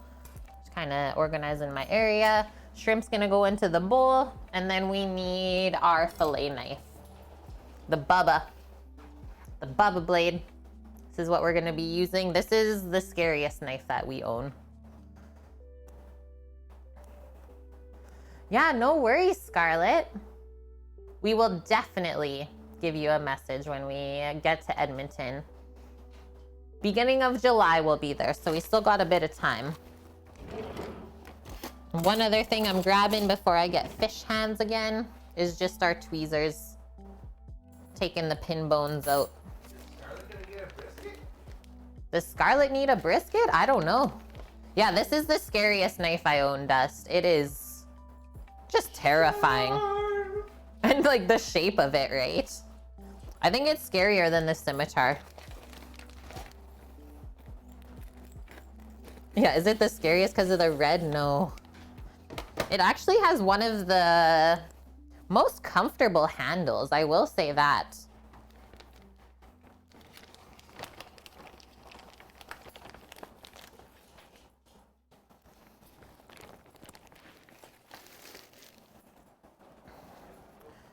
Let's open this up, see what we're working with here. You can skin a mule deer with that knife. Yeah, almost, right? Okay, transfer this out. I'm always gonna keep like one clean-ish hand. My right hand's gonna be the dirty hand. It's my non-dominant hand. Whatever hand you hold your knife with or utensils, keep that one clean for the most part. So there is pin bones in here. You can zoom in a bit more. You'll be able to see them. And yeah, you can see how this was packed. We'll be trimming a little bit off of this just because of how it got wrinkled, sad to say. It'll be hard to skin it, but there is a line, I run my finger, of pin bones just right here. And so to take those out, We always want to pull in the same direction that they're facing. So I just flip that around so I can go doot, doot, doot, doot out that way. So start on this one end.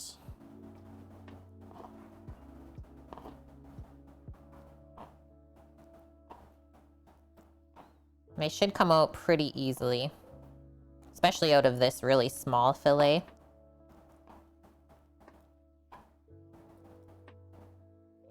Can do almost 2 at a time.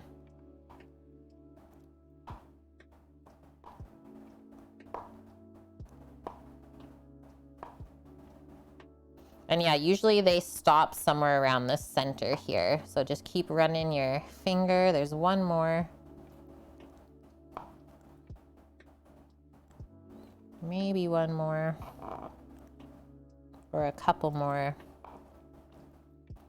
Pretty much it. Yeah, I think that was it. Don't feel anything else, so that's good. Now, same thing with the next one.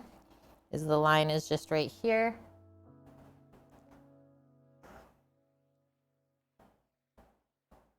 Yeah, have you played the new game Scimitar City? This is the pinnacle of my stream? Why? You guys just love when I get into serious fish mode?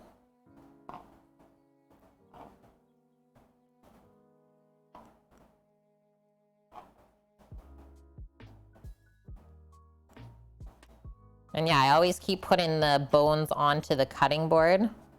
Otherwise, you just make a mess.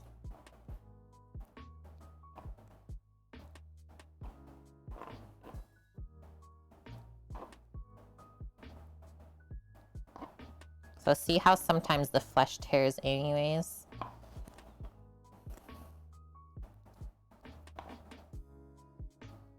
I think that's just because this was frozen. Which is another reason why I'm using this piece for soup today. I thought that would be the best use of it, because it's not like the most beautiful, but it's definitely delicious still. It's a great piece of fish to cut up and put into soup. Okay, that's it for that. So now we always just first scrape up the discard so it doesn't get mixed into the good fish going in the soup. So get all the bones out. Okay, I think we're good. Should be an emote, fish mode. I'm just taking that other one out of the way. And now, so like I said, this one's not as bad as the other one that got really wrinkled. I'm just gonna trim up this part. Kind of even it out before we take the skin off, because that was kind of too thin to do anything with anyways. And then we're just gonna do a slit up with our knife. I always bring it right to the end of the board where I can grip the bottom of the tail. So get your knife in there. And then it should be as simple as holding your knife at an angle about 45 degrees on the board, and you just kind of wiggle back and forth the salmon and pulling it, and it'll come off.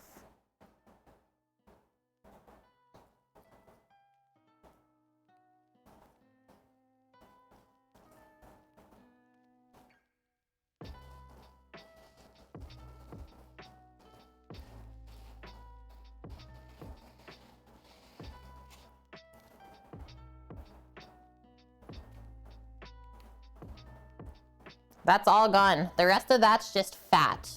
So that's totally fine. That actually worked so good. I didn't think it was gonna be that clean because of how the skin was. And yeah, well, because of the scales still on there, we're gonna rinse every piece of fish. We'll give the board a rinse and a wipe before we then cut up the pieces. So this one, like I was saying, is there's no way that we're gonna be able to skin it nice if we don't kind of trim this off. But we can attempt to skin this little bit together if we don't want to waste that meat. But it's like very, very thin if you look at it. And then there is some stuff that we would have to cut off anyways, like that. And then that would be pretty rubbery. So you decide what works best for you. So same thing again.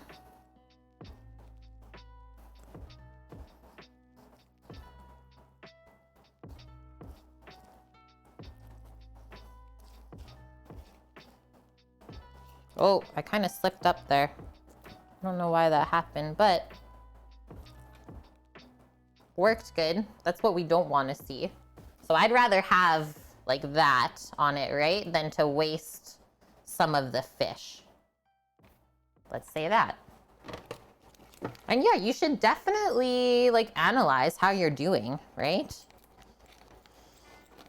Strive for perfection. And if you don't get it, figure out what went wrong. Crisp it up and have a salmon snack? Yeah, you could totally do that, Lily. Just pop it in the oven, quick roast up. Would not take long at all, right? Yeah, for sure, Mish. I think you could use trout. Just know that it'll flake up a lot more, though, than salmon, I think, just because trout is a bit more delicate, right? Yeah, just cook it way less. I think it would be deadly, though. Okay, so just turning this, and then the first thing I'm gonna do is just trim up this belly part. Let's come back in. Slide your knife under.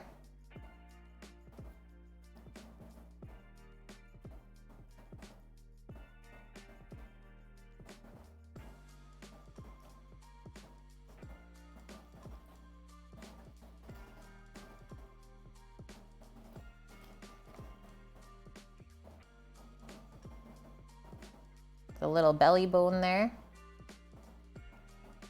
Pick that out for sure.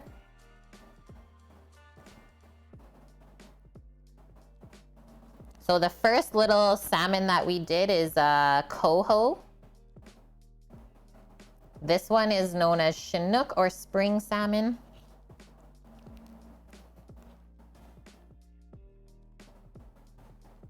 And then the next thing is, this is a bit tough, the bone from the spine. So I always try and clean that out as well.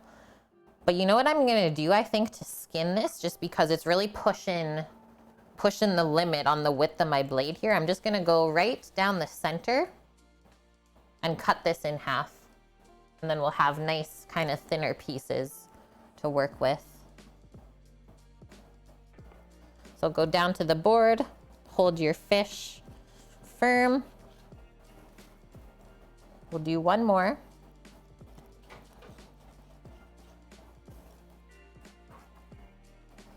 Look at that beautiful fillet. That's crazy looking when you cut it like that. And this is all really amazing fat and like nutrients for you. So people that get weirded out by this, that's their loss, because this is all the goodness that we should eat. Bless you. Thank you.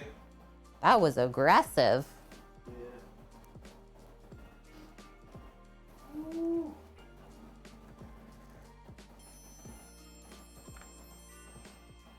Wish you'd be able to get the points in time for summer. I mean, I don't like to say this, but it does help if you leave a lurk up for getting points quicker. Just saying, guys.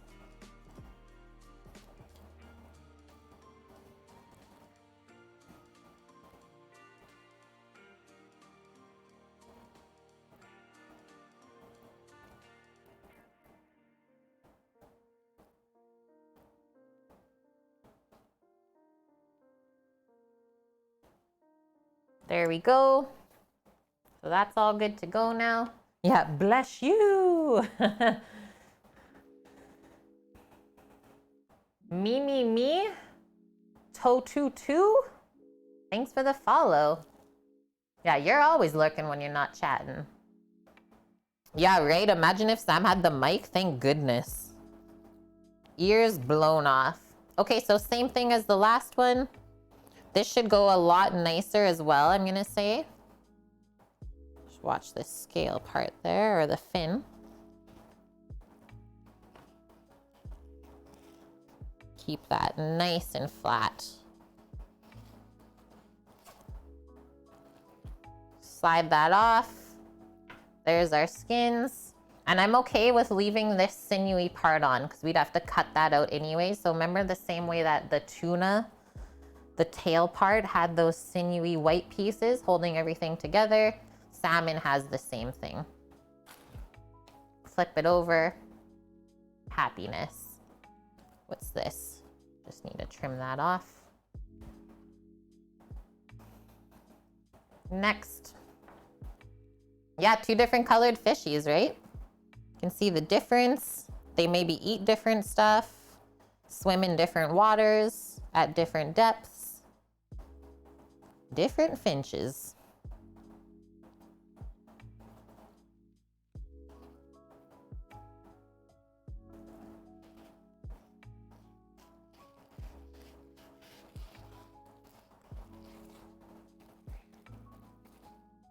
Again, I'm just gonna trim this off right here as there's some connective tissue from the belly. It's like a hard bone from where the scale was. And then if we flip it over, happiness. And then I didn't feel any pin bones in here, so those are all gone. Okay, now we're gonna do a rinse up of everything. So I'm just gonna rinse with nice cold water and I'll put it in this container beside me. And then maybe we'll just wipe the board really good. Because yeah, I'm full of scales right now, which we don't want to eat that in our chowder.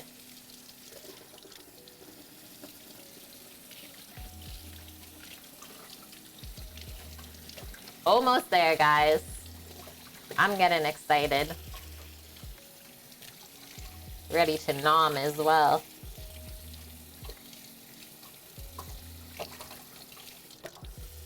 Okay, cold, cold water. Not too high of pressure either, because it could kind of flake the fish apart.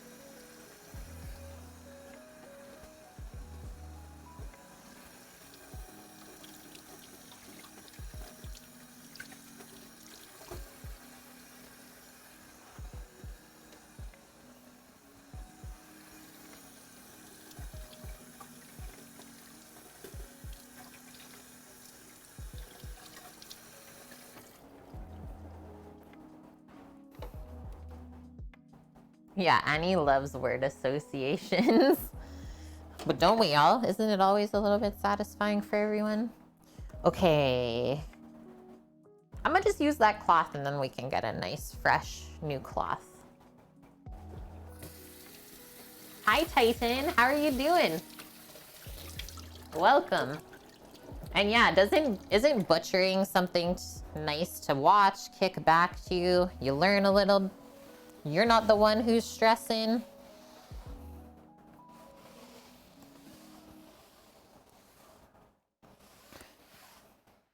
How is Mr. Titan today?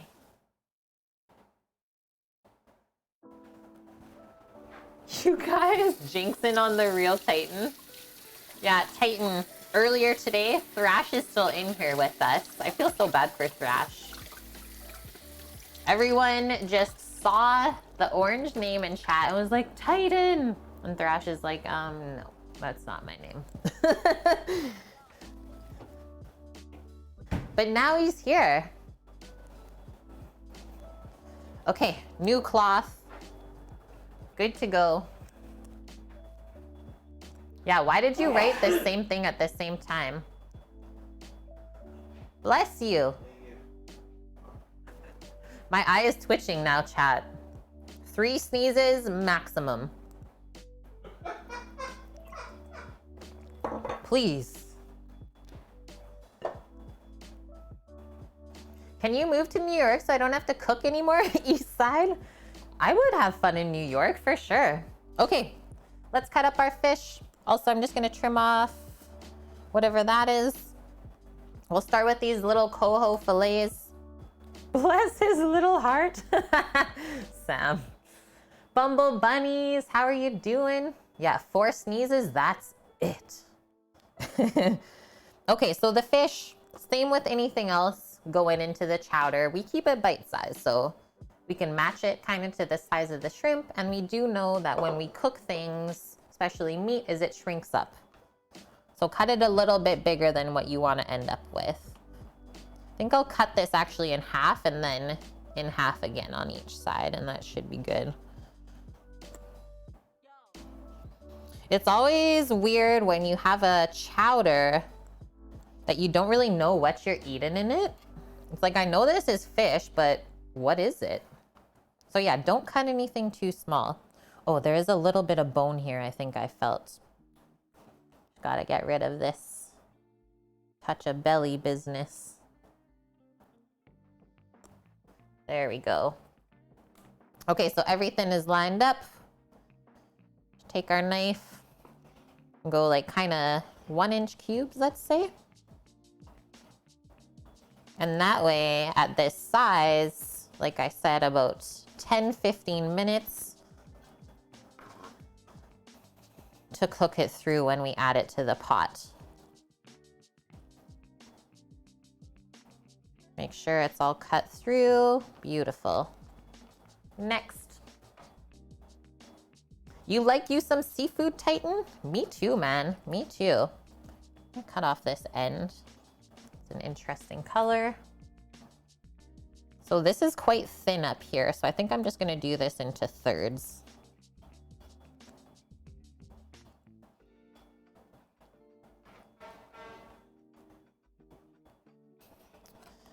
Who needs a hype train when you have construction vehicles all day?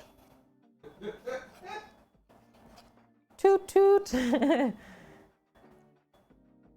Forwarded a gluten-free version of the Milk Bar birthday cake to a friend and it came out very good. That's awesome, Annie. I would never attempt anything like that. To take that cake and make it gluten-free, terrifying.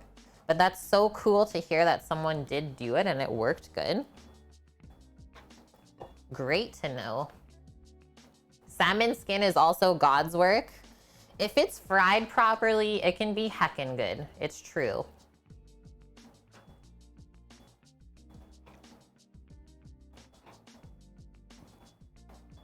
Yeah, as long as it's crisped up. This knife is amazing, Yukon Bear. So this is called, if I hold it up, a Bubba blade. Absolutely amazing fillet knife. I can't imagine my life without it. So this is pretty thick fillet. We might have to trim it like in half. Give me a sec here. This side is thinner, so that is fine. But you can already see like, wow, she be thick. So keep doing our slices here and then we'll just lay that like that. Trying to also keep it pretty even. I know I'm going on a bit of an angle now, but trust. I love seeing the fat lines in there, hey? Yeah, I'm the same way, Lauren. So this is nice and thin on that end, so that's fine.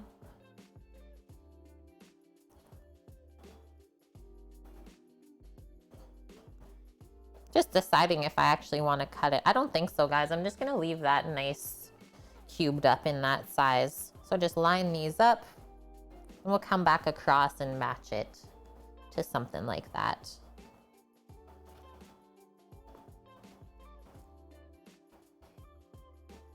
This one's quite thin.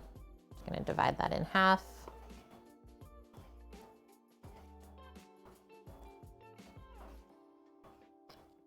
Yum.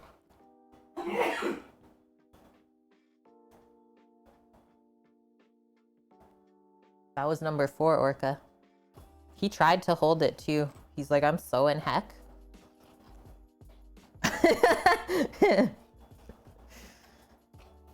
Don't ask. I'm gonna just remove this one because it's giving us issues.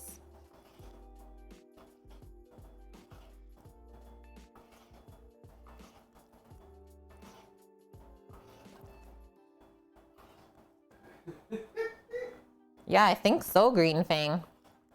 Sammy sneeze counter. I almost said snammy sees.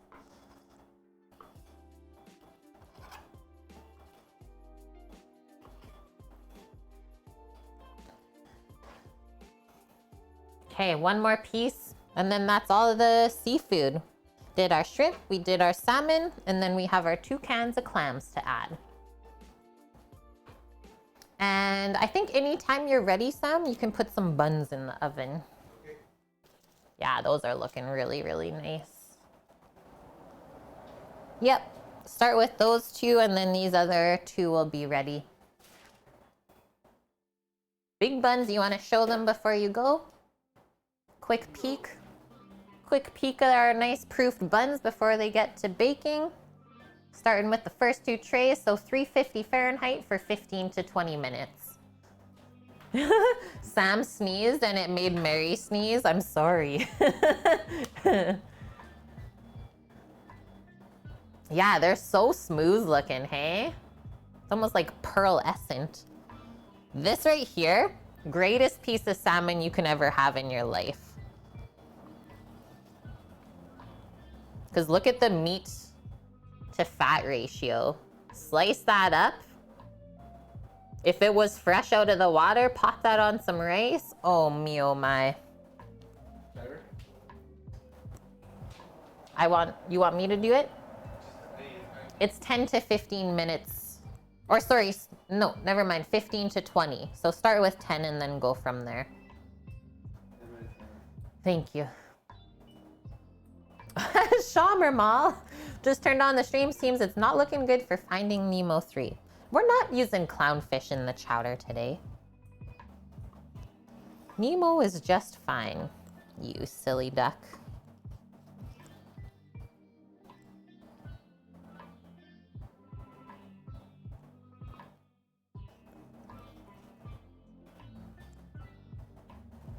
Is there a difference between cheap parchment paper, Annie's asking?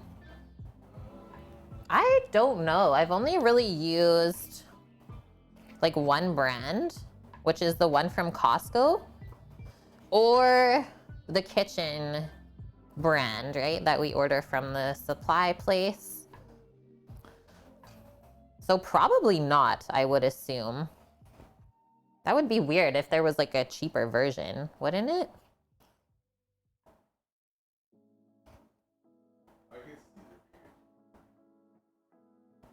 Sammy says he could see there being a difference. I would assume as well. It's like the difference of the heavy duty foil compared to just the regular one, right?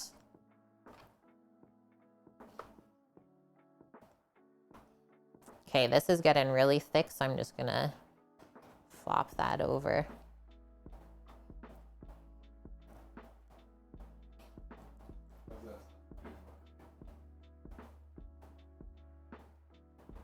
It's about 1/4 reduced.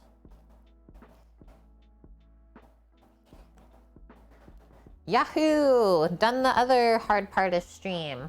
And we got our buns in the oven? Yes. Oh, really, Torino? You got a cheap box of parchment off of Amazon once and it was more like wax paper? That's good to know. Thank you for that. Okay, I'm gonna wash up, get rid of our fishy area here. Just gonna pack this all together for us. Also gotta wash off our shrimp knife, so I'll put that by the sink. This can just go out of the way. Maybe just put it on the side of the counter if you want, since we got lots of room. And that is our fish, which I think we're gonna get ready to put in the pot right here. And yeah, that's Sneezy. That's Sam. That's my husband, known as Dog in chat. He is also a chef. I think he's better than me, and he thinks I'm better than him. So there's that. If you're gonna ask who is the better chef. Madame, what's going on over there? Apparently, she came home and decided it's time to clean up your whole life and your apartment. How are you feeling now? Okay, let's get a big wash up.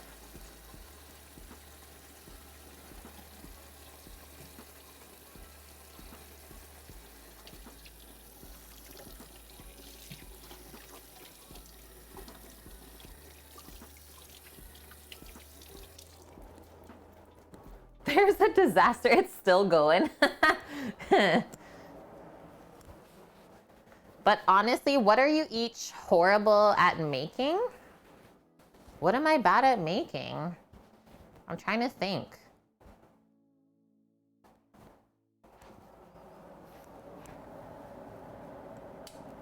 I don't know. You know, life's rough when you can't think of anything bad that you can make. Yeah, Torino, cookies. It's true. See? I made the cookie dough yesterday and look what happened. Yeah, call me out, man. There it is. And yeah, Sam, I don't know what he's bad at making either. Never experienced such a thing.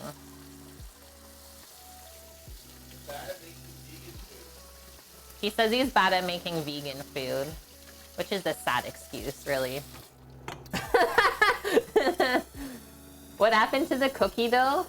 Nothing like too crazy, Bumble Bunnies. It just spread out a bit more than we expected, but I think it was due to the chocolate we used more than anything.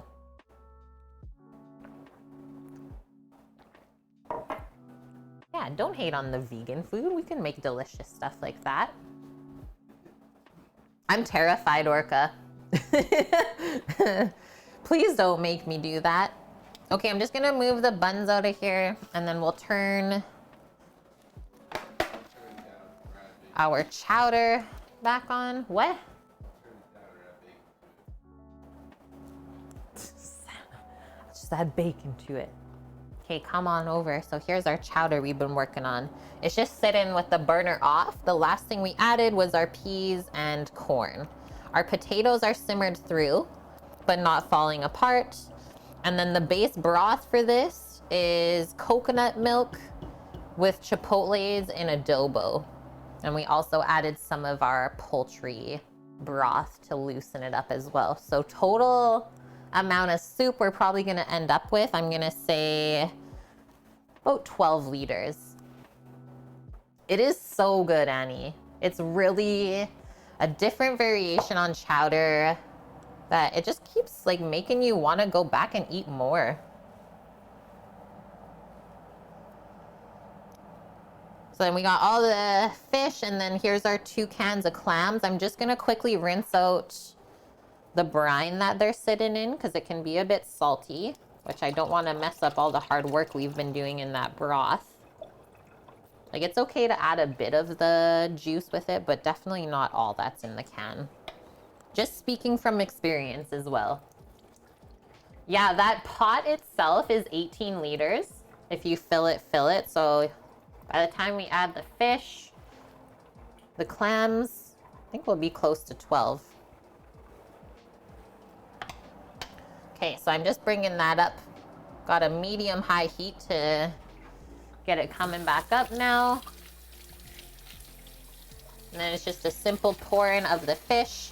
Give it a stir and we'll just keep our eye on it. And all we're doing is cooking the fish through. It's not got to boil together or anything like that. Fish is so expensive there. That's the thing, Annie. It's like, this is not super expensive for us to make because we know fishermen, which I'm so grateful for as well. And then just the canned clams, not too expensive either. But the recipe's good. Like, what does it say here?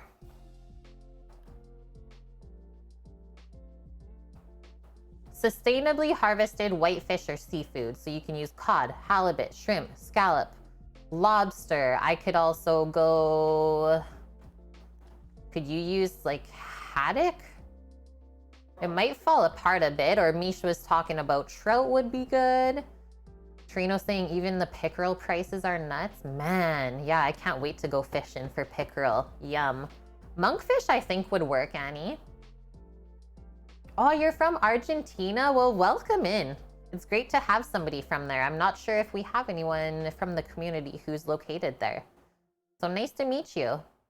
It's a luxury to buy salmon. So I'm on the far west coast of Canada on Vancouver Island. So yeah, surrounded by water, prime salmon fishing area.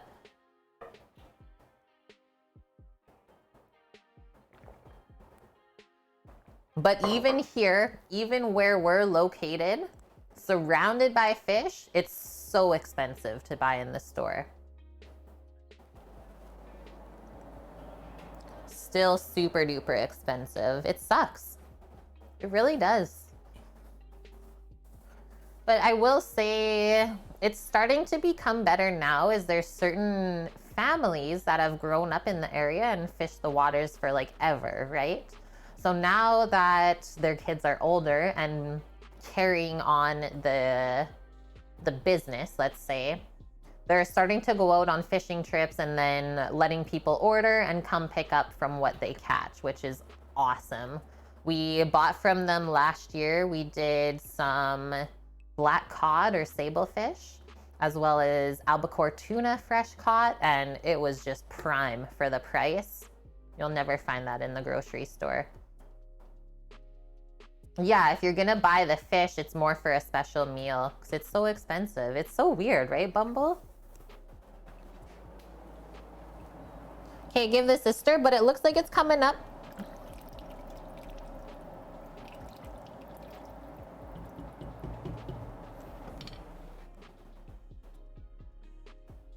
Yeah, the salmon practically swims through the backyard. Almost, Annie, almost. Like, there's definitely times down by the creek, just a quick walk down the road, as you can see the salmon coming up in the springtime.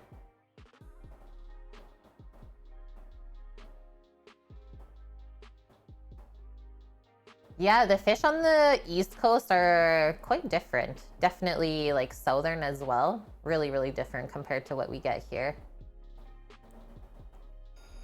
Oh man, Annie. One of your students handed in her exam, forgot to scan a page, but she found it. That's good.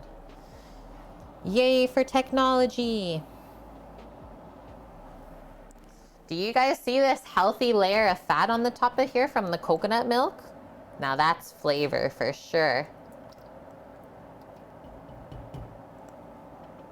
Nom.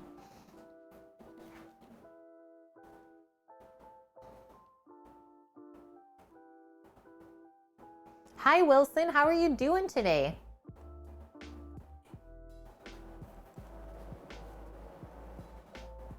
You're doing great? Awesome. Yeah, Annie's our mather in the chat. Sammy says this after going to check the buns outside, so we know that that's good.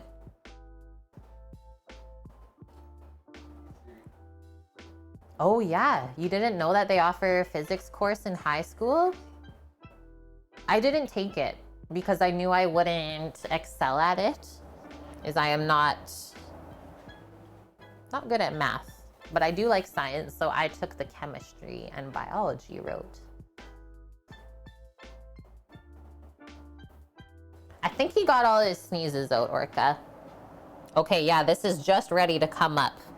And then we do know that when we add the fish, it's gonna cool it off again. So keep it on medium-high heat for a little bit before turning it down. Yeah, marine biology over physics. That would be my choice too, Lauren. One more stir just to help it along. Seriously salivating now, since I know we're almost ready for this. And one other thing we need is just our garnish. So chopped cilantro and some chives.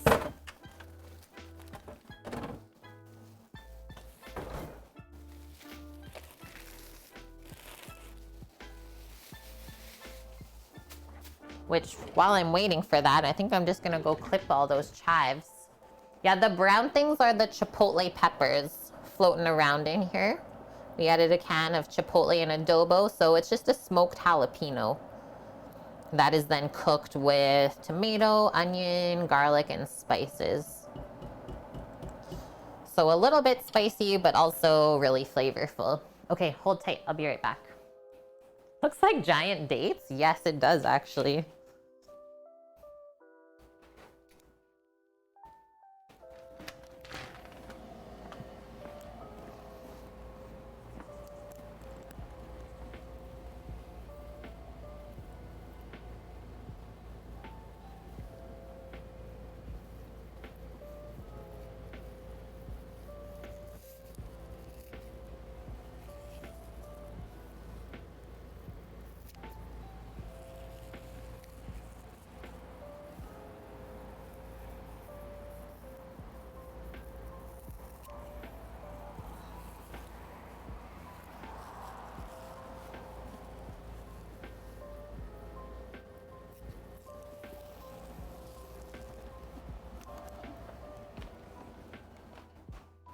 Okay, now we can leave the door open a little bit since all of our buns are happy. Check it out, fresh picked chives. I did a bit of both. So we got regular chives as well as the garlic chives.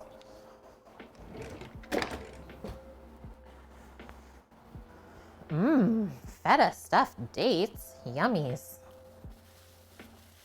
Oh, that sounds good, Maya. Dried smoked shrimp powder? I am in. Okay, what is going on with this cilantro?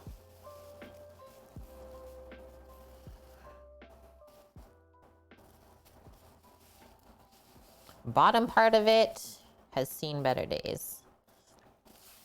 So I can't let you guys look at it.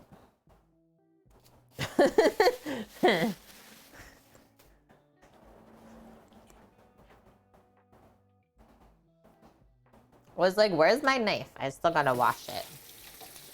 The Zopa.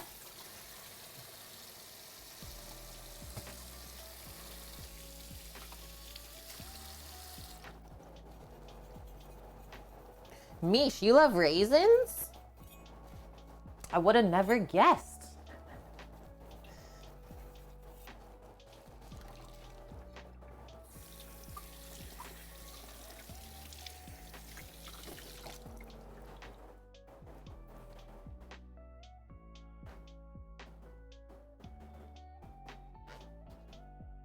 You guys just sharing fruits and cheese? That's nice.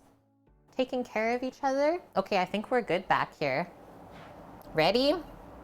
Don't plop it in because it'll just make a huge mess. So once again, kind of guide it down the side of the pot.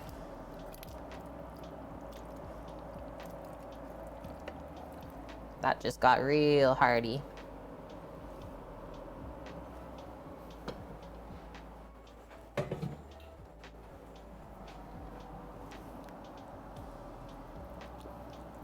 Just instantly cooking it.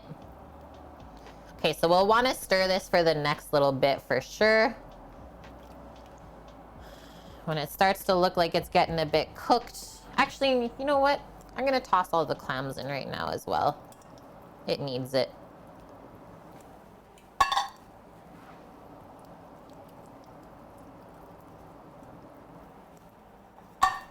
Now, give it another stir. Yum. Now that's a pot of happiness if I ever did see it. I just want to keep stirring it and standing here. Yum. Yeah, why did the name coriander change to cilantro? I have no idea, Boxar. No idea. Guys talking about feta. Suki's going nuts right now.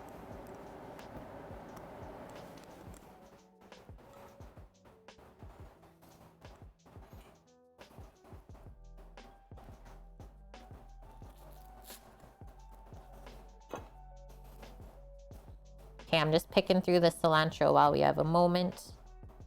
Not gonna change the view just yet because we're still working on the chowder.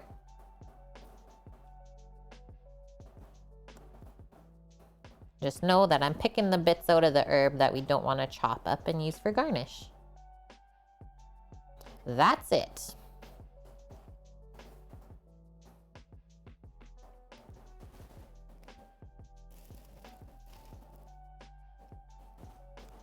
And did you know, I think it's only about 9% of people have the genetics where cilantro tastes like soap. So the rest of y'all are lying.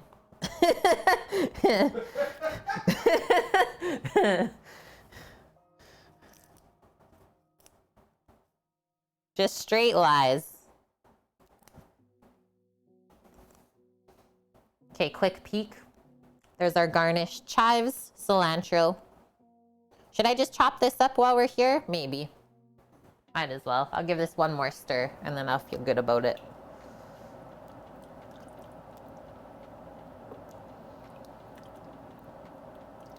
Looks really happy, all this stuff in there. The fish is not falling apart. Shrimpies are slowly getting cooked through. Nom.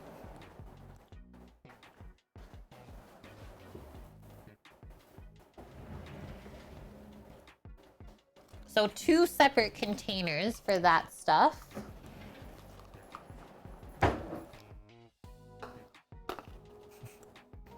You guys, out of control. Okay, there's just a few more stems to pick out of here before we start chopping. But it's okay to chop up some of the stems. I don't find them as stringy as like a parsley stem.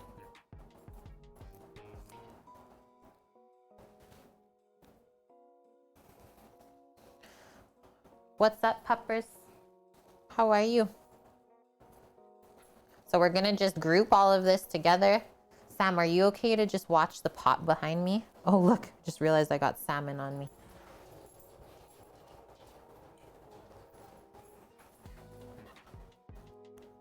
Have you missed the buns, hun? No. Sam's also watching those outside.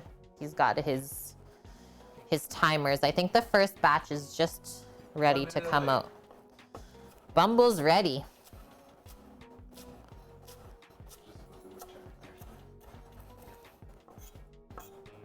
Okay, now we'll rough this up. What are we worried about this pot? Oh, I just wanted you to stir it and see how the fish was doing.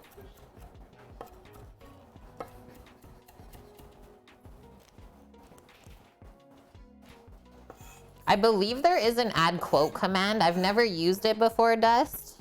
I know that Vune has and possibly Cookie.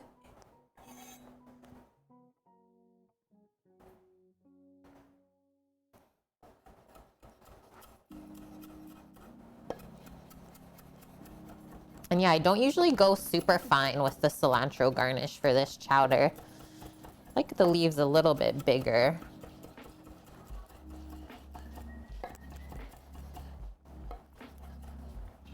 Pashi, you need to go outside, girl. Yeah, you gotta go for a walk. You gotta go. Where was she being called? Up that way? I think so, yeah. Go see mom. Go see mom. She's like, I'm not going for a walk. It's almost chowder time.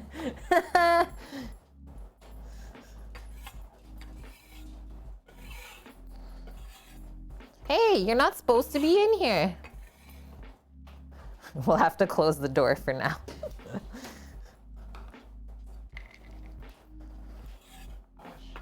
Pashi, go see Sammy.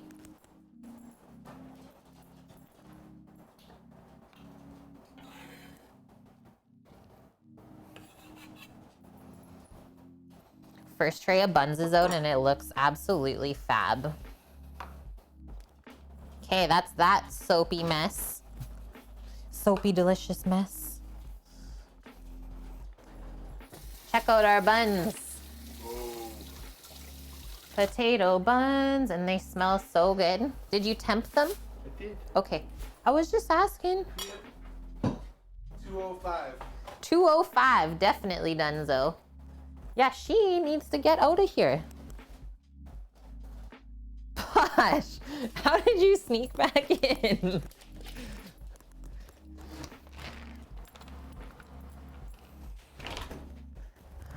What a bum bum. And now we're ready for the next two?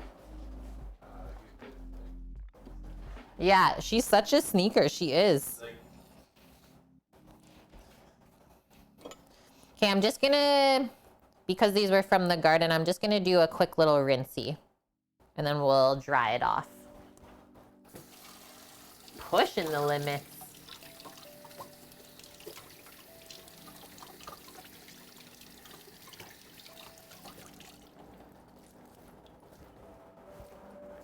Oh, really, Annie? A lot of your family is redheads, but you're the one with the brown hair? Okay, so just gonna give that a tap and then come back over. Just wanna give this a stir because it's probably good now that it's simmering. I sent her out. They're doing the runaround. Posh goes up, my mom comes down to get her. Hilarious. She's out of control.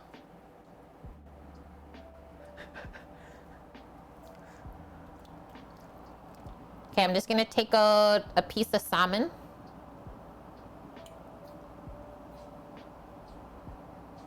See how I feel.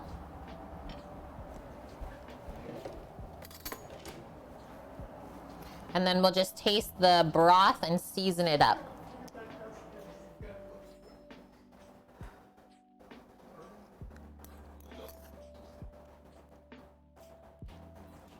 Done. Just move this over off of the hot burner. And then we just gotta season for sure, as I have not added a ton of salt yet to it. Nice, Mary. You're killing it. Go, go, go. Cupcake's done. The ice cream is freezing. And now you just gotta vacuum. The spice level on this is so perfect. All right, so for this 12 liters worth, 1, 2, 3, 4 spoonfuls to start. And I gotta do a sprinkle in of black pepper too.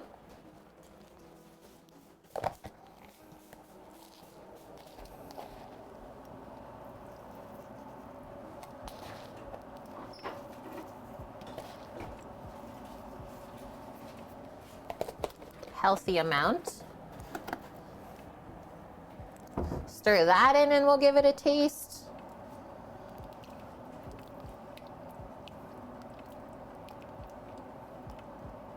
Those shrimp pieces, heavenly. Sure you go all the way to the bottom, just in case the salt sunk. Sammy's getting into, oh my gosh, that looks amazing. A very fresh potato bun. Scooping some of the broth into the spoon.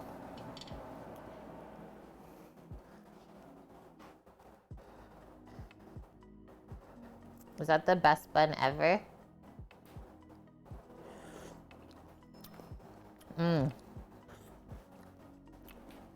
That seriously looks like the best bun ever. Still need a bit more salt, so keep going. We're almost there though. So we did what, 5? Let's do 7. That is what I was gonna do at first. And I was like, okay, let's play it safe.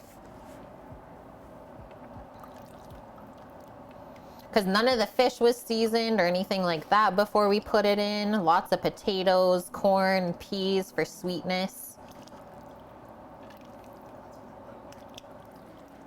It looks really great. Yeah. Well, it's one of my top favorite bun recipes other than the sourdough ciabatta one.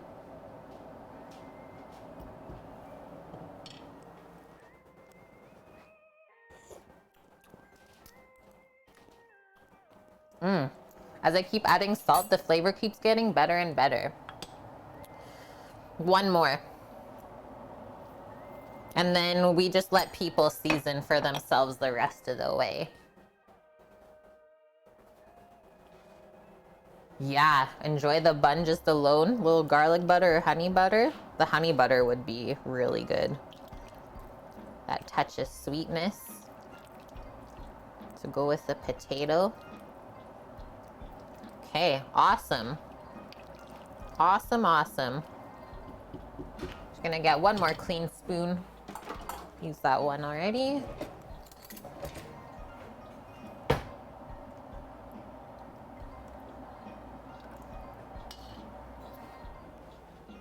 Don't burn our mouth. I don't know what that is, Orca.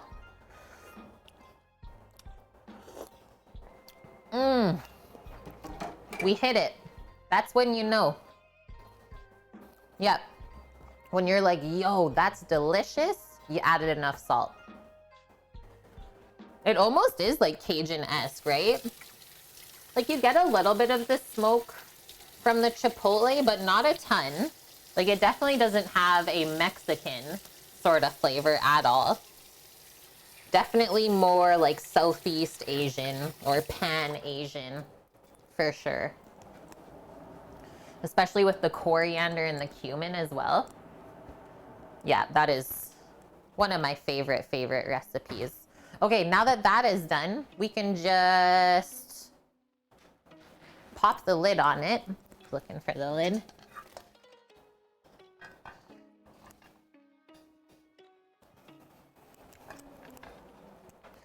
Bringing that over, rinse this out, and then we'll just finish up our garnish, and then we can plate up, taste up, away we go. And yep, I've had clotted cream before. I made sure that I had, what is it, scone and clotted cream, or just biscuits? Biscuits and cream when I was in the UK with jam, one of my faves. Yeah, strawberry preserves and the clotted cream. That was exactly it. So weird. Okay, so now we're just gonna thinly slice either chives or green onion.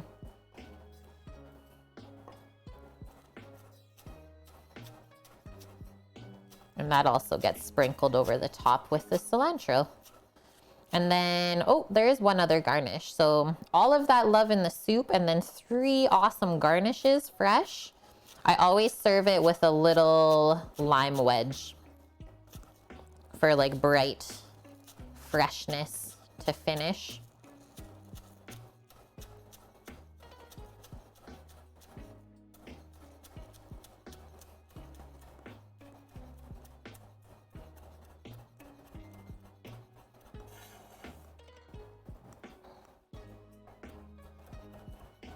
All things are good, Sama?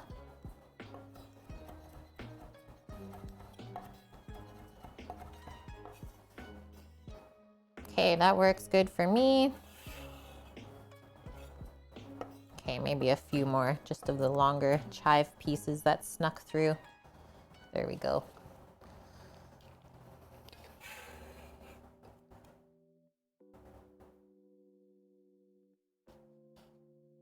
MSG is the flavor enhancer that you were talking about.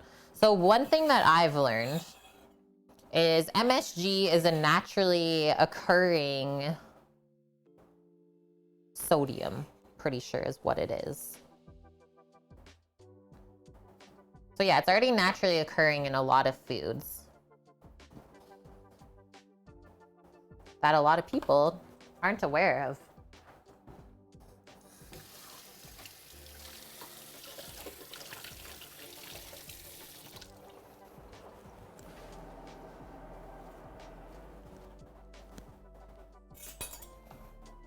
The freshness, just gonna give this whole board a wipe with our fresh cloth.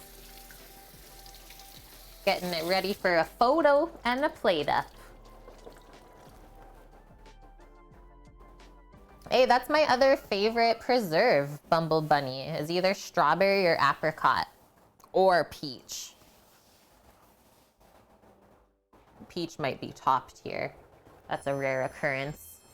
And Asuna, thanks for the follow. And welcome Raiders as well. The Cosmic Cat crew. How's it going, friends? How was the day? How was the stream? What did you get up to? Feel free to share. Hello, B Sultan. Cat, pleasure as always. Our fellow Canadian as well. Norwegian Herring, welcome. Natural Beauty, hi. So you guys are coming in at the perfect time. You can see kitchen is a beautiful mess right now. We just took these fresh potato buns out of the oven, getting ready to plate up our Pacific Rim Chowder with salmon, shrimp, and clams. Oh, deadly chimichangas for the first time. How was it? I've never made that either, so I'm intrigued. Okay, we just need a bowl, I suppose.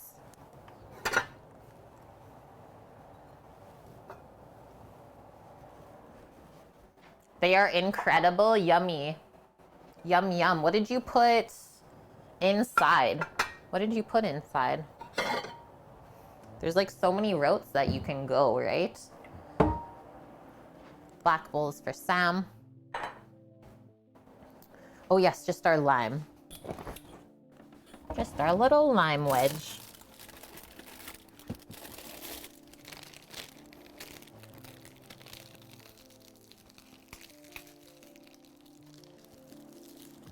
Oh, deadly. Steak fajitas? Yum.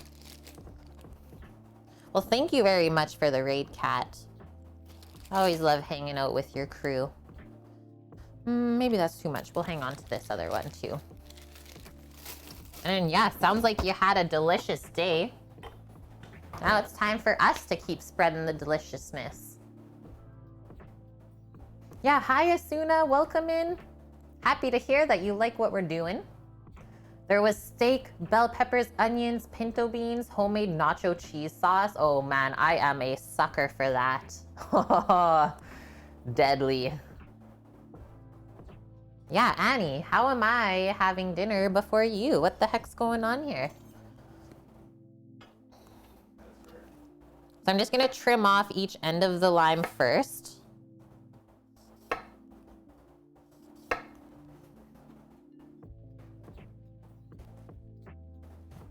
And then pop it on the nice flat side so it's safe to cut. Usually go in half, and then instead of actually wedging, I'll just go like this, down the center, and then down the center again. So we get this like awesome thing to grab onto those two corners and it just juices perfectly.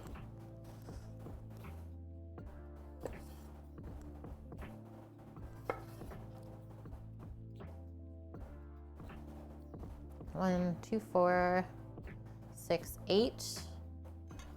What is my little reso list here? Okay, that's perfect then. I guess this is extra for us.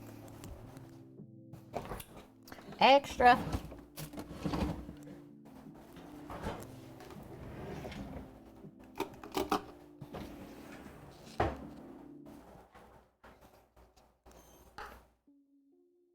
You are Mexican? Oh, I cannot wait to come traveling to Mexico and really experience the cuisine there. I really think it's a place that we're probably going to gravitate to in the wintertime. In the truck.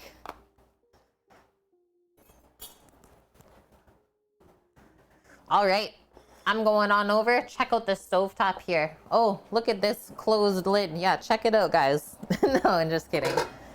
So we've been working on 12 liters of chowder today. Some of our friends are coming to pick up some foods from us as well. That's something that we started since the pandemic. They've been supporting us in our small business endeavor. So yeah, give that a good stir, and then we'll ladle into the pot.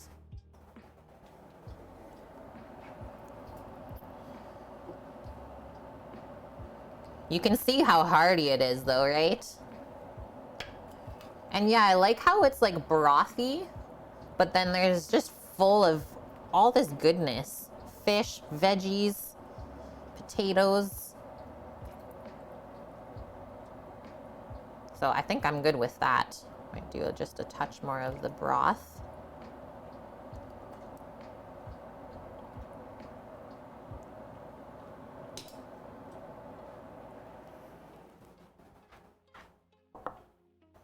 Thanks, Asuna. Yeah, I always compare when I'm cooking at home on stream with you guys to the restaurant days when it was super stressful, 12-hour days, no breaks, you're standing forever. It's super, super hard. It's like every man for himself, even though you're a team still. This is way more fun. I get to meet so many awesome people online. So excited to be here, yeah. Okay, let's get into it. Nom. Nom, nom, nom. Okay, first thing, let's sprinkle our cilantro. And you know that it's a strong herb, so a bit goes a long way. I like to just kind of keep it congregated in the center to start with the garnish. And then you can spread it out with your spoon as you eat it. So same with our little bit of chives. The chives can go a bit more closer to the edge. How I like to plate them because they'll float. And then up to you where you want to put your little lime wedge, right? If you pop it up in the center, it should be pretty easy to grab for somebody. And then to finish it off, we grab one of these fresh beauties. They're so light feeling, it literally feels like a cloud. And I love the way that the top like wrinkles up as it starts to cool off. Look at the bottom. Yummy. So that's what gets served with that, whether you need butter or not, right? So I'm just gonna take a quick photo. We'll taste together. Yeah, it's okay. You still got the timer on the other buns? Okay, because I don't. And that would be a Saja.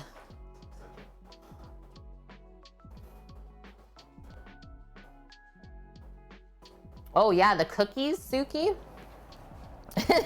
I love how Dust says perfect, when really they're not quite perfection, but still really good looking. It's like for some reason the outer layer of the egg wash and the sugar kind of spluted out, but it got super crispy and like caramelized, which I'm into still.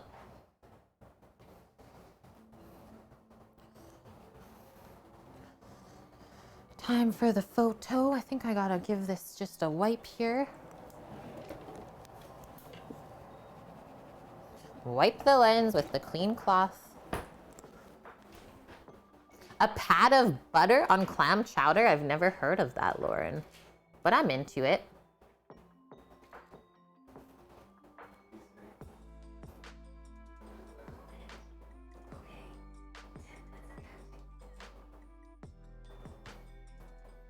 And then a close-up.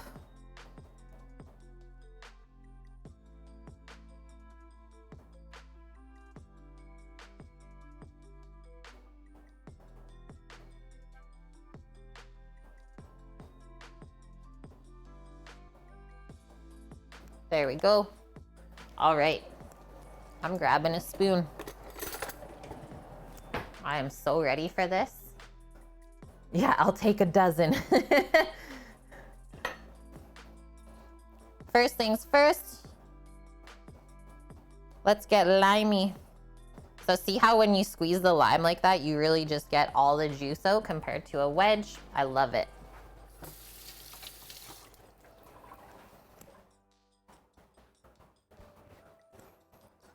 Stir the garnish in. Holy, that lime juice everywhere.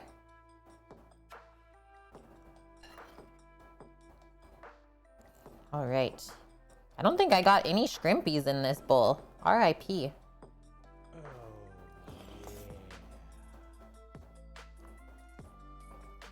The lime juice really makes it. That's seriously so good, guys. I love the peas and the corn in there for like pop and sweetness. And thank you very much, Dust Pirate, gifting the sub to my amore. Dust, you've already gifted 76 subs to the channel, my dude. Thank you. Thank you for that. Helping to build up our delicious community. Yeah, welcome, Maya. Maya's a fellow Canadian. Maybe we'll meet one day. Okay, going in for a scoop with this salmon, and then we'll go for a dip of the bun. Yeah, meant to stop at 69. But that's what the spoonful looks like. So you can see it's a nice loose broth. Potatoes are like just starting to fall apart, but the rest of the veggies are all holding up. Very colorful as well, I would say.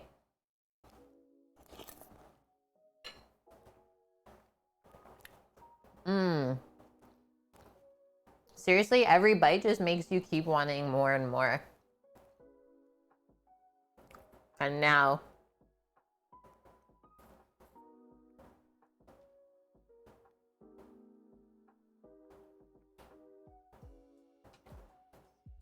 nom.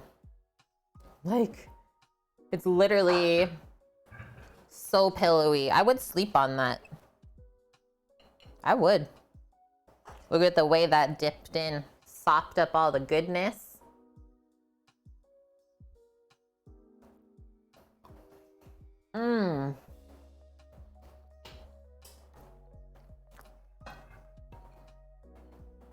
I think those are the most flavorful buns ever. The potato flakes are so good in there. It's soft, it's got sweetness, but it still holds up as well. Madness, I tell ya. Madness. Yeah, wake up hungry? Just take a bite.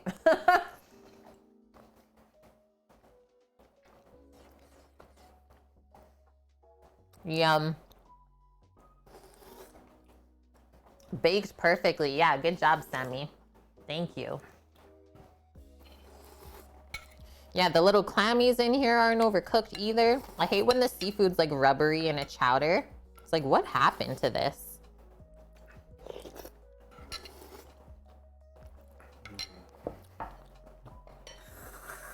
In my mind, pretty perfect.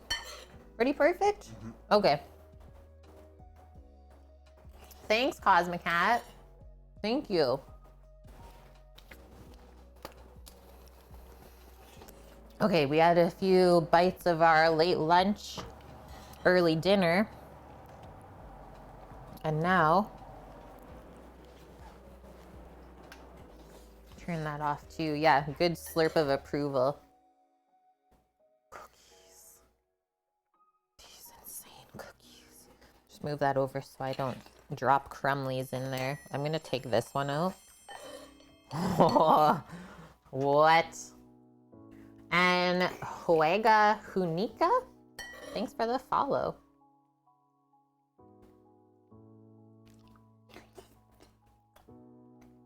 So salted chocolate shortbread.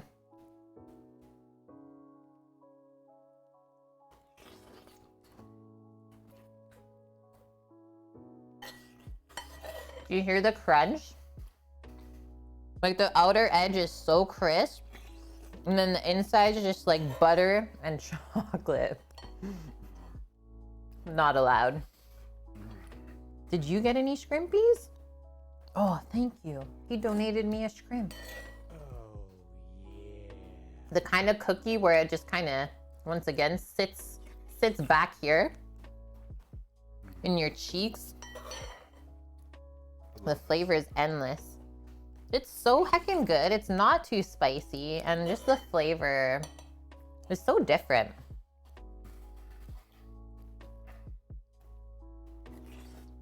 And Palooza, thank you so much. 13 months in a row. Gotta love that number. Thanks for hanging out for over a year already with us. It's always lovely to have you. Yeah, those are money, that recipe. Beautiful accident for sure.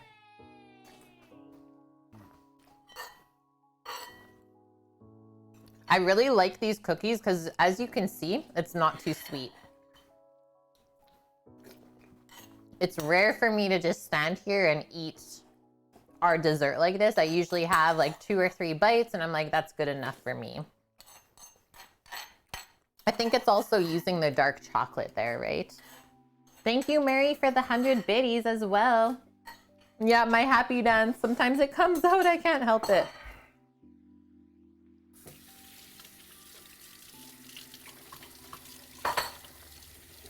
Yum.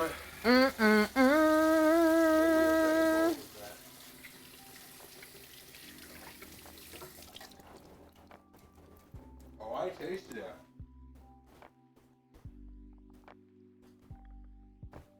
Like a kaiju? What's a kaiju? Let's learn. I like that word. Okay, Sammy's done. So I'm just gonna put 2 lids on our fresh herb garnish because it could dry out. We'll pop that into the fridge.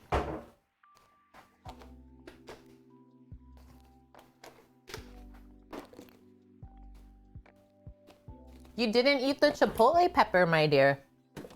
No. Just wanted to see what he would say to that question. A Japanese genre of films and television featuring giant monsters. Sammy's kaiju for sure.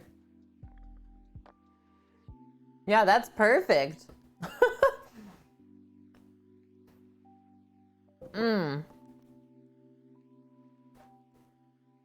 Still munching through that chocolatey cookie.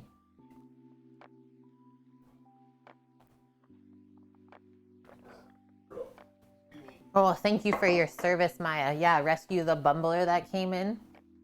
It's like, I think you got lost there, bud. Buzz, buzz. Okay, I'm looking for someone for us to go raid now. We had the awesome Cosmic Cat raid earlier. Hopefully they stuck around for our plate up, saw the deliciousness. Now we gotta go spread it. If anyone has any recommendations, let me know. Oh, there's lots of good stuff. Wait, is today the pizza party day? Yeah, so ingrediology. Okay, I'm sure we're all gonna end up there anyways and see how this pizza party pans out. Seems like there's been a lot of hype for it. Oh, Dust says Amanda's doing for charity. Annie's going over to Joyce's. Sounds good, Annie. Yeah, see you tomorrow, hopefully. Okay, we're gonna do ingrediology. Excuse me, belch of approval for the chef. Thank you. Dying llama backflaps or backflips. Thanks for the follow, I suppose. As long as no llamas were actually harmed here.